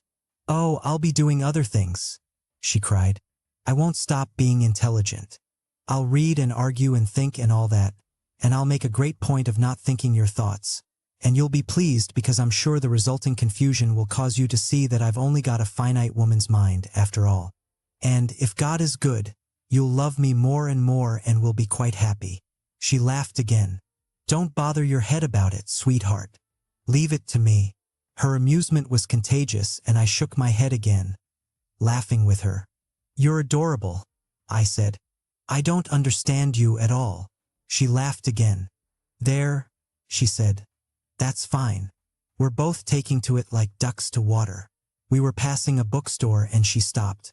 Can we go in for just a minute? She asked. There's a book I'd like to get. Quite, she added as we entered the shop. A trivial book. I watched her with amazement as she went over to speak to the woman who ran the shop. I wandered idly over to the farthest bookshelf, where a man stood, his back to me, leafing through a magazine. As I stood beside him, he closed the magazine and put it down, and turned. We recognized each other at once. It was Jacques. Tiens, he cried. Here you are. We were beginning to think that you had gone back to America. Me? I laughed. No, I'm still in Paris. I've just been busy. Then, with a terrible suspicion, I asked, Who's we? Why, said Jacques with a hard, insistent smile. Your baby. It seems you left him alone in that room without any food, without any money, without even any cigarettes. He finally persuaded his concierge to allow him to put a phone call on his bill and called me. The poor boy sounded as though he would have put his head in the gas oven. If, he laughed. He had had a gas oven. We stared at each other. He deliberately said nothing. I did not know what to say. I threw a few provisions in my car, said Jacques, and hurried out to get him. He thought we should drag the river for you. But I assured him that he did not know Americans as well as I and that you had not drowned yourself. You had only disappeared in order to think. And I see that I was right. You have thought so much that now you must find what others have thought before you. One book, he said finally, that you can surely spare yourself the trouble of reading is the Marquis de Sade. Where is Giovanni now? I asked. I finally remembered the name of Hella's hotel, said Jacques. Giovanni said that you were more or less expecting her, and so I gave him the bright idea of calling you there. He has stepped out for an instant to do just that. He'll be along presently. Hella had returned with her book. You two have met before, I said awkwardly. Hella, you remember Jacques. She remembered him and also remembered that she disliked him. She smiled politely and held out her hand. How are you? Je suis ravi, mademoiselle, said Jacques. He knew that Hella disliked him and this amused him. And to corroborate her dislike, and also because at that moment he really hated me, he bowed low over her outstretched hand and became, in an instant, outrageously and offensively effeminate. I watched him as though I were watching an imminent disaster from many miles away. He turned playfully to me. David has been hiding from us, he murmured. Now that you are back. Oh, said Hella and moved closer to me, taking my hand. That was very naughty of him. I'd never have allowed it, if I'd known we were hiding. She grinned. But, then, he never tells me anything. Jacques looked at her. No doubt, he said. Ty finds more fascinating topics when you are together than why he hides from old friends. When you are together than why he hides from old friends. I felt a great need to get out of there before Giovanni arrived. We haven't eaten supper yet, I said, trying to smile. Perhaps we can meet you later. I knew that my smile was begging him to be kind to me. But at that moment the tiny bell which announced every entry into the shop rang, and Jacques said, Ah, here is Giovanni. And indeed, I felt him behind me, standing stock-still, staring, and felt in Hella's clasp, in her entire body. A kind of wild shrinking and not all of her composure kept this from showing in her face. When Giovanni spoke, his voice was thick with fury and relief and unshed tears. Where have you been? He cried. I thought you were dead. I thought you had been knocked down by a car or thrown into the river. What have you been doing all these days? I was able, oddly enough, to smile, and I was astonished at my calm. Giovanni, I said, I want you to meet my fiancé, Mli Hella, Monsieur Giovanni. He had seen her before his outburst ended, and now, he touched her hand with a still, astounded politeness and stared at her with black, steady eyes as though he had never seen a woman before. Enchante, mademoiselle, he said, and his voice was dead and cold. He looked briefly at me, then back at Hella. For a moment we, all four, stood there as though we were posing for a tableau. Really, said Jacques, now that we are all together, I think we should have one drink together. A very short one, he said to Hella, cutting off her attempt at polite refusal and taking her arm. It's not every day, he said, that old friends get together. He forced us to move, Hella and he together, Giovanni and I ahead. The bell rang viciously as Giovanni opened the door. The evening air hit us like a blaze. We started walking away from the river, toward the boulevard. When I decide to leave a place, said Giovanni, I tell the concierge so that at least she will know where to forward my mail. I flared briefly, unhappily. I had noticed that he was shaven and wore a clean, white shirt and tie, a tie which surely belonged to Jacques. I don't see what you've got to complain about, I said. Too sure knew where to go. But with the look he gave me then my anger left me and I wanted to cry. You are not nice, he said. Tu n'es pas chic du tout. Then he said no more and we walked to the boulevard in silence. Behind us I could hear the murmur of Jacques' voice. On the corner we stood and waited for them to catch up with us. Darling, said Hella as she reached me. You stay and have a drink if you want to. I can't, I really can't, I don't feel well at all. She turned to Giovanni. Want to, I can't, I really can't, I don't feel well at all. She turned to Giovanni. Please forgive me, she said. But I've just come back from Spain and I've hardly sat down a moment since I got off the train. Another time, truly, but I must get some sleep tonight. She smiled and held out her hand, but he did not seem to see it. I'll walk Hella home, I said, and then I'll come back, if you'll tell me where you're going to be. Giovanni laughed, abruptly. Why, we will be in the quarter, he said. We will not be difficult to find. I am sorry, said Jacques to Hella, that you do not feel well. Perhaps another time. And Hella's hand, which was still uncertainly outstretched, he bowed over and kissed a second time. He straightened and looked at me. You must bring Hella to dinner at my house one night. He made a face. There is no need to hide your fiancée from us. No need whatever, said Giovanni. She is very charming. And we, with a grin to Hella, will try to be charming too. Well, I said and took Hella by the arm. I'll see you later. If I am not here, said Giovanni, both vindictive and near tears, lay the time you come back again. I will be at home.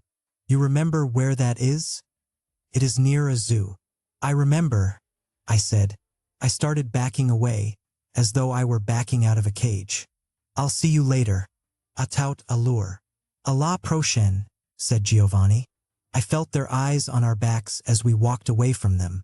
For a long while Hella was silent, possibly because, like me, she was afraid to say anything.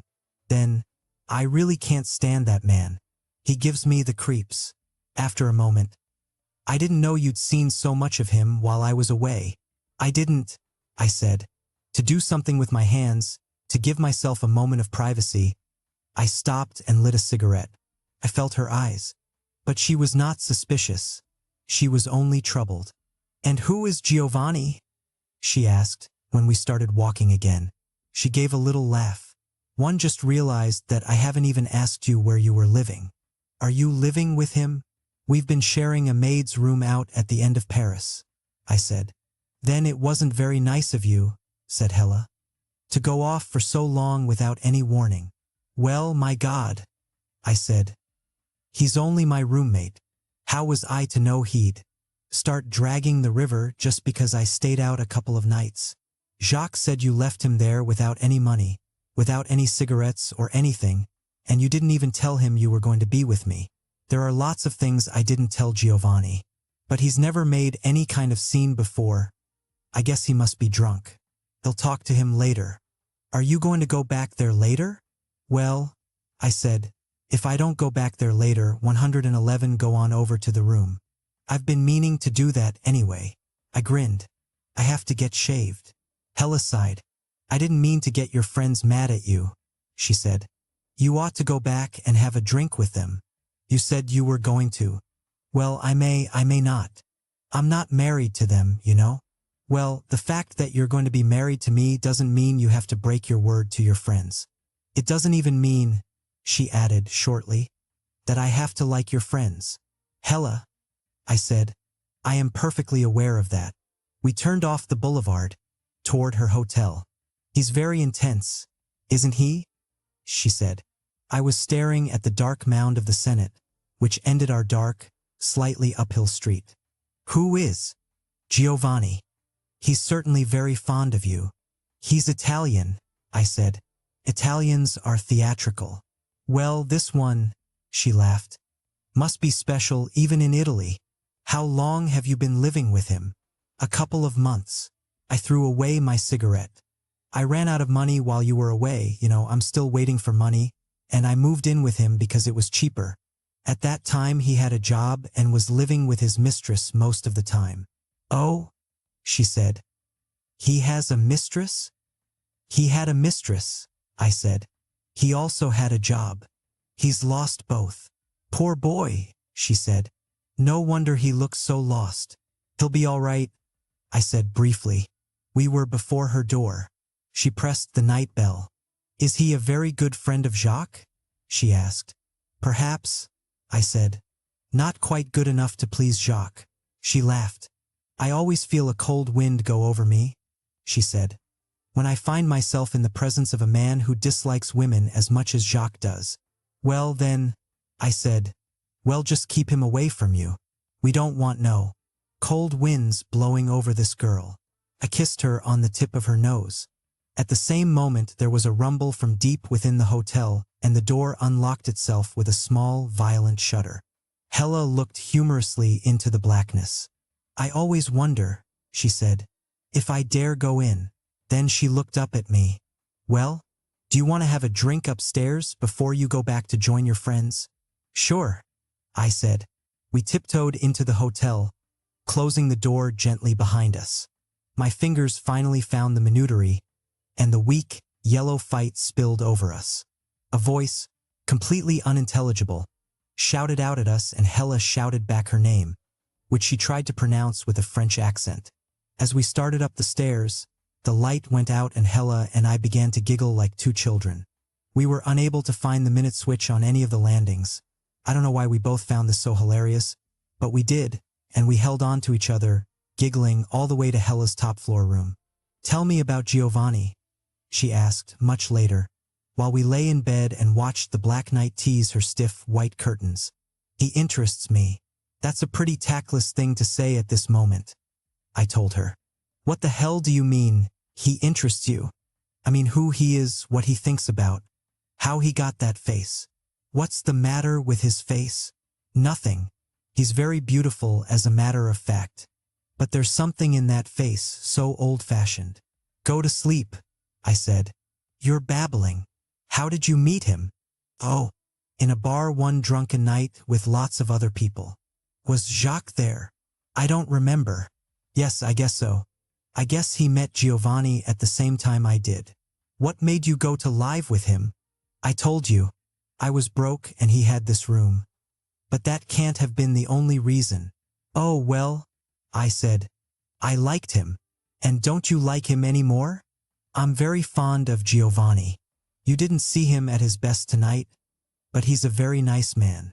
I laughed. Covered by the night, emboldened by Hella's body and my own, and protected by the tone of my voice, I found great relief in adding, I love him in a way. I really do. He seems to feel that you have a funny way of showing it. He seems to feel that you have a funny way of showing it. Oh, well, I said, these people have another style from us. They're much more demonstrative. I can't help it. I just can't do all that. Yes, she said thoughtfully. I've noticed that. You've noticed what? Kids here, they think nothing of showing a lot of affection for each other. It's sort of a shock at first. Then you begin to think it's sort of nice. It is sort of nice, I said. Well, said Hella, I think we ought to take Giovanni out to dinner or something one of these days. After all, he did sort of rescue you. That's a good idea, I said. I don't know what he's doing these days, but I imagine he'll have a free evening. Does he hang around with Jacques much? No, I don't think so. I think he just ran into Jacques tonight. I paused. I'm beginning to see, I said carefully, that kids like Giovanni are in a difficult position. This isn't, the land of opportunity. There's no provision made for them. Giovanni's poor. He comes from poor folks, and there isn't really much that he can do. And for what he can do, there's terrific competition. And at that, very little money, not enough for them to be able to think of building any kind of future. That's why so many of them wander the streets and turn into gigolos and gangsters and God knows what. It's cold, she said, out here in the old world. Well, it's pretty cold out there in the new one, too, I said. It's cold out here, period. She laughed. But we have our love to keep us warm. We're not the first people who thought that as they lay in bed. Nevertheless, we lay silent and still in each other's arms for a while. Hella, I said at last. Yes, Hella, when the money gets here, let's take it and get out of Paris. Get out of Paris? Where do you want to go? I don't care. Just out. I'm sick of Paris. I want to leave it for a while. Let's go south. Maybe there'll be some sun. Shall we get married in the south? Hella, I said, you have to believe me, I can't do anything or decide anything. I can't even see straight until we get out of this town. I don't want to get married here. I don't even want to think about getting married here. Let's just get out. I didn't know you felt this way, she said. I've been living in Giovanni's room for months, I said. And I just can't stand it anymore. I have to get out of there. Please. She laughed nervously and moved slightly away from me. Well, I really don't see why getting out of Giovanni's room means getting out of Paris. I sighed. Please, Hella. I don't feel like going into long explanations now. Maybe it's just that if I stay in Paris, I'll keep running into Giovanni and... I stopped. Why should that disturb you? Well, I can't do anything to help him and I can't stand having him watch me. As though... I'm an American, Hella. He thinks I'm rich. I paused and sat up, looking outward. She watched me. He's a very nice man, as I say, but he's very persistent. And he's got this thing about me, he thinks I'm God. And that room is so stinking and dirty. And soon winter'll be here and if it's going to be cold. I turned to her again and took her in my arms. Look, let's just go. I'll explain a lot of things to you later. Later, when we get out. There was a long silence. And you want to leave right away? She said. Yes. As soon as that money comes, let's rent a house. You're sure, she said, that you don't just want to go back to the States? I groaned. No, not yet. That isn't what I mean. She kissed me. I don't care where we go, she said, as long as we're together. Then she pushed me away. It's almost morning, she said. We'd better get some sleep. I got to Giovanni's room very late the next evening. I had been walking by the river with Hella and later I drank too much in several bistros. The light crashed on as I came into the room and Giovanni sat up in bed, crying out in a voice of terror, Kaestla? Kaestla. I stopped in the doorway, weaving a little in the light, and I said, It's me, Giovanni. Shut up. Giovanni stared at me and turned on his side, facing the wall, and began to cry. I thought, sweet Jesus. I took my cigarettes out of my jacket pocket and hung my jacket over the chair. With my cigarettes in my hand, I went to the bed and leaned over Giovanni. I said, Baby, stop crying. Please stop crying. Giovanni turned and looked at me.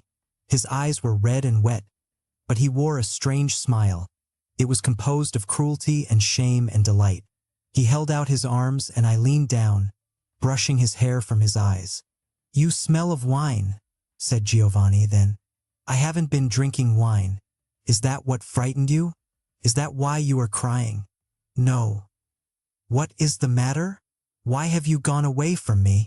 I did not know what to say. Giovanni turned to the wall again. I had hoped, I had supposed that I would feel nothing. But I felt a tightening in a far corner of my heart, as though a finger had touched me there. I have never reached you, said Giovanni. You have never really been here. I do not think you have ever lied to me, but I know that you have never told me the truth. Why?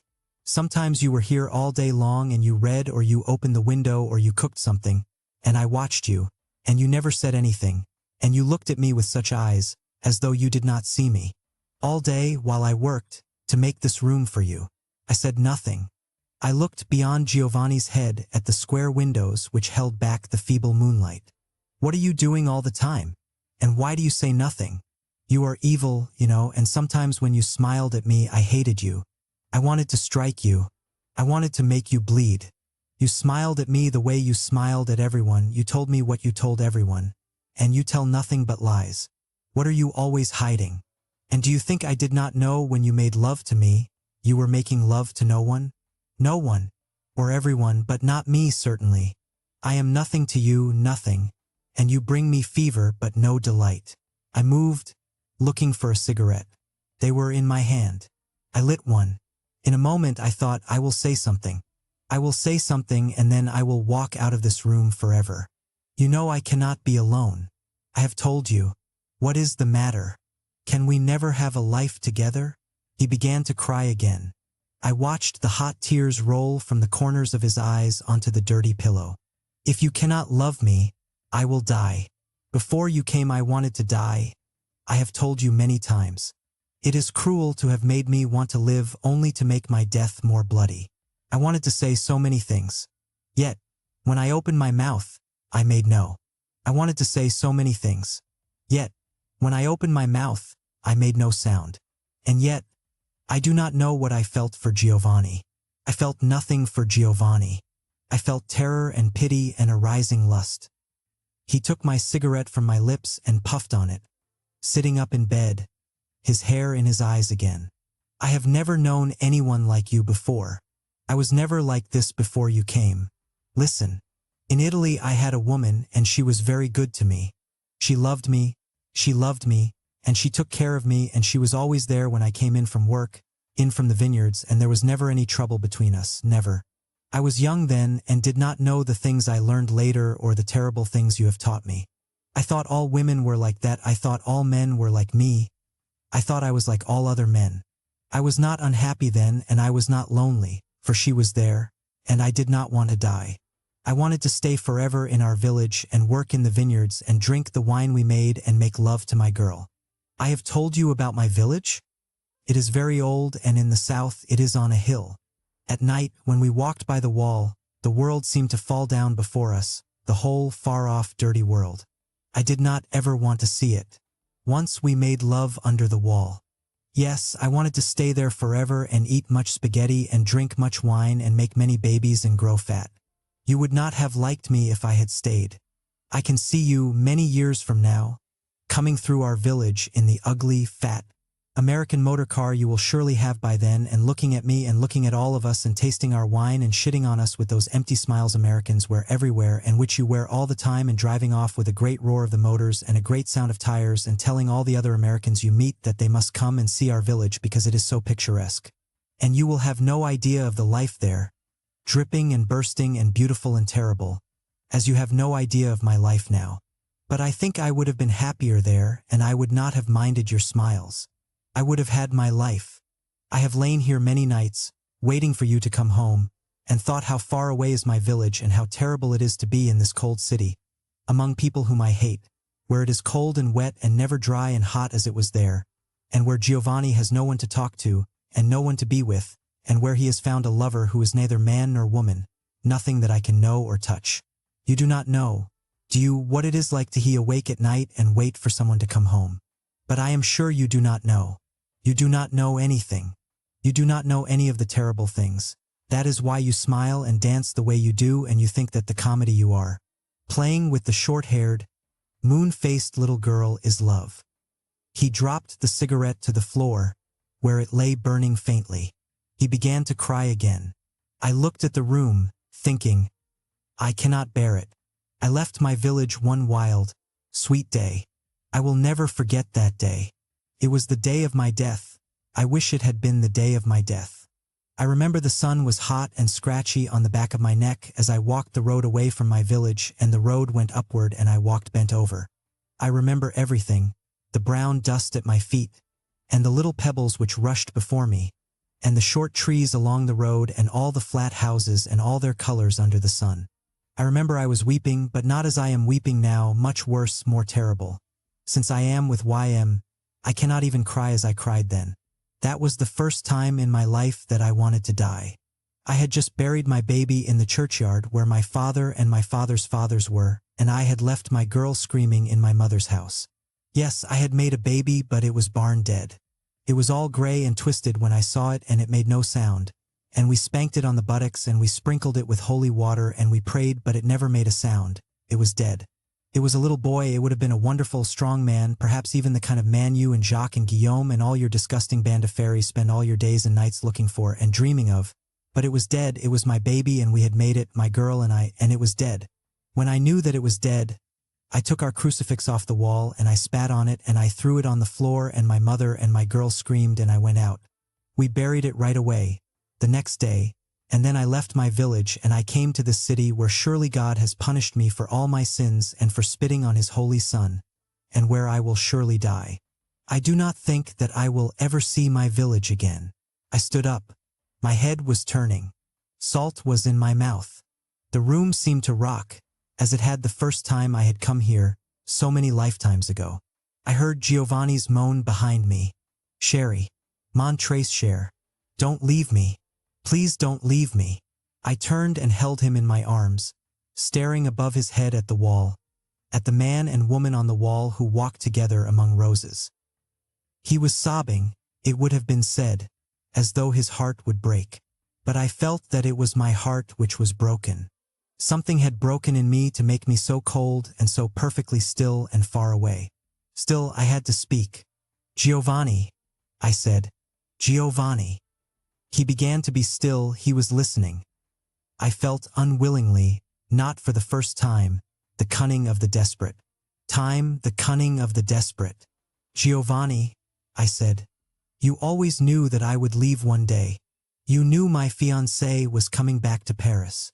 You are not leaving me for her, he said. You are leaving me for some other reason. You lie so much you have come to believe all your own lies. But I have senses. You are not leaving me for a woman. If you were really in love with this little girl, you would not have had to be so cruel to me.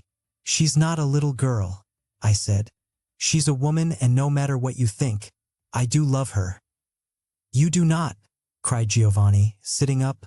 Love anyone. You never have loved anyone. I am sure you never will. You love your purity. You love your mirror.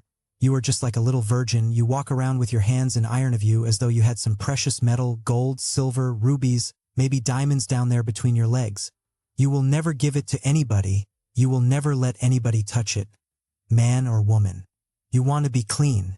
You think you came here covered with soap, and you think you will go out covered with soap, and you do not want to stink, not even for 5 minutes in the meantime. He grasped me by the collar, wrestling and caressing at once, fluid and iron at once, saliva spraying from his lips and his eyes full of tears, but with the bones of his face showing and the muscles leaping in his arms and neck. You want to leave Giovanni because he makes you stink. You want to despise Giovanni because he is not afraid of the stink of love. You want to kill him in the name of all your lying little moralities. And you are immoral. You are, by far, the most immoral man I have met in all my life. Look what you have done to me. Do you think you could have done this if I did not love you? Is this what you should do to love? Giovanni, stop it. For God's sake, stop it. What in the world do you want me to do? I can't help the way I feel. Do you know how you feel? Do you feel? What do you feel? I feel nothing now, I said. Nothing. I want to get out of this room. I want to get away from you. I want to end this terrible scene. You want to get away from me? He laughed. He watched me. The look in his eyes was so bottomlessly bitter it was almost benevolent. At last you are beginning to be honest. And do you know why you want to get away from me? Inside me something locked. I cannot have a life with you, I said.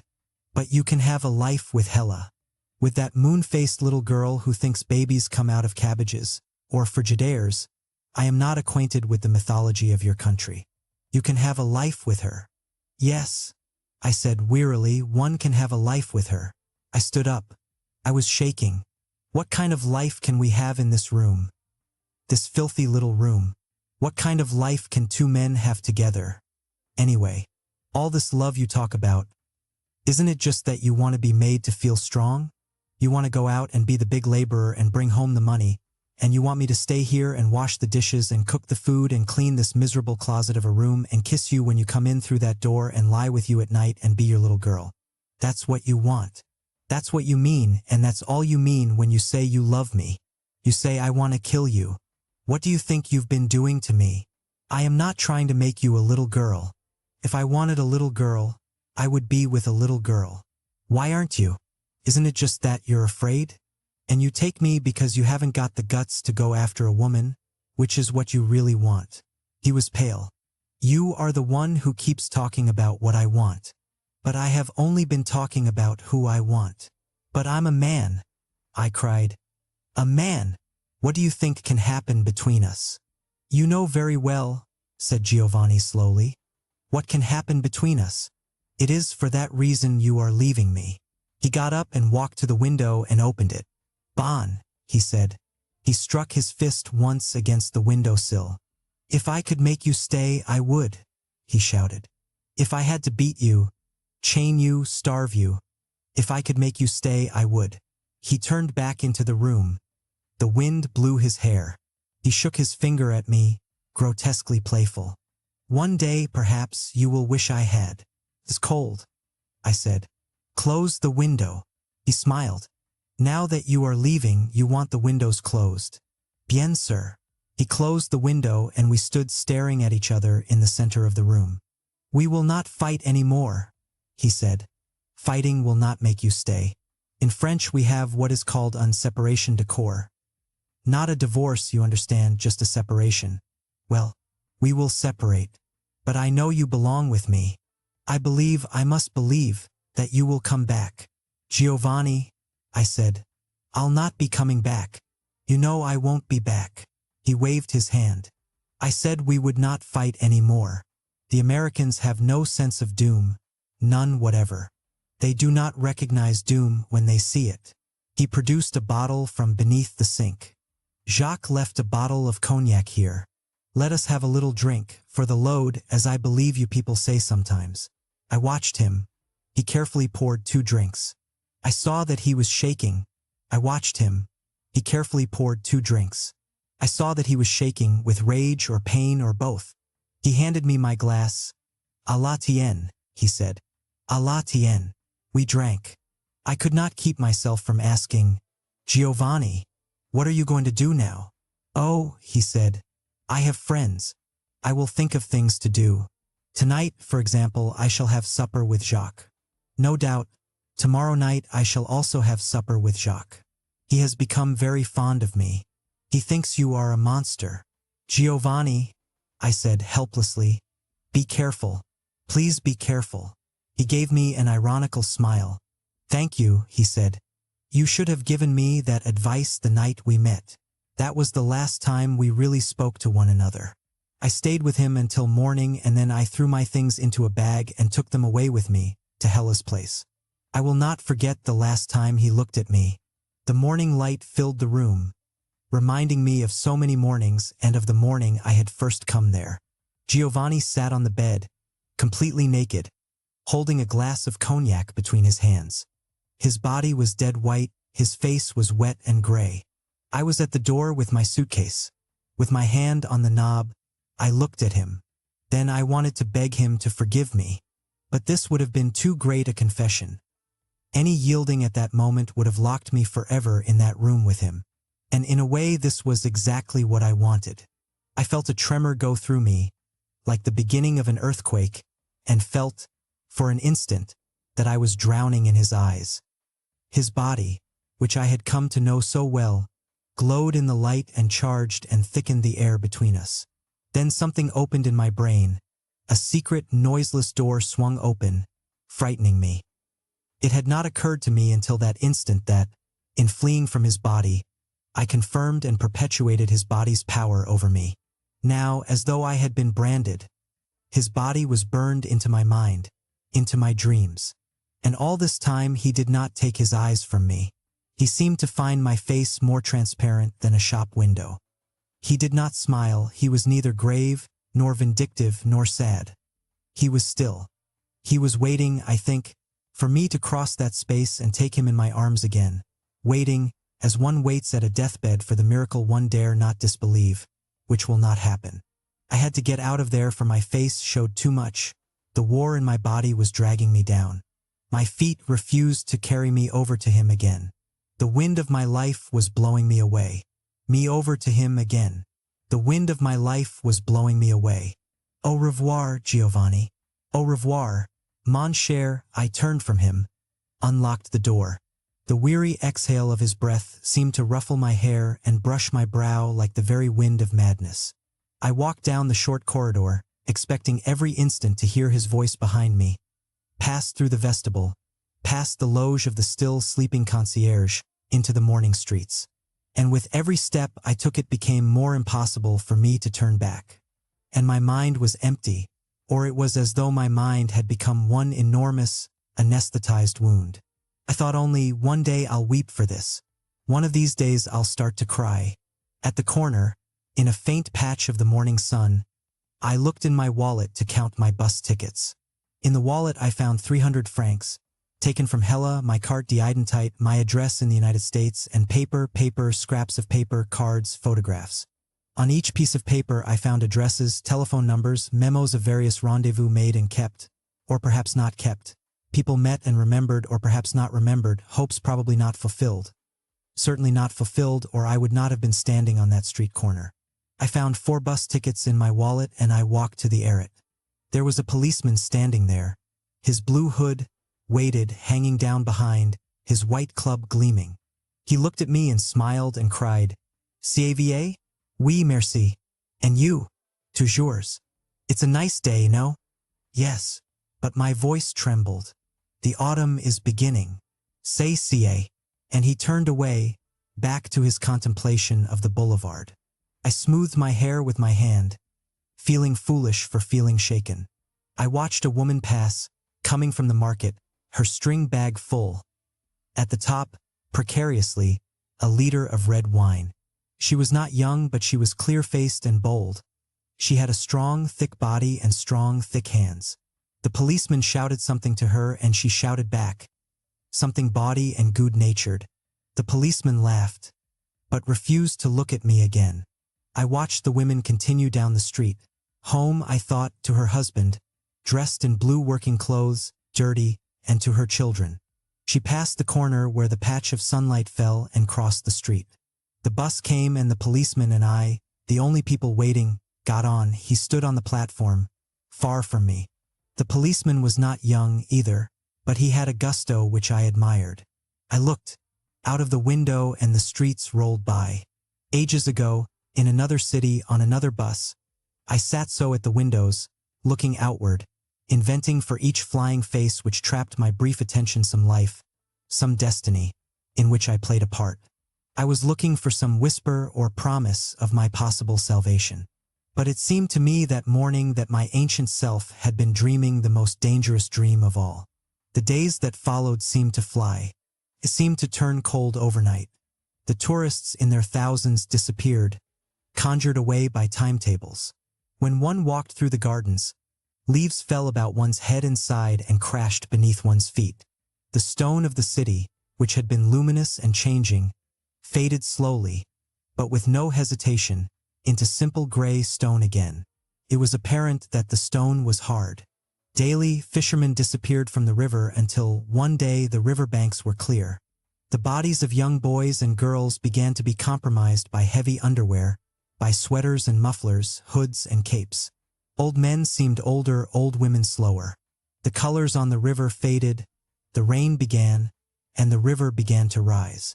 It was apparent that the sun would soon give up the tremendous struggle it cost her to get to Paris for a few hours every day. But it will be warm in the south, I said. The money had come.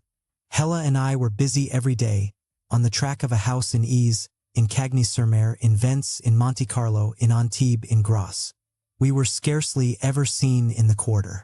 We stayed in her room, we made love a lot, we went to the movies and had long, frequently rather melancholy dinners in strange restaurants on the right bank.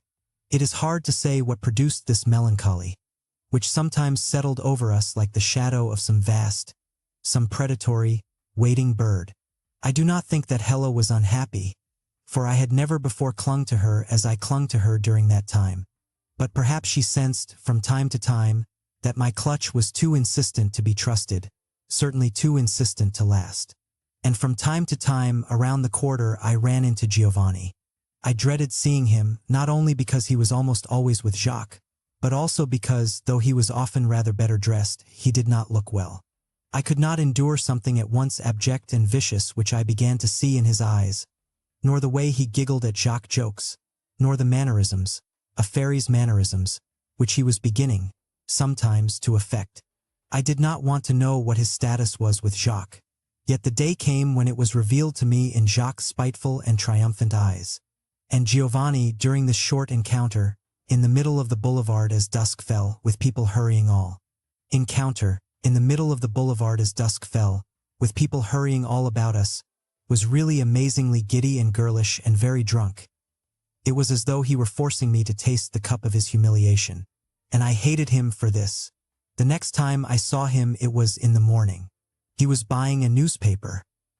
He looked up at me insolently into my eyes and looked away. I watched him diminish down the boulevard. When I got home, I told Hella about it, trying to laugh. Then I began to see him around the quarter without Jacques, with the street boys of the quarter, whom he had once described to me as lamentable. He was no longer so well dressed, he was beginning to look like one of them. His special friend among them seemed to be the same tall, pockmarked boy named Yves whom I remembered having seen briefly, playing the pinball machine, and later talking to Jacques on that first morning in Les Halles. One night, quite drunk myself and wandering about the quarter alone, I ran into this boy and bought him a drink. I did not mention Giovanni, but Yves volunteered the information that he was not with Jacques anymore. But it seemed that he might be able to get back his old job in Guillaume's bar. It was certainly not more than a week after this that Guillaume was found dead in the private quarters above his bar, strangled with the sash of his dressing gown. Chapter 5. It was a terrific scandal. If you were in Paris at the time you certainly heard of it, and saw the picture printed in all the newspapers of Giovanni just after he was captured. Editorials were written and speeches were made, and many bars of the genre of Guillaume's bar were closed. But they did not stay closed long. Plainclothes policemen descended on the quarter, asking to see everyone's papers, and the bars were emptied of tipettes. Giovanni was nowhere to be found. All of the evidence, above all, of course, his disappearance, pointed to him as the murderer.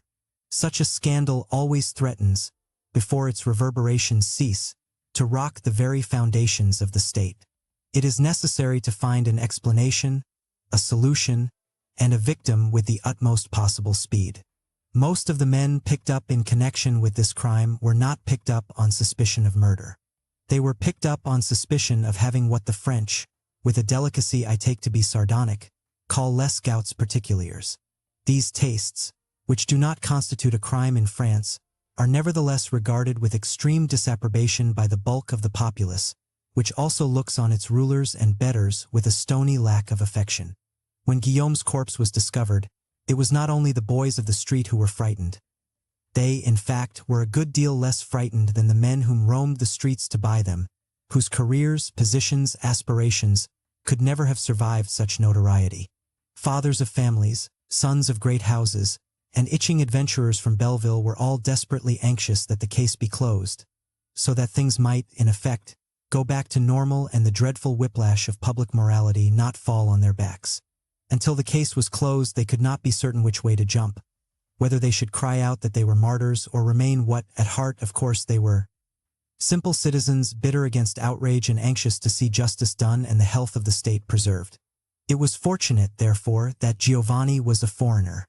As though by some magnificently tacit agreement, with every day that he was at large, the press became more vituperative against him and more gentle towards Guillaume. It was remembered that there perished with Guillaume one of the oldest names in France.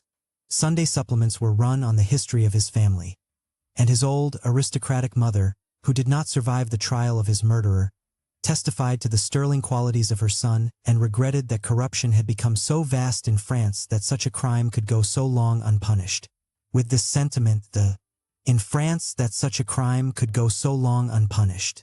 With this sentiment the populace was, of course, more than ready to agree. It is perhaps not as incredible as it certainly seemed to me, but Guillaume's name became fantastically entangled with French history, French honor, and French glory, and very nearly became, indeed, a symbol of French manhood. But listen, I said to Hella, Ty was just a disgusting old fairy. That's all he was. Well, how in the world do you expect the people who read newspapers to know that? If that's what he was, I'm sure he didn't advertise it, and he must have moved in a pretty limited circle. Well, somebody knows it. Some of the people who write this drivel know it. There doesn't seem to be much point, she said quietly, in defaming the dead. But isn't there some point in telling the truth? They're telling the truth. He's a member of a very important family and he's been murdered. I know what you mean. There's another truth they're not telling. But newspapers never do. That's not what they're for. I sighed. Poor Giovanni. Do you believe he did it? I don't know. Certainly looks as though he did it. He was there that night. People saw him go upstairs before the bar closed, and they don't remember seeing him come down. Was he working there that night? Apparently not. He was just drinking. He and Guillaume seemed to have become friendly again. You certainly made some peculiar friends while I was away. They wouldn't seem so damn peculiar if one of them hadn't got murdered. Anyway, none of them were my friends, except Giovanni. You lived with him. Can't you tell whether he'd commit murder or not? How? You live with me. Can I commit a murder? You? Of course not. How do you know that? You don't know that. How do you know I'm what you see? Because... She leaned over and kissed me. I love you. Ah, I loved Giovanni. Not as I love you, said Hella. I might have committed murder already for all you know. How do you know? No. Why are you so upset? Wouldn't you be upset if a friend of yours was accused of murder and was hiding somewhere? What do you mean, why am I so upset? What do you want me to do? Sing Christmas carols. Don't shout. It's just that I never realized he meant so much to you. He was a nice man, I said finally. I just hate to see him in trouble. She came to me and put her hand lightly on my arm. Well, leave this city soon, David. You won't have to think about it anymore. People get into trouble, David. But don't act as though it were somehow your fault. It's not your fault. I know it's not my fault, but my voice and Hella's eyes astounded me into silence. I felt with terror that I was about to cry. Giovanni stayed at large nearly a week. As I watched, from Hella's window, each night creeping over Paris, I thought of Giovanni somewhere outside, perhaps under one of those bridges, frightened and cold and not knowing where to go. I wondered if he had, perhaps, found friends to hide him. It was astonishing that in so small and policed a city he should prove so hard to find. I feared, sometimes, that he might come to find me, to beg me to help him or to kill me. Then I thought that he probably considered it beneath him to ask me for help. He no doubt felt by now that I was not worth killing. I looked to Hella for help. I tried to bury each night, in her, all my guilt and terror. The need to act was like a fever in me. The only act possible was the act of love. He was finally caught very early one morning, in a barge tied up along the river. Newspaper speculation had already placed him in Argentina, so it was a great shock to discover that he had got no farther than the Seine. This lack, on his part, of dash did nothing to endear him to the public. He was a criminal, Giovanni, of the dullest kind, a bungler. Robbery, for example, had been insisted on as the motive for Guillaume's murder. But though Giovanni had taken all the money Guillaume had in his pockets, he had not touched the cash register and had not even suspected apparently, that Guillaume had over 100,000 francs hidden in another wallet at the bottom of his closet. The money he had taken from Guillaume was still in his pockets when he was caught. He had not been able to spend it. He had not eaten for 2 or 3 days and was weak and pale and unattractive. His face was on newsstands all over Paris. He looked young, bewildered, terrified, depraved. As though he could not believe that he, Giovanni, had come to this and would go no further, his short road ending in a common knife. He seemed already to be rearing back, every inch of his flesh revolting before that icy vision. And it seemed, as it had seemed so many times, that he looked to me for help. The newsprint told the unforgiving world how Giovanni repented, cried for mercy, called on God, wept that he had not meant to do it, and told us, too, in delicious detail how he had done it, but not why. Why was too black for the newsprint to carry and too deep for Giovanni to tell. I may have been the only man in Paris who knew that he had not meant to do it, who could read why he had done it beneath the details printed in the newspapers. I remembered again the evening I had found him at home and he told me how Guillaume had fired him. I heard his voice again and saw the vehemence of his body and saw his tears. I knew his bravado, how he liked to feel himself debrowered, more than equal to any challenge, and saw him swagger into Guillaume's bar. He must have felt that, having surrendered to Jacques, his apprenticeship was over, love was over, and he could do with Guillaume anything he liked. He could, indeed, have done with Guillaume anything at all, but he could not do anything about being Giovanni. Guillaume certainly knew, Jacques would have lost no time in telling him, that Giovanni was no longer with Le Jeune Américain. Perhaps Guillaume had even attended 1 or 2 of Jacques' parties, armed with his own entourage, and he certainly knew, all his circle knew, that Giovanni's new freedom, his loverless state, would turn into license, into riot. It had happened to every one of them. It must have been a great evening for the bar when Giovanni swaggered in alone. I could hear the conversation. Alors, tu es revenu? This from Guillaume, with a seductive, sardonic, speaking look. Giovanni sees that he does not wish to be reminded of his last, disastrous tantrum, that he wishes to be friendly. At the same moment Guillaume's face, voice, manner, smell hit him. He is actually facing Guillaume, not conjuring him up in his mind. The smile with which he responds to Guillaume almost causes him to vomit. But Guillaume does not see this, of course, and offers Giovanni a drink. I thought you might need a barman, Giovanni says. But are you looking for work? I thought your American would have bought you an oil well in Texas by now. No, my American. He makes a gesture. Has flown. They both laugh. The Americans always fly. They are not serious, says Guillaume. C'est vrai, says Giovanni.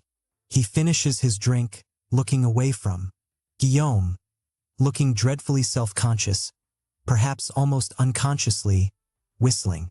Guillaume, now, can hardly keep his eyes off him or control his hands. Come back later at closing and we will talk about this job, he says at last. And Giovanni nods and leaves. I can imagine him, then, finding some of his street cronies, drinking with them, and laughing, stiffening up his courage as the hours tick by. He is dying for someone to tell him not to go back to Guillaume, not to let Guillaume touch him. But his friends tell him how rich Guillaume is, how he is a silly old queen, how much he can get out of Guillaume if he will only be smart. No one appears on the boulevards to speak to him, to save him. He feels that he is dying. Then the hour comes when he must go back to Guillaume's bar. He walks there alone. He stands outside a while. He wants to turn away, to run away, but there is no place to run. He looks up the long, dark, curving street as though he were looking for someone. But there is no one there. He goes into the bar. Guillaume sees him at once and discreetly motions him upstairs. He climbs the stairs. His legs are weak. He finds himself in Guillaume's rooms, surrounded by Guillaume's silks, colors, perfumes, staring at Guillaume's bed. Then Guillaume enters and Giovanni tries to smile. They have a drink. Guillaume is precipitate, flabby and moist, and with each touch of his hand, Giovanni shrinks further and more furiously away. Guillaume disappears to change his clothes and comes back in his theatrical dressing gown. He wants Giovanni to undress. Perhaps at this moment Giovanni realizes that he cannot go through with it, that his will cannot carry him through. He remembers the job. He tries to talk, to be practical, to be reasonable, but, of course, it is too late. Guillaume seems to surround him like the sea itself. And I think that Giovanni, tortured into a state like madness, feels himself going under, is overcome, and Guillaume has his will. I think if this had not happened, Giovanni would not have killed him. For, with his pleasure taken, and while Giovanni still lies suffocating, Guillaume becomes a businessman once more and, walking up and down, gives excellent reasons why Giovanni cannot work for him anymore. Beneath whatever reasons Guillaume invents, the real one lies hidden, and they both, dimly, in their different fashions, see it. Giovanni, like a falling movie star, has lost his drawing power. Everything is known about him, his secrecy has been discovered. Giovanni certainly feels this, and the rage which has been building in him for many months begins to be swollen now with the memory of Guillaume's. Him for many months begins to be swollen now with the memory of Guillaume's hands and mouth. He stares at Guillaume in silence for a moment and then begins to shout. And Guillaume answers him. With every word exchanged, Giovanni's head begins to roar and a blackness comes and goes before his eyes. And Guillaume is in seventh heaven and begins to prance about the room. He has scarcely ever gotten so much for so little before. He plays this scene for all its worth, deeply rejoicing in the fact that Giovanni's face grows scarlet, and his voice thick, watching with pure delight the bone-hard muscles in his neck. And he says something, for he thinks the tables have been turned. He says something, one phrase, one insult, one mockery too many. And in a split second, in his own shocked silence, in Giovanni's eyes, he realizes that he has unleashed something he cannot turn back. Giovanni certainly did not mean to do it. But he grabbed him, he struck him. And with that touch, and with each blow, the intolerable weight at the bottom of his heart began to lift.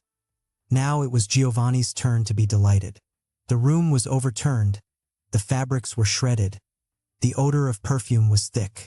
Guillaume struggled to get out of the room, but Giovanni followed him everywhere. Now it was Guillaume's turn to be surrounded. And perhaps at the very moment Guillaume thought he had broken free, when he had reached the door perhaps, Giovanni lunged after him and caught him by the sash of the dressing gown and wrapped the sash around his neck. Then he simply held on, sobbing, becoming lighter every moment as Guillaume grew heavier, tightening the sash and cursing. Then Guillaume fell, and Giovanni fell, back into the room, the streets, the world, into the presence and the shadow of death. By the time we found this great house, it was clear that I had no right to come here. By the time we found it, I did not even want to see it. But by this time, also, there was nothing else to do. There was nothing else I wanted to do. I thought, it is true, of remaining in Paris in order to be close to the trial, perhaps to visit him in prison. But I knew there was no reason to do this. Jacques, who was in constant touch with Giovanni's lawyer and in constant touch with me, had seen Giovanni once. He told me what I knew already, that there was nothing I or anyone could do for Giovanni anymore. Perhaps he wanted to die. He pleaded guilty with robbery as the motive. The circumstances under which Guillaume had fired him received great play in the press. And from the press one received the impression that Guillaume had been a good-hearted, a perhaps somewhat erratic philanthropist who had had the bad judgment to befriend the hardened and ungrateful adventurer Giovanni. Bad judgment to befriend the hardened and ungrateful adventurer Giovanni. Then the case drifted downward from the headlines. Giovanni was taken to prison to await trial. And Hella and I came here. I may have thought, I am sure I thought in the beginning, that, though I could do nothing for Giovanni, I might perhaps be able to do something for Hella. I must have hoped that there would be something Hella could do for me. And this might have been possible if the days had not dragged by, for me like days in prison. I could not get Giovanni out of my mind. I was at the mercy of the bulletins which sporadically arrived from Jacques. All that I remember of the autumn is waiting for Giovanni to come to trial. Then, at last, he came to trial, was found guilty, and placed under sentence of death. All winter long I counted the days. And the nightmare of this house began. Much has been written or love turning to hatred, of the heart growing cold with the death of love. It is a remarkable process. It is far more terrible than anything I have ever read about it, more terrible than anything I will ever be able to say. I don't know now, when I first looked at Hela and found her stale, found her body uninteresting, her presence grating. It seemed to happen all at once. I suppose that only means that it had been happening for a long time. I trace it to something as fleeting as the tip of her breast lightly touching my forearm as she leaned over me to serve my supper. I felt my flesh recoil. Her underclothes, drying in the bathroom, which I had often thought of as smelling even rather improbably sweet and as being washed much too often, now began to seem unaesthetic and unclean. A body which had to be covered with such crazy, catty-cornered bits of stuff began to seem grotesque. I sometimes watched her naked body move and wished that it were harder and firmer. I was fantastically intimidated by her breasts, and when I entered her I began to feel that I would never get out alive. All that had once delighted me seemed to have turned sour on my stomach. I think that I have never been more frightened in my life. When my fingers began, involuntarily, to loose their hold on Hela, I realized that I was dangling from a high place and that I had been clinging to her for my very life. With each moment, as my fingers slipped, I felt the roaring air beneath me and felt everything in me bitterly contracting, crawling furiously upward against that long fall. I thought that it was only, perhaps, that we were alone too much, and so, for a while, we were always going out. We made expeditions to Nice and Monte Carlo and Cannes and Antibes. But we were not rich and the south of France, in Carlo and Cannes and Antibes. But we were not rich, and the south of France in the wintertime is a playground for the rich. Hela and I went to a lot of movies and found ourselves very often sitting in empty fifth-rate bars. We walked a lot in silence. We no longer seemed to see things to point out to each other. We drank too much, especially me. Hela, who had been so brown and confident and glowing on her return from Spain, began to lose all this. She began to be pale and watchful and uncertain. She ceased to ask me what the matter was, for it was borne in on her that I either did not know or would not say. She watched me. I felt her watching, and it made me wary and it made me hate her. My guilt, when I looked into her closing face, was more than I could bear. We were at the mercy of bus schedules and often found ourselves in the wintry dawn huddled sleepily together in a waiting room or freezing on the street corner of some totally deserted town. We arrived home in the gray morning, crippled with weariness, and went straight to bed. I was able, for some reason, to make love in the mornings. It may have been due to nervous exhaustion, or wandering about at night engendered in me a curious, irrepressible excitement. But it was not the same. Something was gone. The astonishment, the power, and the joy were gone. The peace was gone. I had nightmares, and sometimes my own cries woke me up, and sometimes my moaning made Hela shake me awake. "I wish," she said one day, "you'd tell me what it is. Tell me what it is. Let me help you." I shook my head in bewilderment and sorrow inside. We were sitting in the big room where I am standing now. She was sitting in the easy chair under the lamp with a book open on her lap. "You're sweet," I said. "Then, it's nothing. It'll go away. It's probably just nerves." "It's Giovanni," she said. I watched her. "Isn't it," she asked carefully, "that you think you've done something awful to him by leaving him in that room? I think you blame yourself for what happened to him. But, darling, nothing you could have done would have helped him. Stop torturing yourself."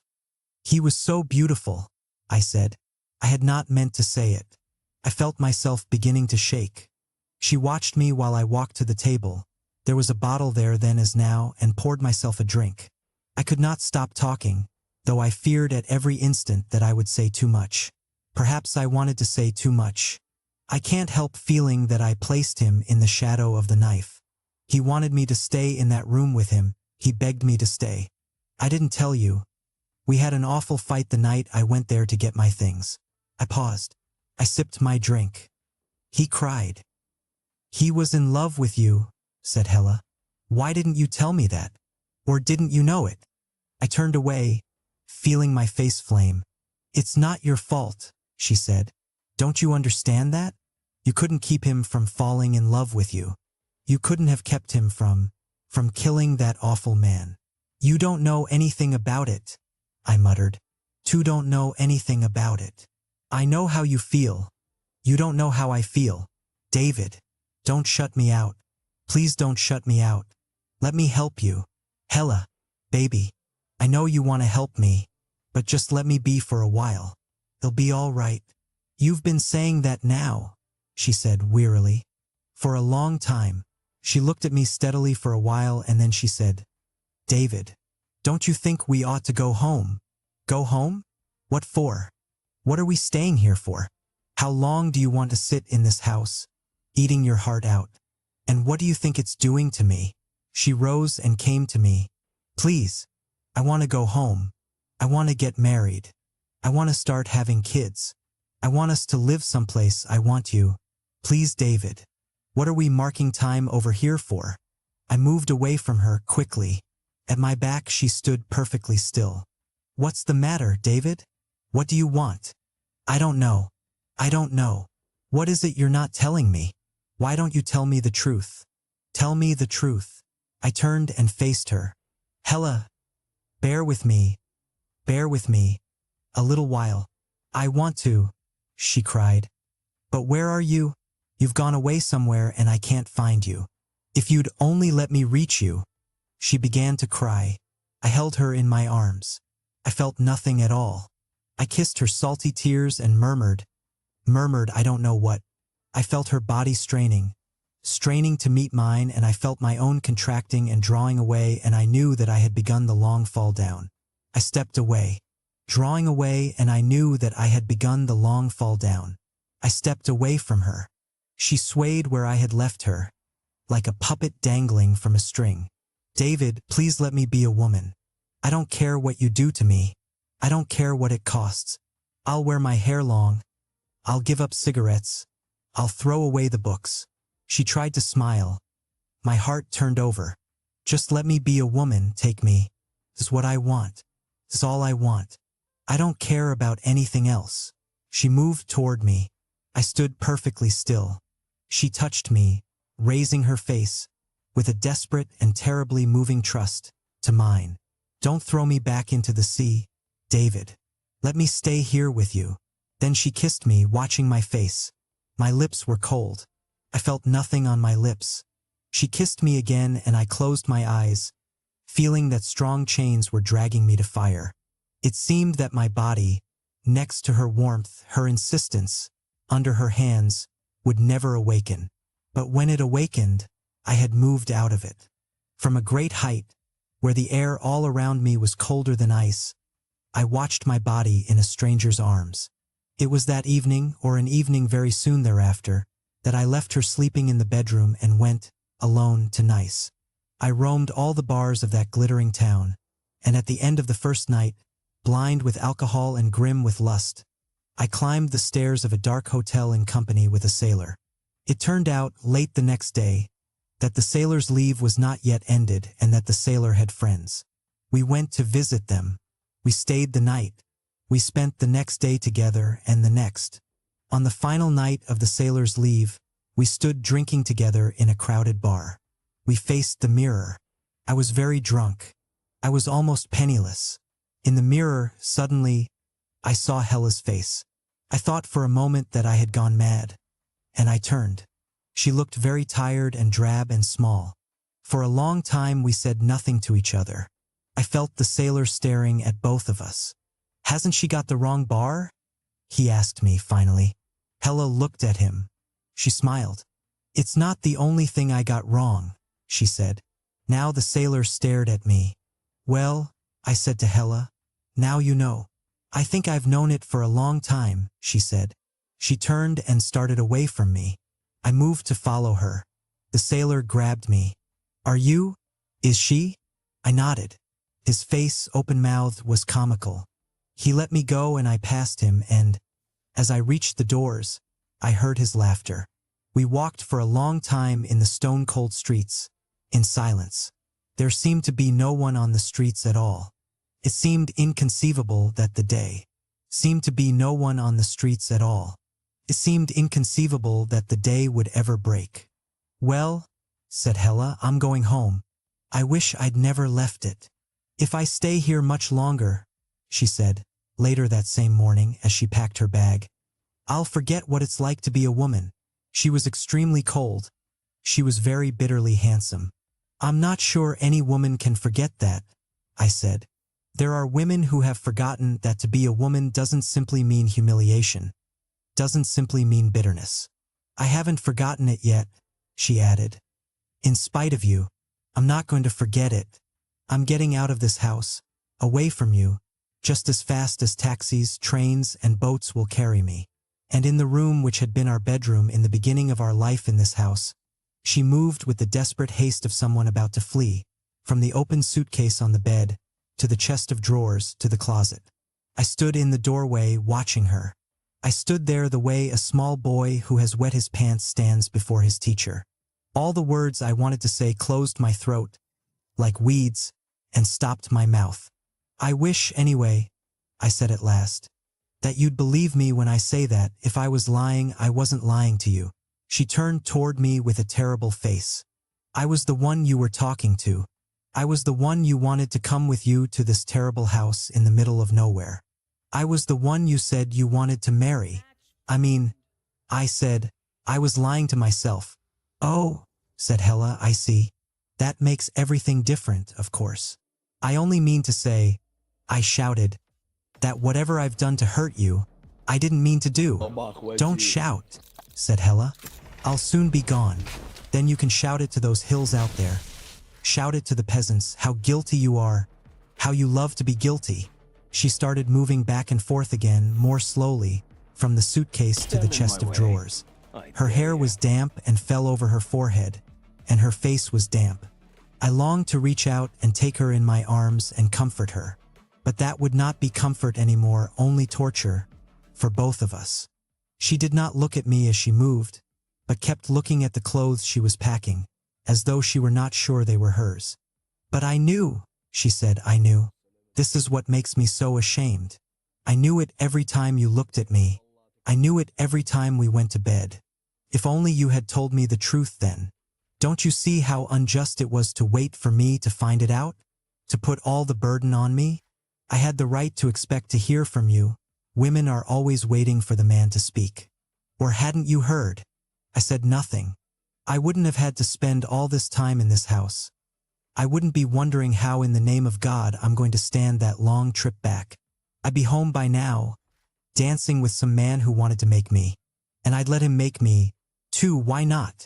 And she smiled bewilderedly at a crowd of nylon stockings in her hand and carefully crushed them in the suitcase. Perhaps I didn't know it then. I only knew I had to get out of Giovanni's room. Well, she said, you're out. And now I'm getting out. It's only poor Giovanni who's lost his head. It was an ugly joke and made with the intention of wounding me.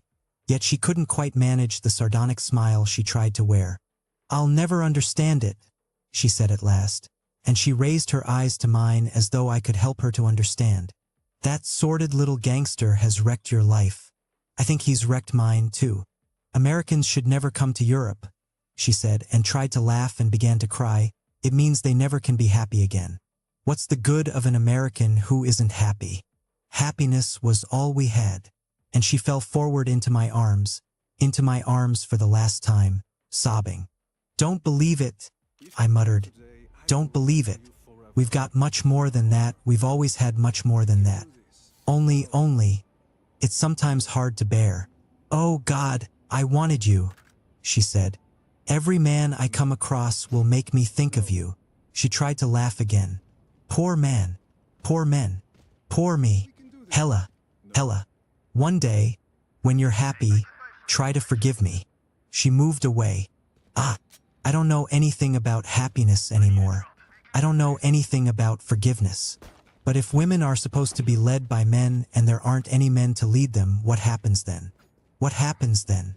She went to the closet and got her coat, dug in her handbag and found her compact and, looking into the tiny mirror, carefully dried her eyes and began to apply her lipstick. There's a difference between little boys and little girls, just like they say in those little blue books. Little girls want little boys, but little boys... She snapped her compact shut. I'll never again, as long as I live, know what they want. And now I know they'll never tell me. I don't think they know how. She ran her fingers through her hair, brushing it back from her forehead. And now, with the lipstick and in the heavy black coat, she looked again cold, brilliant, and bitterly helpless, a terrifying woman. "Mix me a drink," she said. "We can drink to old-time sake before the taxi comes." "No, I don't want you to come to the station with me. I wish I could drink all the way to Paris and all the way across that criminal ocean." We drank in silence, waiting to hear the sound of tires on gravel. Then we heard it, saw the lights, and the driver began honking his horn. Hella put down her drink and wrapped her coat around her and started for the door. I picked up her bags and followed. The driver and I arranged the baggage in the car. All the time I was trying to think of some last thing to say to Hella, something to help wipe away the bitterness. But I could not think of anything. She said nothing to me. She stood very erect beneath the dark winter sky, looking far out. And when all was ready, I turned to her. "Are you sure you wouldn't like me to come with you as far as the station, Hella?" She looked at me and held out her hand. "Goodbye, David." I took her hand. It was cold and dry like her lips. "Goodbye, Hella." She got into the taxi. I watched it back down the drive onto the road. The cave on the night of a new moon. The sky was clear, and he could see millions of stars. I'm going to save.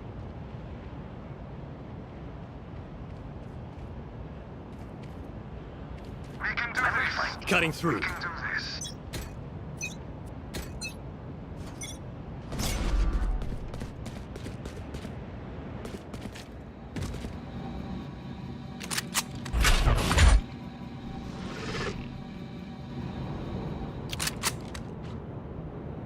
Careful there. Concussing! Many enemies, A. Blasting! Enemy spotted A. Blinding! Careful there. Decoy. Freak! Reloading. Watching here. Enemy spotted. Spotted A. Flash out! Not so bad. One enemy remaining. Takes more than that. Spike is A. Gun here. I don't care if there are 5 of them or 50 of them. Let's go.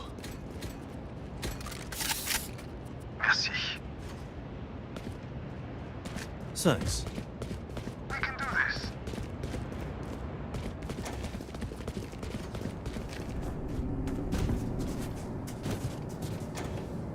We can do this. We can do this. We can do this. We can do this.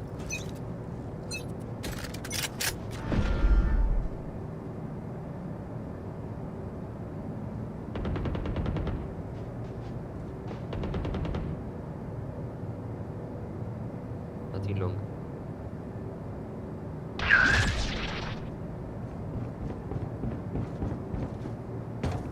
Merci. V long is clear.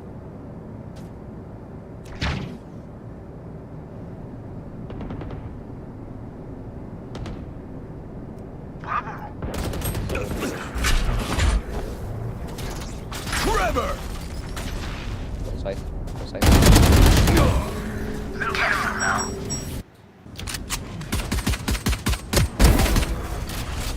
Spike down B. Cage triggered. Not ready.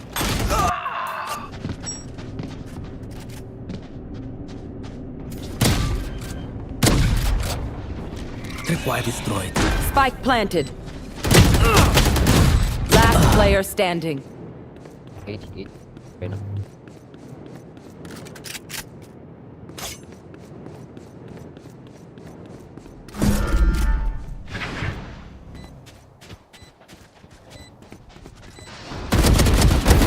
Woo! Tidy.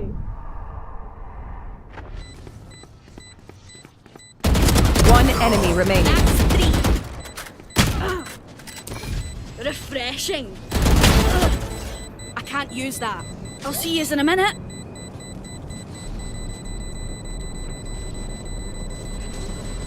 Clutch. There's a name for this. Oh yeah, second-hand embarrassment. They can run or get run over. Their choice. No. We can do this. We can do this. We can do this.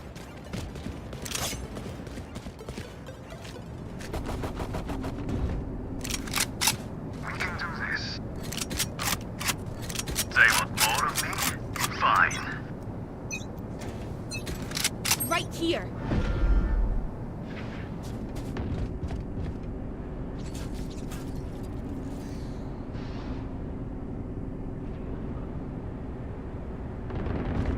Do better. Someone B. On my mark.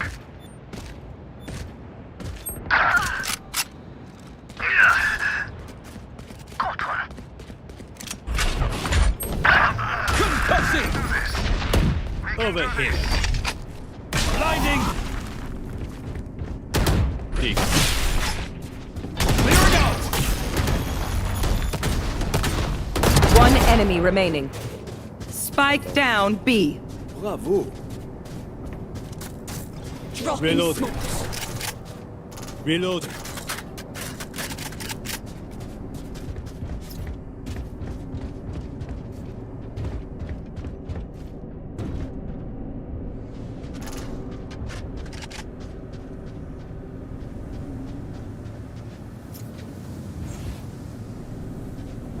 Thirty seconds left.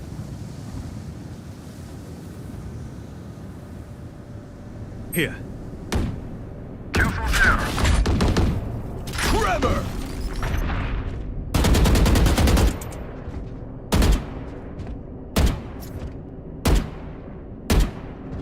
Ten seconds left.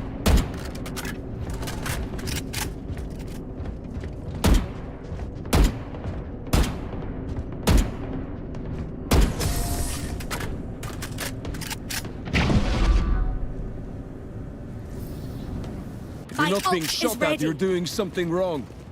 We can do this. No. No.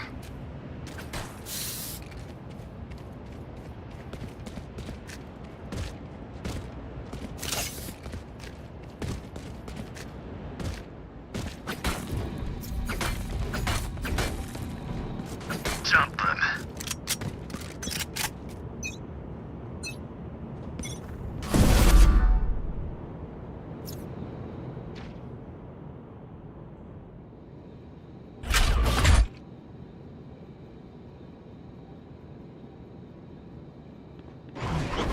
Concussing! Flash out! Worthless. You're done. Enemy spotted. Careful A. there.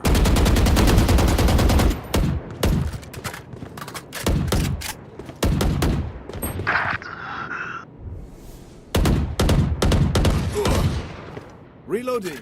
Need healing. Need healing. Right here. Blinding! Enemy A. One Reloading. enemy remaining. Spike down B. Kill everyone, and our job gets a whole lot easier. Will they try the same old tricks? I can buy for you. My treat. I need this. My thanks. Healing, please. We can do this. Healing, please. My thanks. Does anyone have funds? We can do this.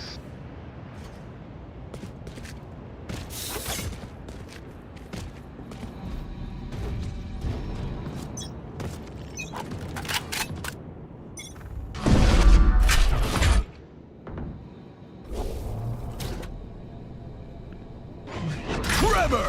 Right here. Many enemies. Flash out! I have them. So got. Blasting! Blinding! Lights out.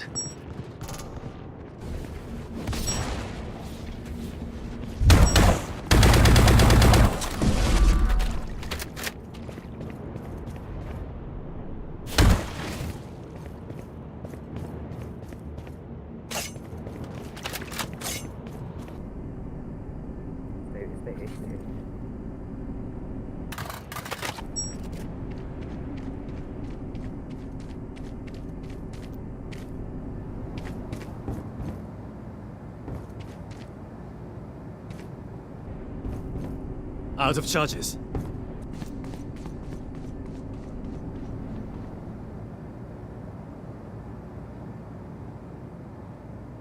Thirty seconds left.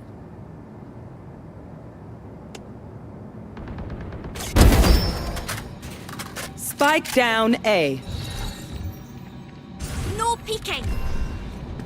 One enemy remaining. No, no. Right, right. 10 seconds left.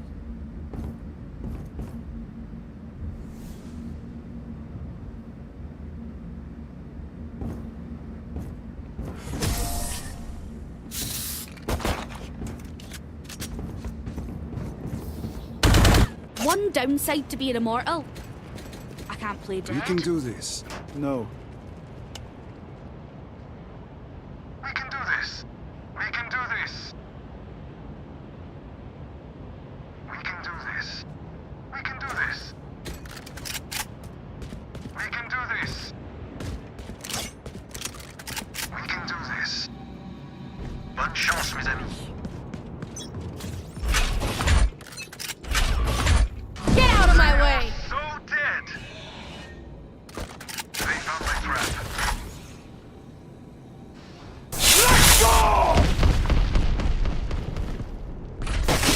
Clearing out! I've got your train. Amateur. Enemy spotted. A. Concussing! Equally.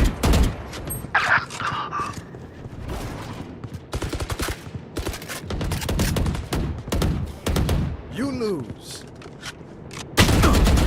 One enemy remaining. Three out! Where is everyone hiding? Spike planted. Found this. Someone is being Flash out! Bravo. Drop in a smoke. Joke's over! You're dead! tagged. Cage No triggered. radio night for you, wee man.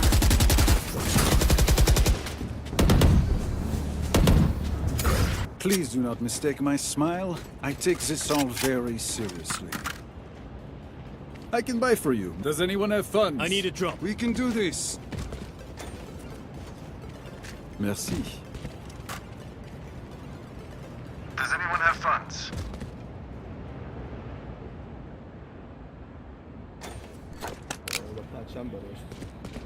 I will find you. Does anyone have funds?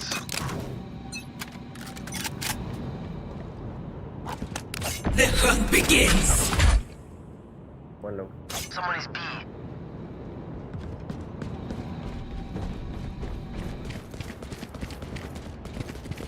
Cutting through.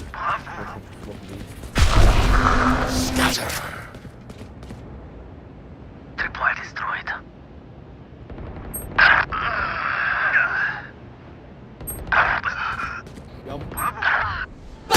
Like I never left! Last player standing. Bravo. Bravo. Bravo. Spike planted. Next. One less.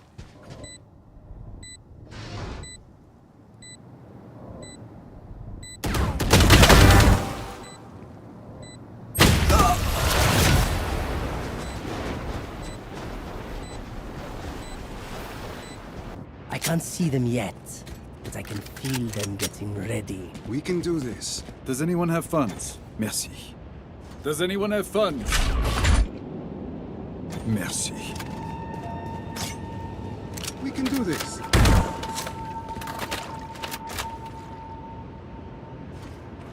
Time to jump.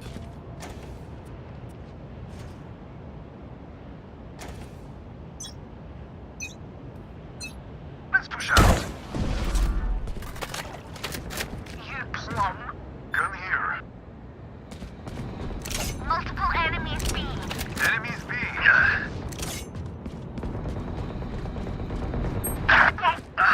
So. Decoy.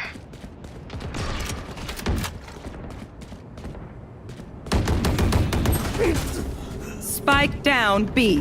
One enemy remaining. We can do this. That was their bet. This. Alright. Where will they go this time? We can do this. We can do this. We can do this. We can do this. We can do this. We can do this. Bonjour. We can do this. I'm ready. No. No.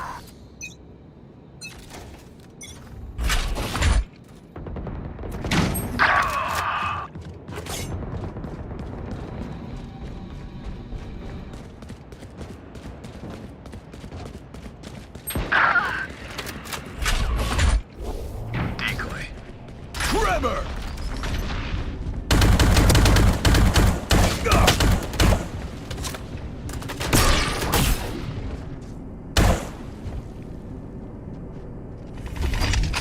Flash out! Killed them.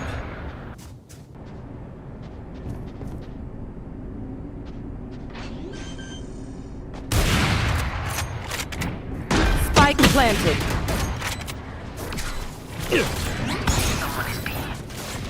Time to jump. Last player standing.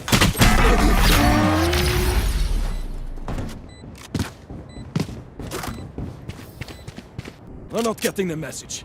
Leave it to me, I'll rough them up. We can do this. We can do this. I need a We drop. can do this. Bonjour. We can do this. I need a drop. Merci. Merci. We can do this.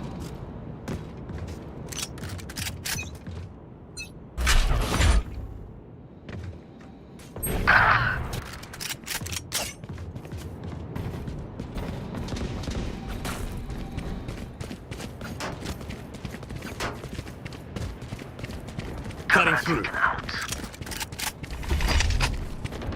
I can't miss. My ult is ready. Decoy. Don't do.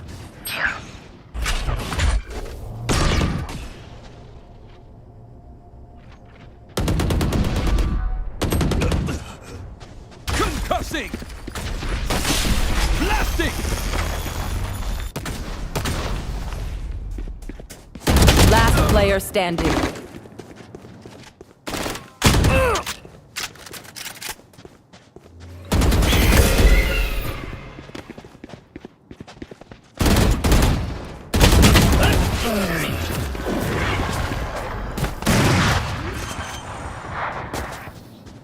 Last round before the switch. Spend your money now. There's no bank in hell. We can do this. We can I need do a drop. this. I can buy for you. My treat.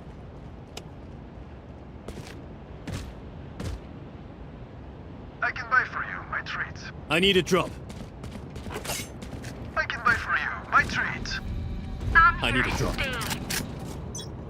Thanks. The hunt begins. I've got your trail. Enemy A.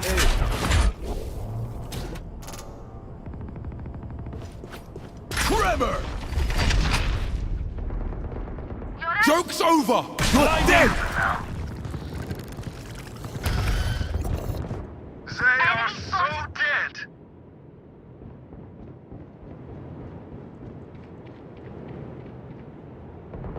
Wow, my eyes are down. Decoy.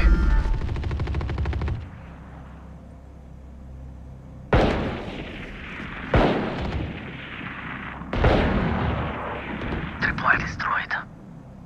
We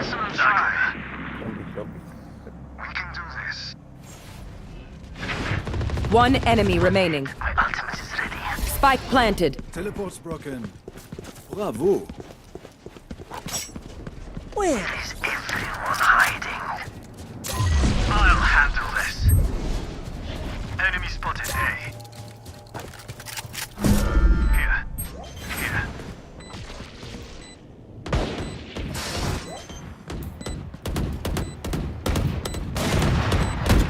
Reloading. Spike with you.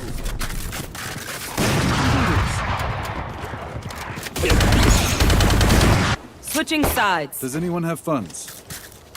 We can I do find this. them. I kill them. Simple as that. We can do this. We can do this. We can do this. Does anyone have funds? Merci.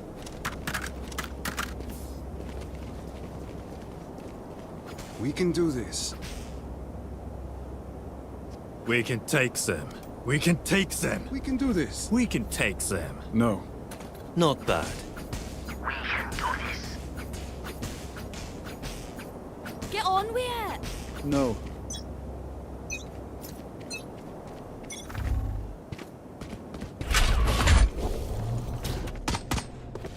Careful here. Reloading. Reloading. Spike down A. Clearing out. My camera is destroyed. Die.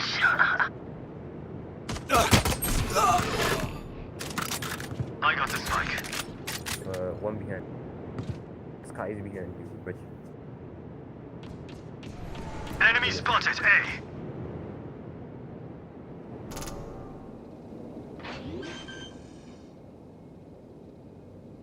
Spike planted.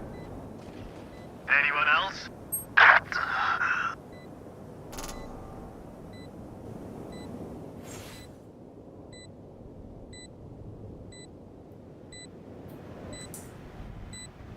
Last player standing. One enemy remaining. playtime. There's a mistake. Trevor!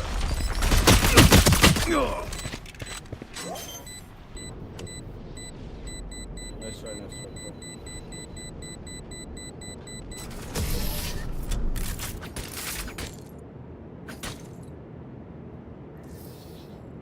If you're not doing well, keep trying. We must keep up. We can do this. Jumper, do you have sheriff skin? Could I have a drop? No. My apologies. Thanks. Reloading.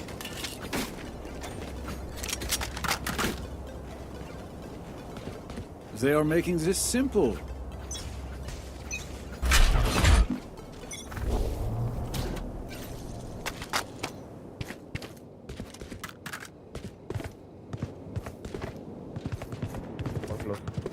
Here. Decoy. Concussing! Blasting! Reloading.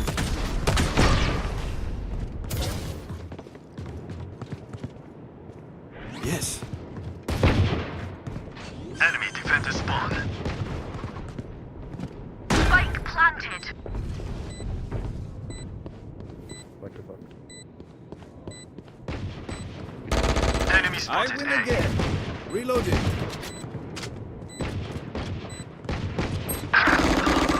Reloading. Too slow. Hi. One enemy remaining. That's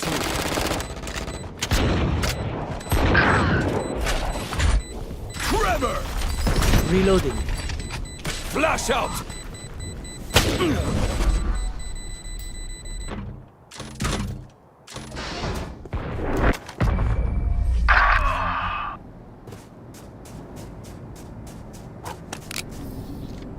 Don't be spending too many brain cells figuring them out. My Overthinking is apologies. just as bad as My underthinking. apologies. Won't happen again. We can do this. Won't happen again. We can do this. Try. Not bad.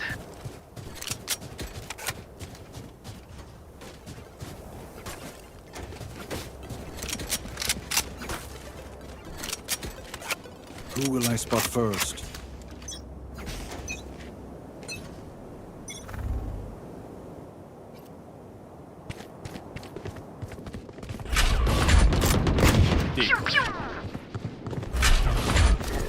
Concussing!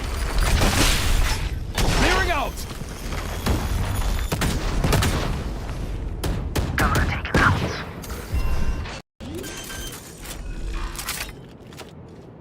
Spike planted! Reloading. Blinding! Two behind. High in the range. Time to jump.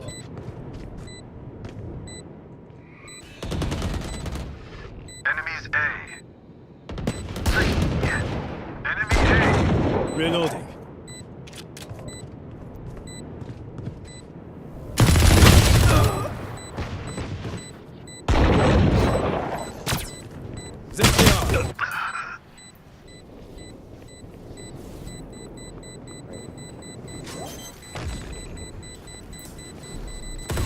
One enemy On my remaining. mark. Flash ready.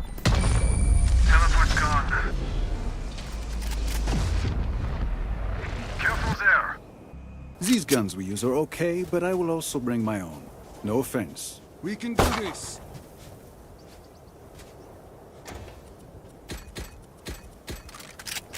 We can do this. We can do this. We can do this. We can do this. Try not to die. We can do this.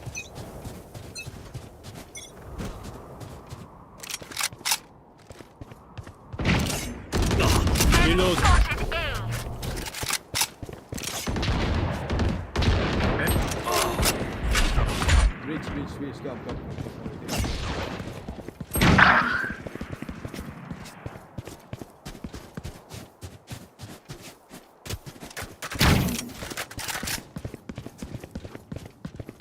Decoy.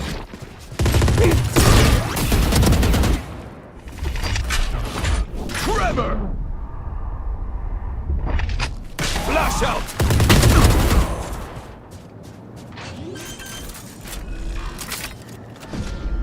Spike planted. Found you. One down.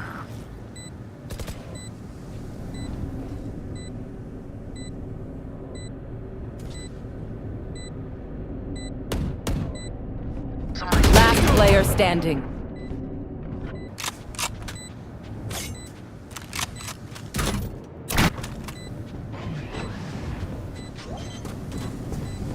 One enemy remaining. Shot.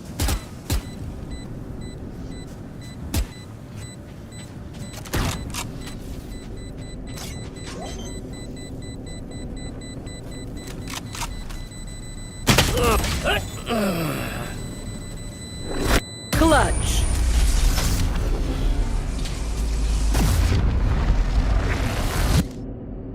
My ult Match is ready. point. Let's end this. I can buy for you, my treat. We can do this. We can do this.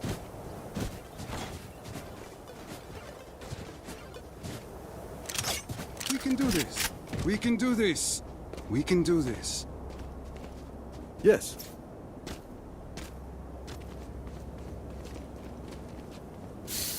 Focus now. Eyes off me.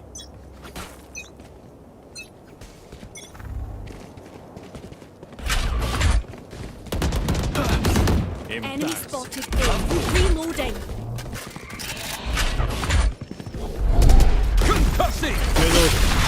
Blasting! K-door. My ult's ready. Reloading. Reloading. Blinding!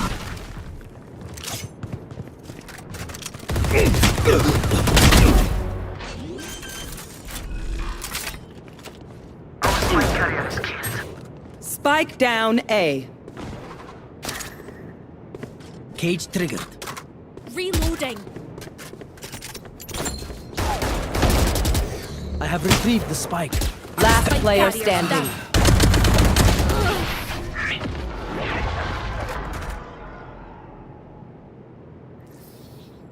The dimensional fabric here is Does thin. anyone have funds? I'll tear through. We can do this. No.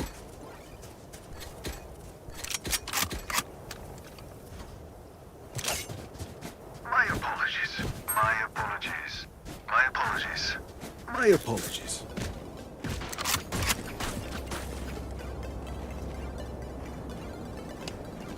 Hit them when they're not No. looking. They are so dead. My ultimate is ready.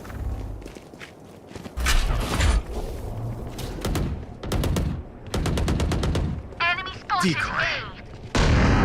I've got your trail.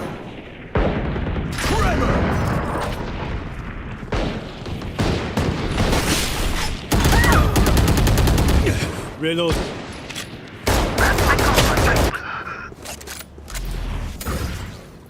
No care. Drop in a smoke.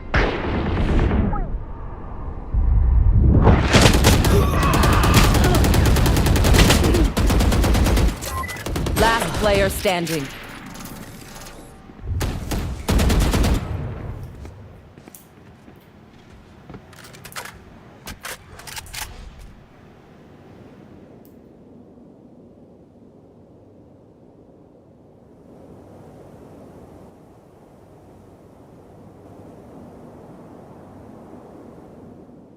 You can take it if you want.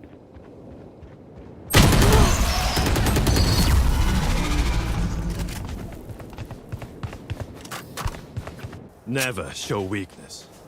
Ever. Bravo. We can do Right there. this. We can do this.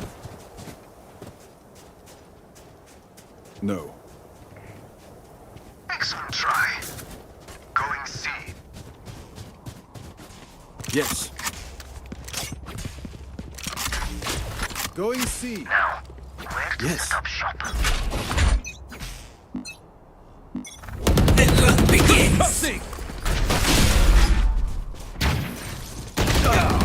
See. Clearing out! Reloading. Healing. Reloading. Need healing. Need healing. Reloading. Wow, my eyes are down.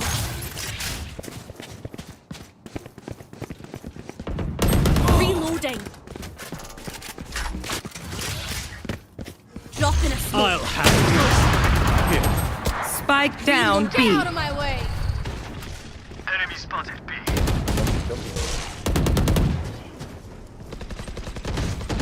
Enemy spotted B. I'm right here. Someone is B. Reloading.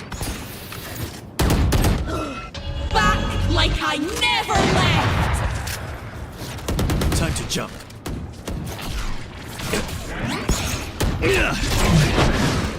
One enemy remaining.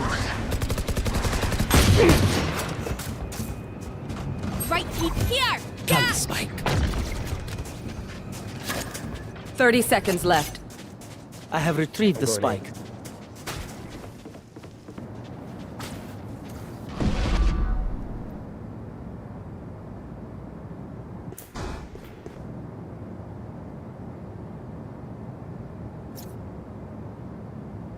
I have planted the spike.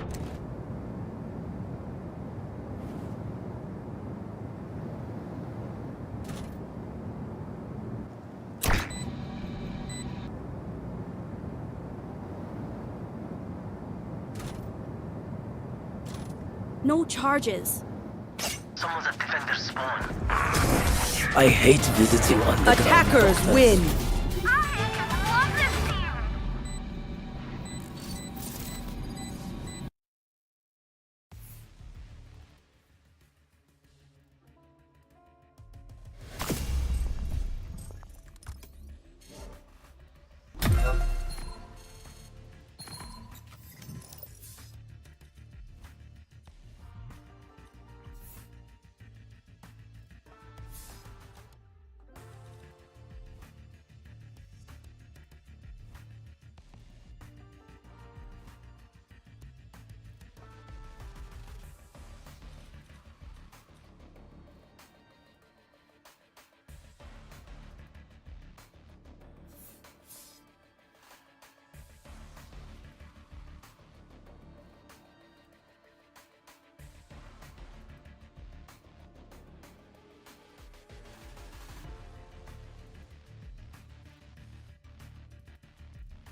تيخد سنا وجهي هي هذيك البركة تاعك.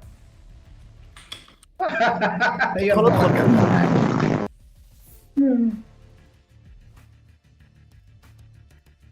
كويس فين اخويا؟ الله يسلك لي يا اخويا.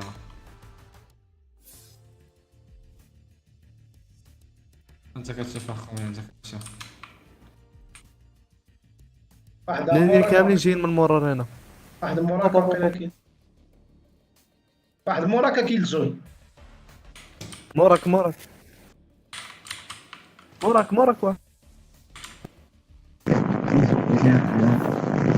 ايش عنده ام 4 زوي عرفتي شحال من مرة قلت لك واحد موراك. سمعتو ما بغيتش ندور. ناخذ فاندال. Then something happened inside of him that transformed his life forever. He looked at his hands, he felt his body, and he heard his own voice say, I am made of light, I am made of stars. He looked at the stars again, and he realized that it's not the stars that create light, but rather light that creates the stars. Everything is made of light, he said, and the space in between isn't empty. And he knew that everything that exists is one living being, and that light is the messenger of life, because it is alive and contains all information. Then he realized that although he was made of stars, he was not those stars. I am in between the stars, he thought. So he called the stars the tonal and the light between the stars the nual, and he knew that what created the harmony and space between the two is life or intent. Without life, the tonal and the nual could not exist. Life is the force of the Absolute, the Supreme, the Creator who creates everything. This is what he discovered. Everything in existence is a manifestation of the one living being we call God. Everything is God. And he came to the conclusion that human perception is merely light perceiving light. He also saw that matter is a mirror. Everything is a mirror that reflects light and creates images of that light. And the world of illusion, the dream, is just like smoke which doesn't allow us to see what we really are. The real us is pure love, pure light, he said. This realization changed his life. Once he knew what he really was, he looked around at other humans and the rest of nature, and he was amazed at what he saw. He saw himself in everything, in every human, in every animal, in every tree, in the water, in the rain, in the clouds, in the earth. And he saw that life mixed the tonal and the nual in different ways to create billions of manifestations of life. In those few moments he comprehended everything. He was very excited, and his heart was filled with peace. He could hardly wait to tell his people what he had discovered. But there were no words to explain it. He tried to tell the others, but they could not understand. They could see that he had changed, that something beautiful was radiating from his eyes and his voice. They noticed that he no longer had judgment about anything or anyone. He was no longer like anyone else. He could understand everyone very well, but no one could understand him. They believed that he was an incarnation of God, and he smiled when he heard this and he said, It is true. I am God. But you are also God. We are the same, you and I. We are images of light. We are God. But still the people didn't understand him. He had discovered that he was a mirror for the rest of the people, a mirror in which he could see himself. Everyone is a mirror, he said. He saw himself in everyone, but nobody saw him as themselves. And he realized that everyone was dreaming, but without awareness, without knowing what they really are. They couldn't see him as themselves because there was a wall of fog or smoke between the mirrors. And that wall of fog was made by the interpretation of images of light, the dream of humans. Then he knew that he would soon forget all that he had learned. He wanted to remember all the visions he had had, so he decided to call himself the smoky mirror so that he would always know that matter is a mirror and the smoke in between is what keeps us from knowing what we are. He said, I am the smoky mirror, because I am looking at myself in all of you, but we don't recognize each other because of the smoke in between us. That smoke is the dream, and the mirror is you, the dreamer. Living is easy with eyes closed, misunderstanding all you see. John Lennon. Chapter 1. Domestication and the Dream of the Planet. What you are seeing and hearing right now is nothing but a dream. You are dreaming right now in this moment. You are dreaming with the brain awake. Dreaming is the main function of the mind, and the mind dreams 24 hours a day. It dreams when the brain is awake, and it also dreams when the brain is asleep. The difference is that when the brain is awake, there is a material frame that makes us perceive things in a linear way. When we go to sleep, we do not have the frame, and the dream has the tendency to change constantly. Humans are dreaming all the time. Before we were born, the humans before us created a big outside dream that we will call society's dream, or the dream of the planet. The dream of the planet is the collective dream of billions of smaller, personal dreams, which together create a dream of a family, a dream of a community, a dream of a city, a dream of a country, and finally a dream of the whole humanity. The dream of the planet includes all of society's rules, its beliefs, its laws, its religions, its different cultures and ways to be, its governments, schools, social events, and holidays. We are born with the capacity to learn how to dream, and the humans who lived before us teach us how to dream the way society dreams. The outside dream has so many rules that when a new human is born, we hook the child's attention and introduce these rules into his or her mind. The outside dream uses mom and dad, the schools, and religion to teach us how to dream. Attention is the ability we have to discriminate and to focus only on that which we want to perceive.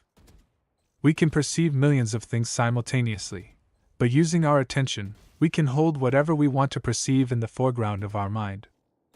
The adults around us hooked our attention and put information into our minds through repetition. That is the way we learned everything we know. By using our attention, we learned a whole reality, a whole dream. We learned how to behave in society, what to believe and what not to believe, what is acceptable and what is not acceptable, what is good and what is bad, what is beautiful and what is ugly, what is right and what is wrong. It was all there already, all that knowledge, all those rules and concepts about how to behave in the world. When you were in school, you sat in a little chair and put your attention on what the teacher was teaching you. When you went to church, you put your attention on what the priest or minister was telling you. It is the same dynamic with mom and dad, brothers and sisters. They were all trying to hook your attention. We also learn to hook the attention of other humans, and we develop a need for attention which can become very competitive. Children compete for the attention of their parents, their teachers, their friends. Look at me! Look at what I'm doing! Hey, I'm here. The need for attention becomes very strong and continues into adulthood. The outside dream hooks our attention and teaches us what to believe, beginning with the language that we speak. Language is the code for understanding and communication between humans. Every letter, every word in each language is an agreement. We call this a page in a book. The word page is an agreement that we understand. Once we understand the code, our attention is hooked and the energy is transferred from one person to another. It was not your choice to speak English. You didn't choose your religion or your moral values. They were already there before you were born. We never had the opportunity to choose what to believe or what not to believe. We never chose even the smallest of these agreements. We didn't even choose our own name. As children, we didn't have the opportunity to choose our beliefs, but we agreed with the information that was passed to us from the dream of the planet via other humans. The only way to store information is by agreement. The outside dream may hook our attention, but if we don't agree, we don't store that information. As soon as we agree, we believe it, and this is called faith. To have faith is to believe unconditionally. That's how we learn as children. Children believe everything adults say. We agree with them, and our faith is so strong that the belief system controls our whole dream of life. We didn't choose these beliefs, and we may have rebelled against them, but we were not strong enough to win the rebellion. The result is surrender to the beliefs with our agreement. I call this process the domestication of humans. And through this domestication we learn how to live and how to dream. In human domestication, the information from the outside dream is conveyed to the inside dream, creating our whole belief system. First, the child is taught the names of things: mom, dad, milk bottle. Day by day, at home, at school, at church, and from television, we are told how to live, what kind of behavior is acceptable. The outside dream teaches us how to be a human. We have a whole concept of what a woman is and what a man is. And we also learn to judge. We judge ourselves, judge other people, judge the neighbors. Children are domesticated the same way that we domesticate a dog, a cat, or any other animal. In order to teach a dog, we punish the dog, and we give it rewards. We train our children whom we love so much the same way that we train any domesticated animal, with a system of punishment and reward. We are told, "You're a good boy," or "You're a good girl," when we do what mom and dad want us to do. When we don't, we are a bad girl, or a bad boy. When we went against the rules, we were punished. When we went along with the rules, we got a reward. We were punished many times a day, and we were also rewarded many times a day. Soon we became afraid of being punished, and also afraid of not receiving the reward. The reward is the attention that we got from our parents or from other people like siblings, teachers, and friends. We soon develop a need to hook other people's attention in order to get the reward. The reward feels good, and we keep doing what others want us to do in order to get the reward. With that fear of being punished and that fear of not getting the reward, we start pretending to be what we are not, just to please others, just to be good enough for someone else.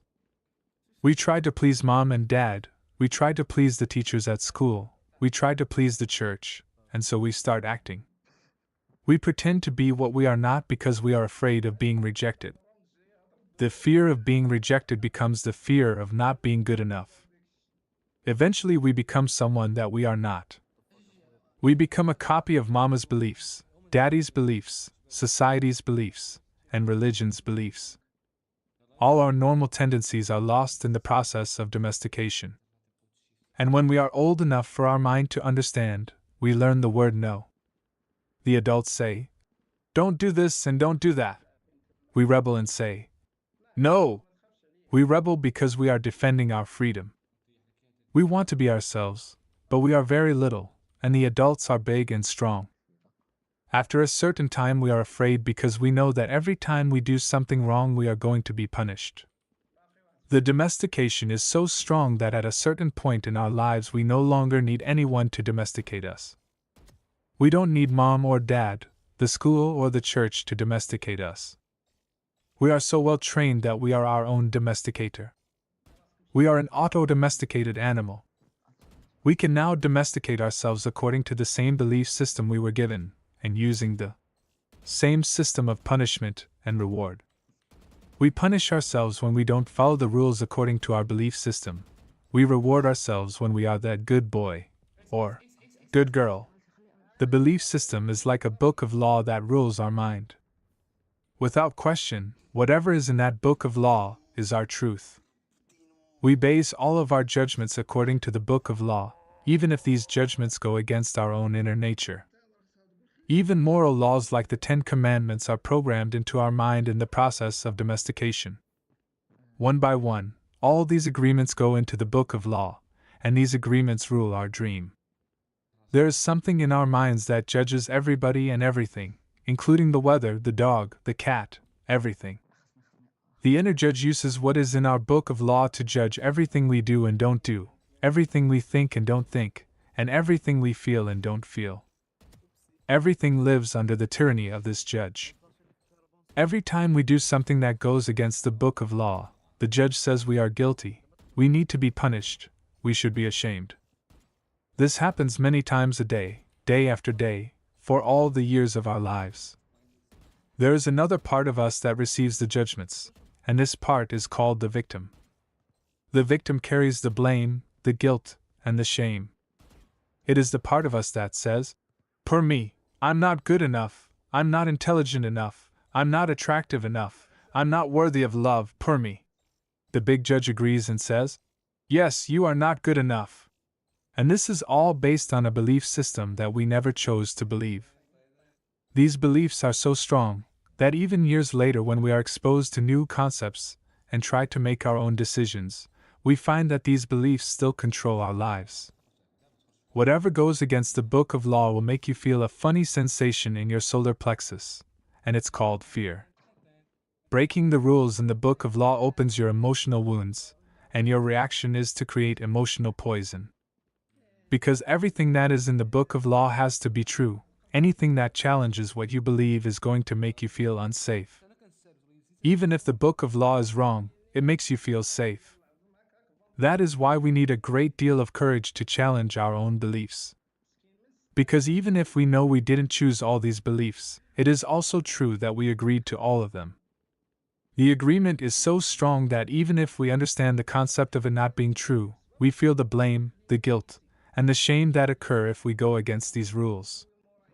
Just as the government has a book of laws that rule the society's dream, our belief system is the book of laws that rules our personal dream.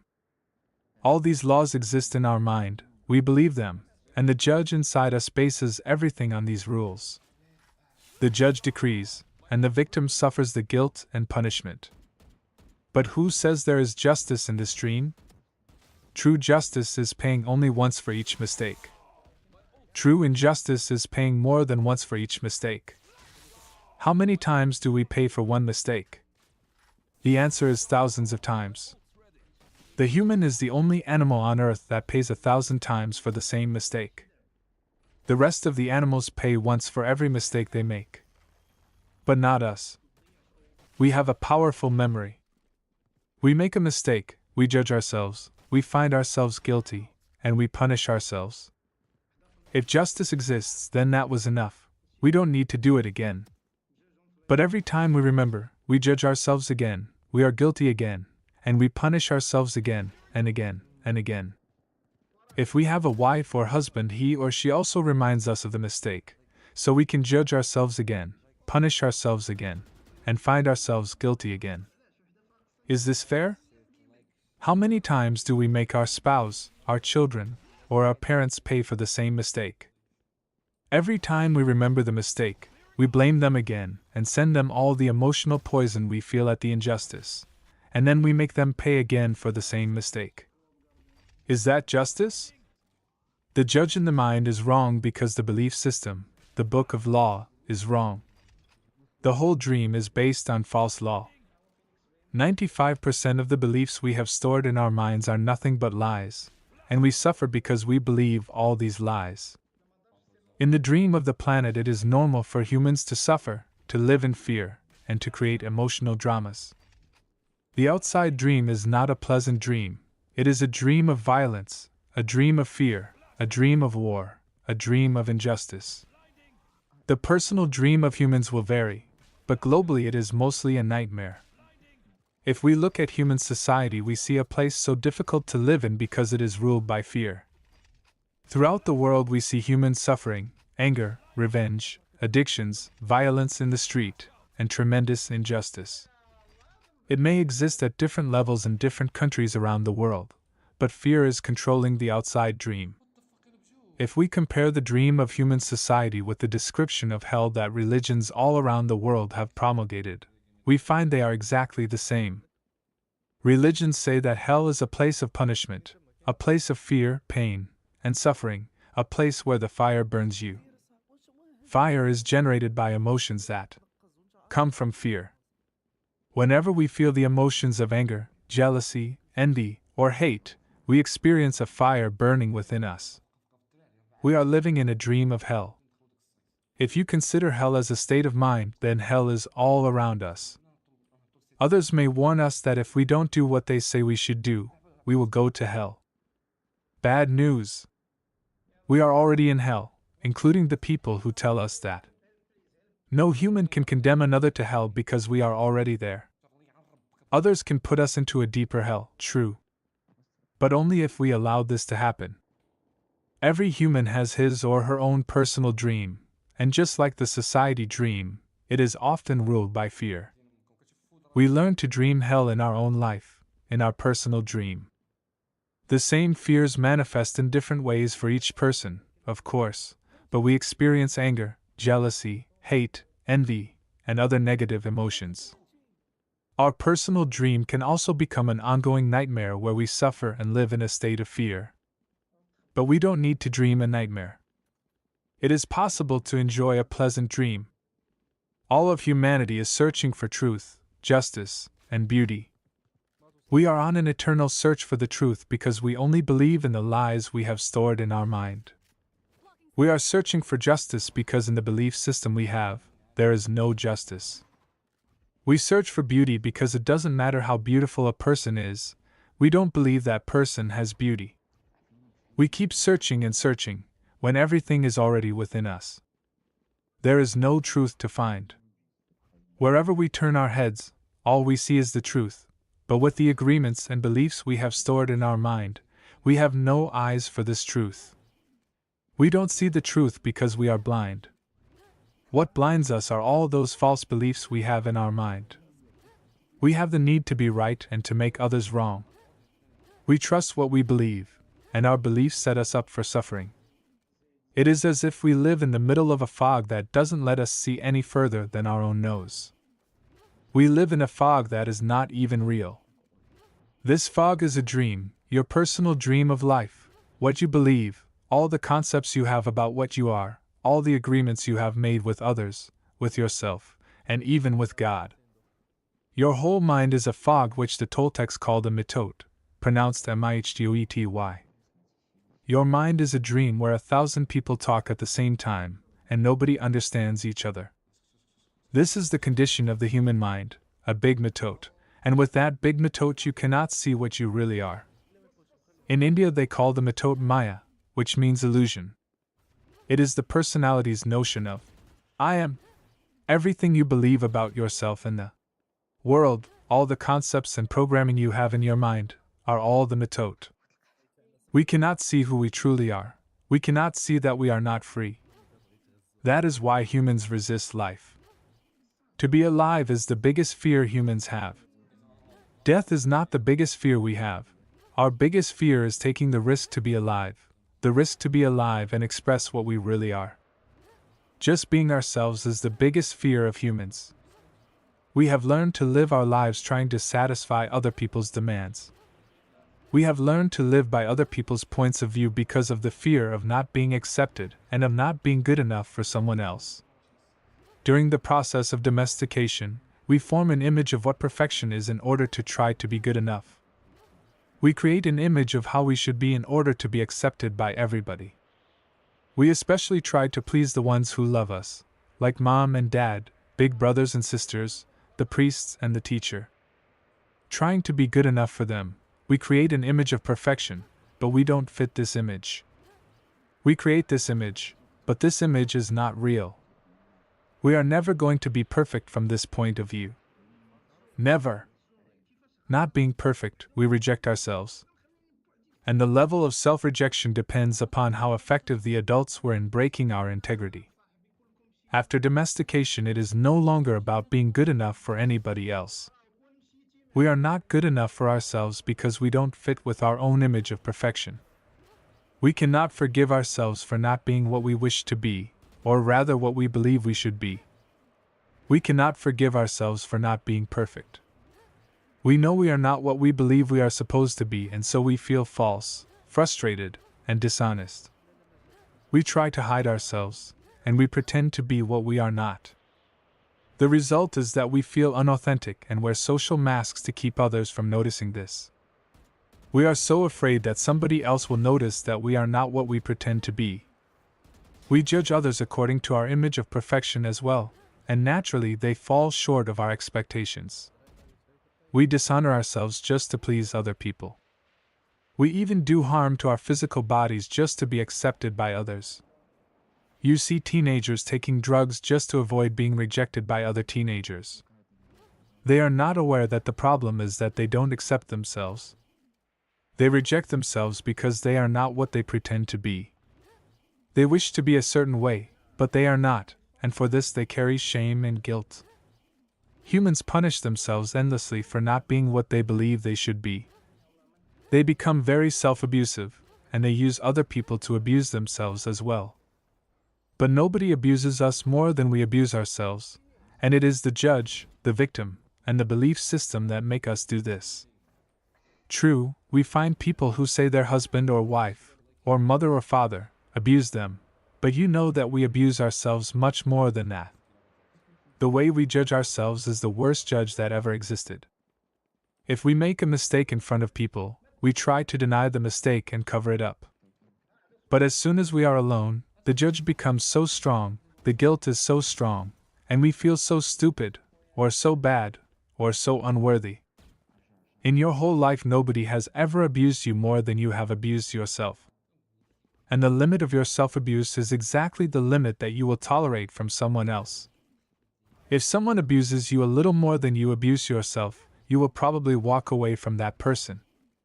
But if someone abuses you a little less than you abuse yourself, you will probably stay in the relationship and tolerate it endlessly. If you abuse yourself very badly, you can even tolerate someone who beats you up, humiliates you, and treats you like dirt. Why? Because in your belief system you say, I deserve it. This person is doing me a favor by being with me. I'm not worthy of love and respect. I'm not good enough. We have the need to be accepted and to be loved by others, but we cannot accept and love ourselves. The more self-love we have, the less we will experience self-abuse. Self-abuse comes from self-rejection, and self-rejection comes from having an image of what it means to be perfect and never measuring up to that ideal. Our image of perfection is the reason we reject ourselves. It is why we don't accept ourselves the way we are, and why we don't accept others the way they are. Prelude to a new dream. There are thousands of agreements you have made with yourself, with other people, with your dream of life, with God, with society, with your parents, with your spouse, with your children. But the most important agreements are the ones you made with yourself. In these agreements you tell yourself who you are, what you feel, what you believe, and how to behave. The result is what you call your personality. In these agreements you say, this is what I am. This is what I believe. I can do certain things, and some things I cannot do. This is reality, that is fantasy. This is possible, that is impossible. One single agreement is not such a problem, but we have many agreements that make us suffer, that make us fail in life. If you want to live a life of joy and fulfillment, you have to find the courage to break those agreements that are fear-based and claim your personal power. The agreements that come from fear require us to expend a lot of energy, but the agreements that come from love help us to conserve energy and even gain extra energy. Each of us is born with a certain amount of personal power that we rebuild every day after we rest. Unfortunately, we spend all our personal power first to create all these agreements, and then to keep these agreements. Our personal power is dissipated by all the agreements we have created, and the result is that we feel powerless. We have just enough power to survive each day, because most of it is used to keep the agreements that trap us in the dream of the planet. How can we change the entire dream of our life when we have no power to change even the smallest agreement? If we can see it as our agreements that rule our own life, and we don't like the dream of our life, we need to change the agreements. When we are finally ready to change our agreements, there are 4 very powerful agreements that will help us to break those agreements that come from fear and deplete our energy.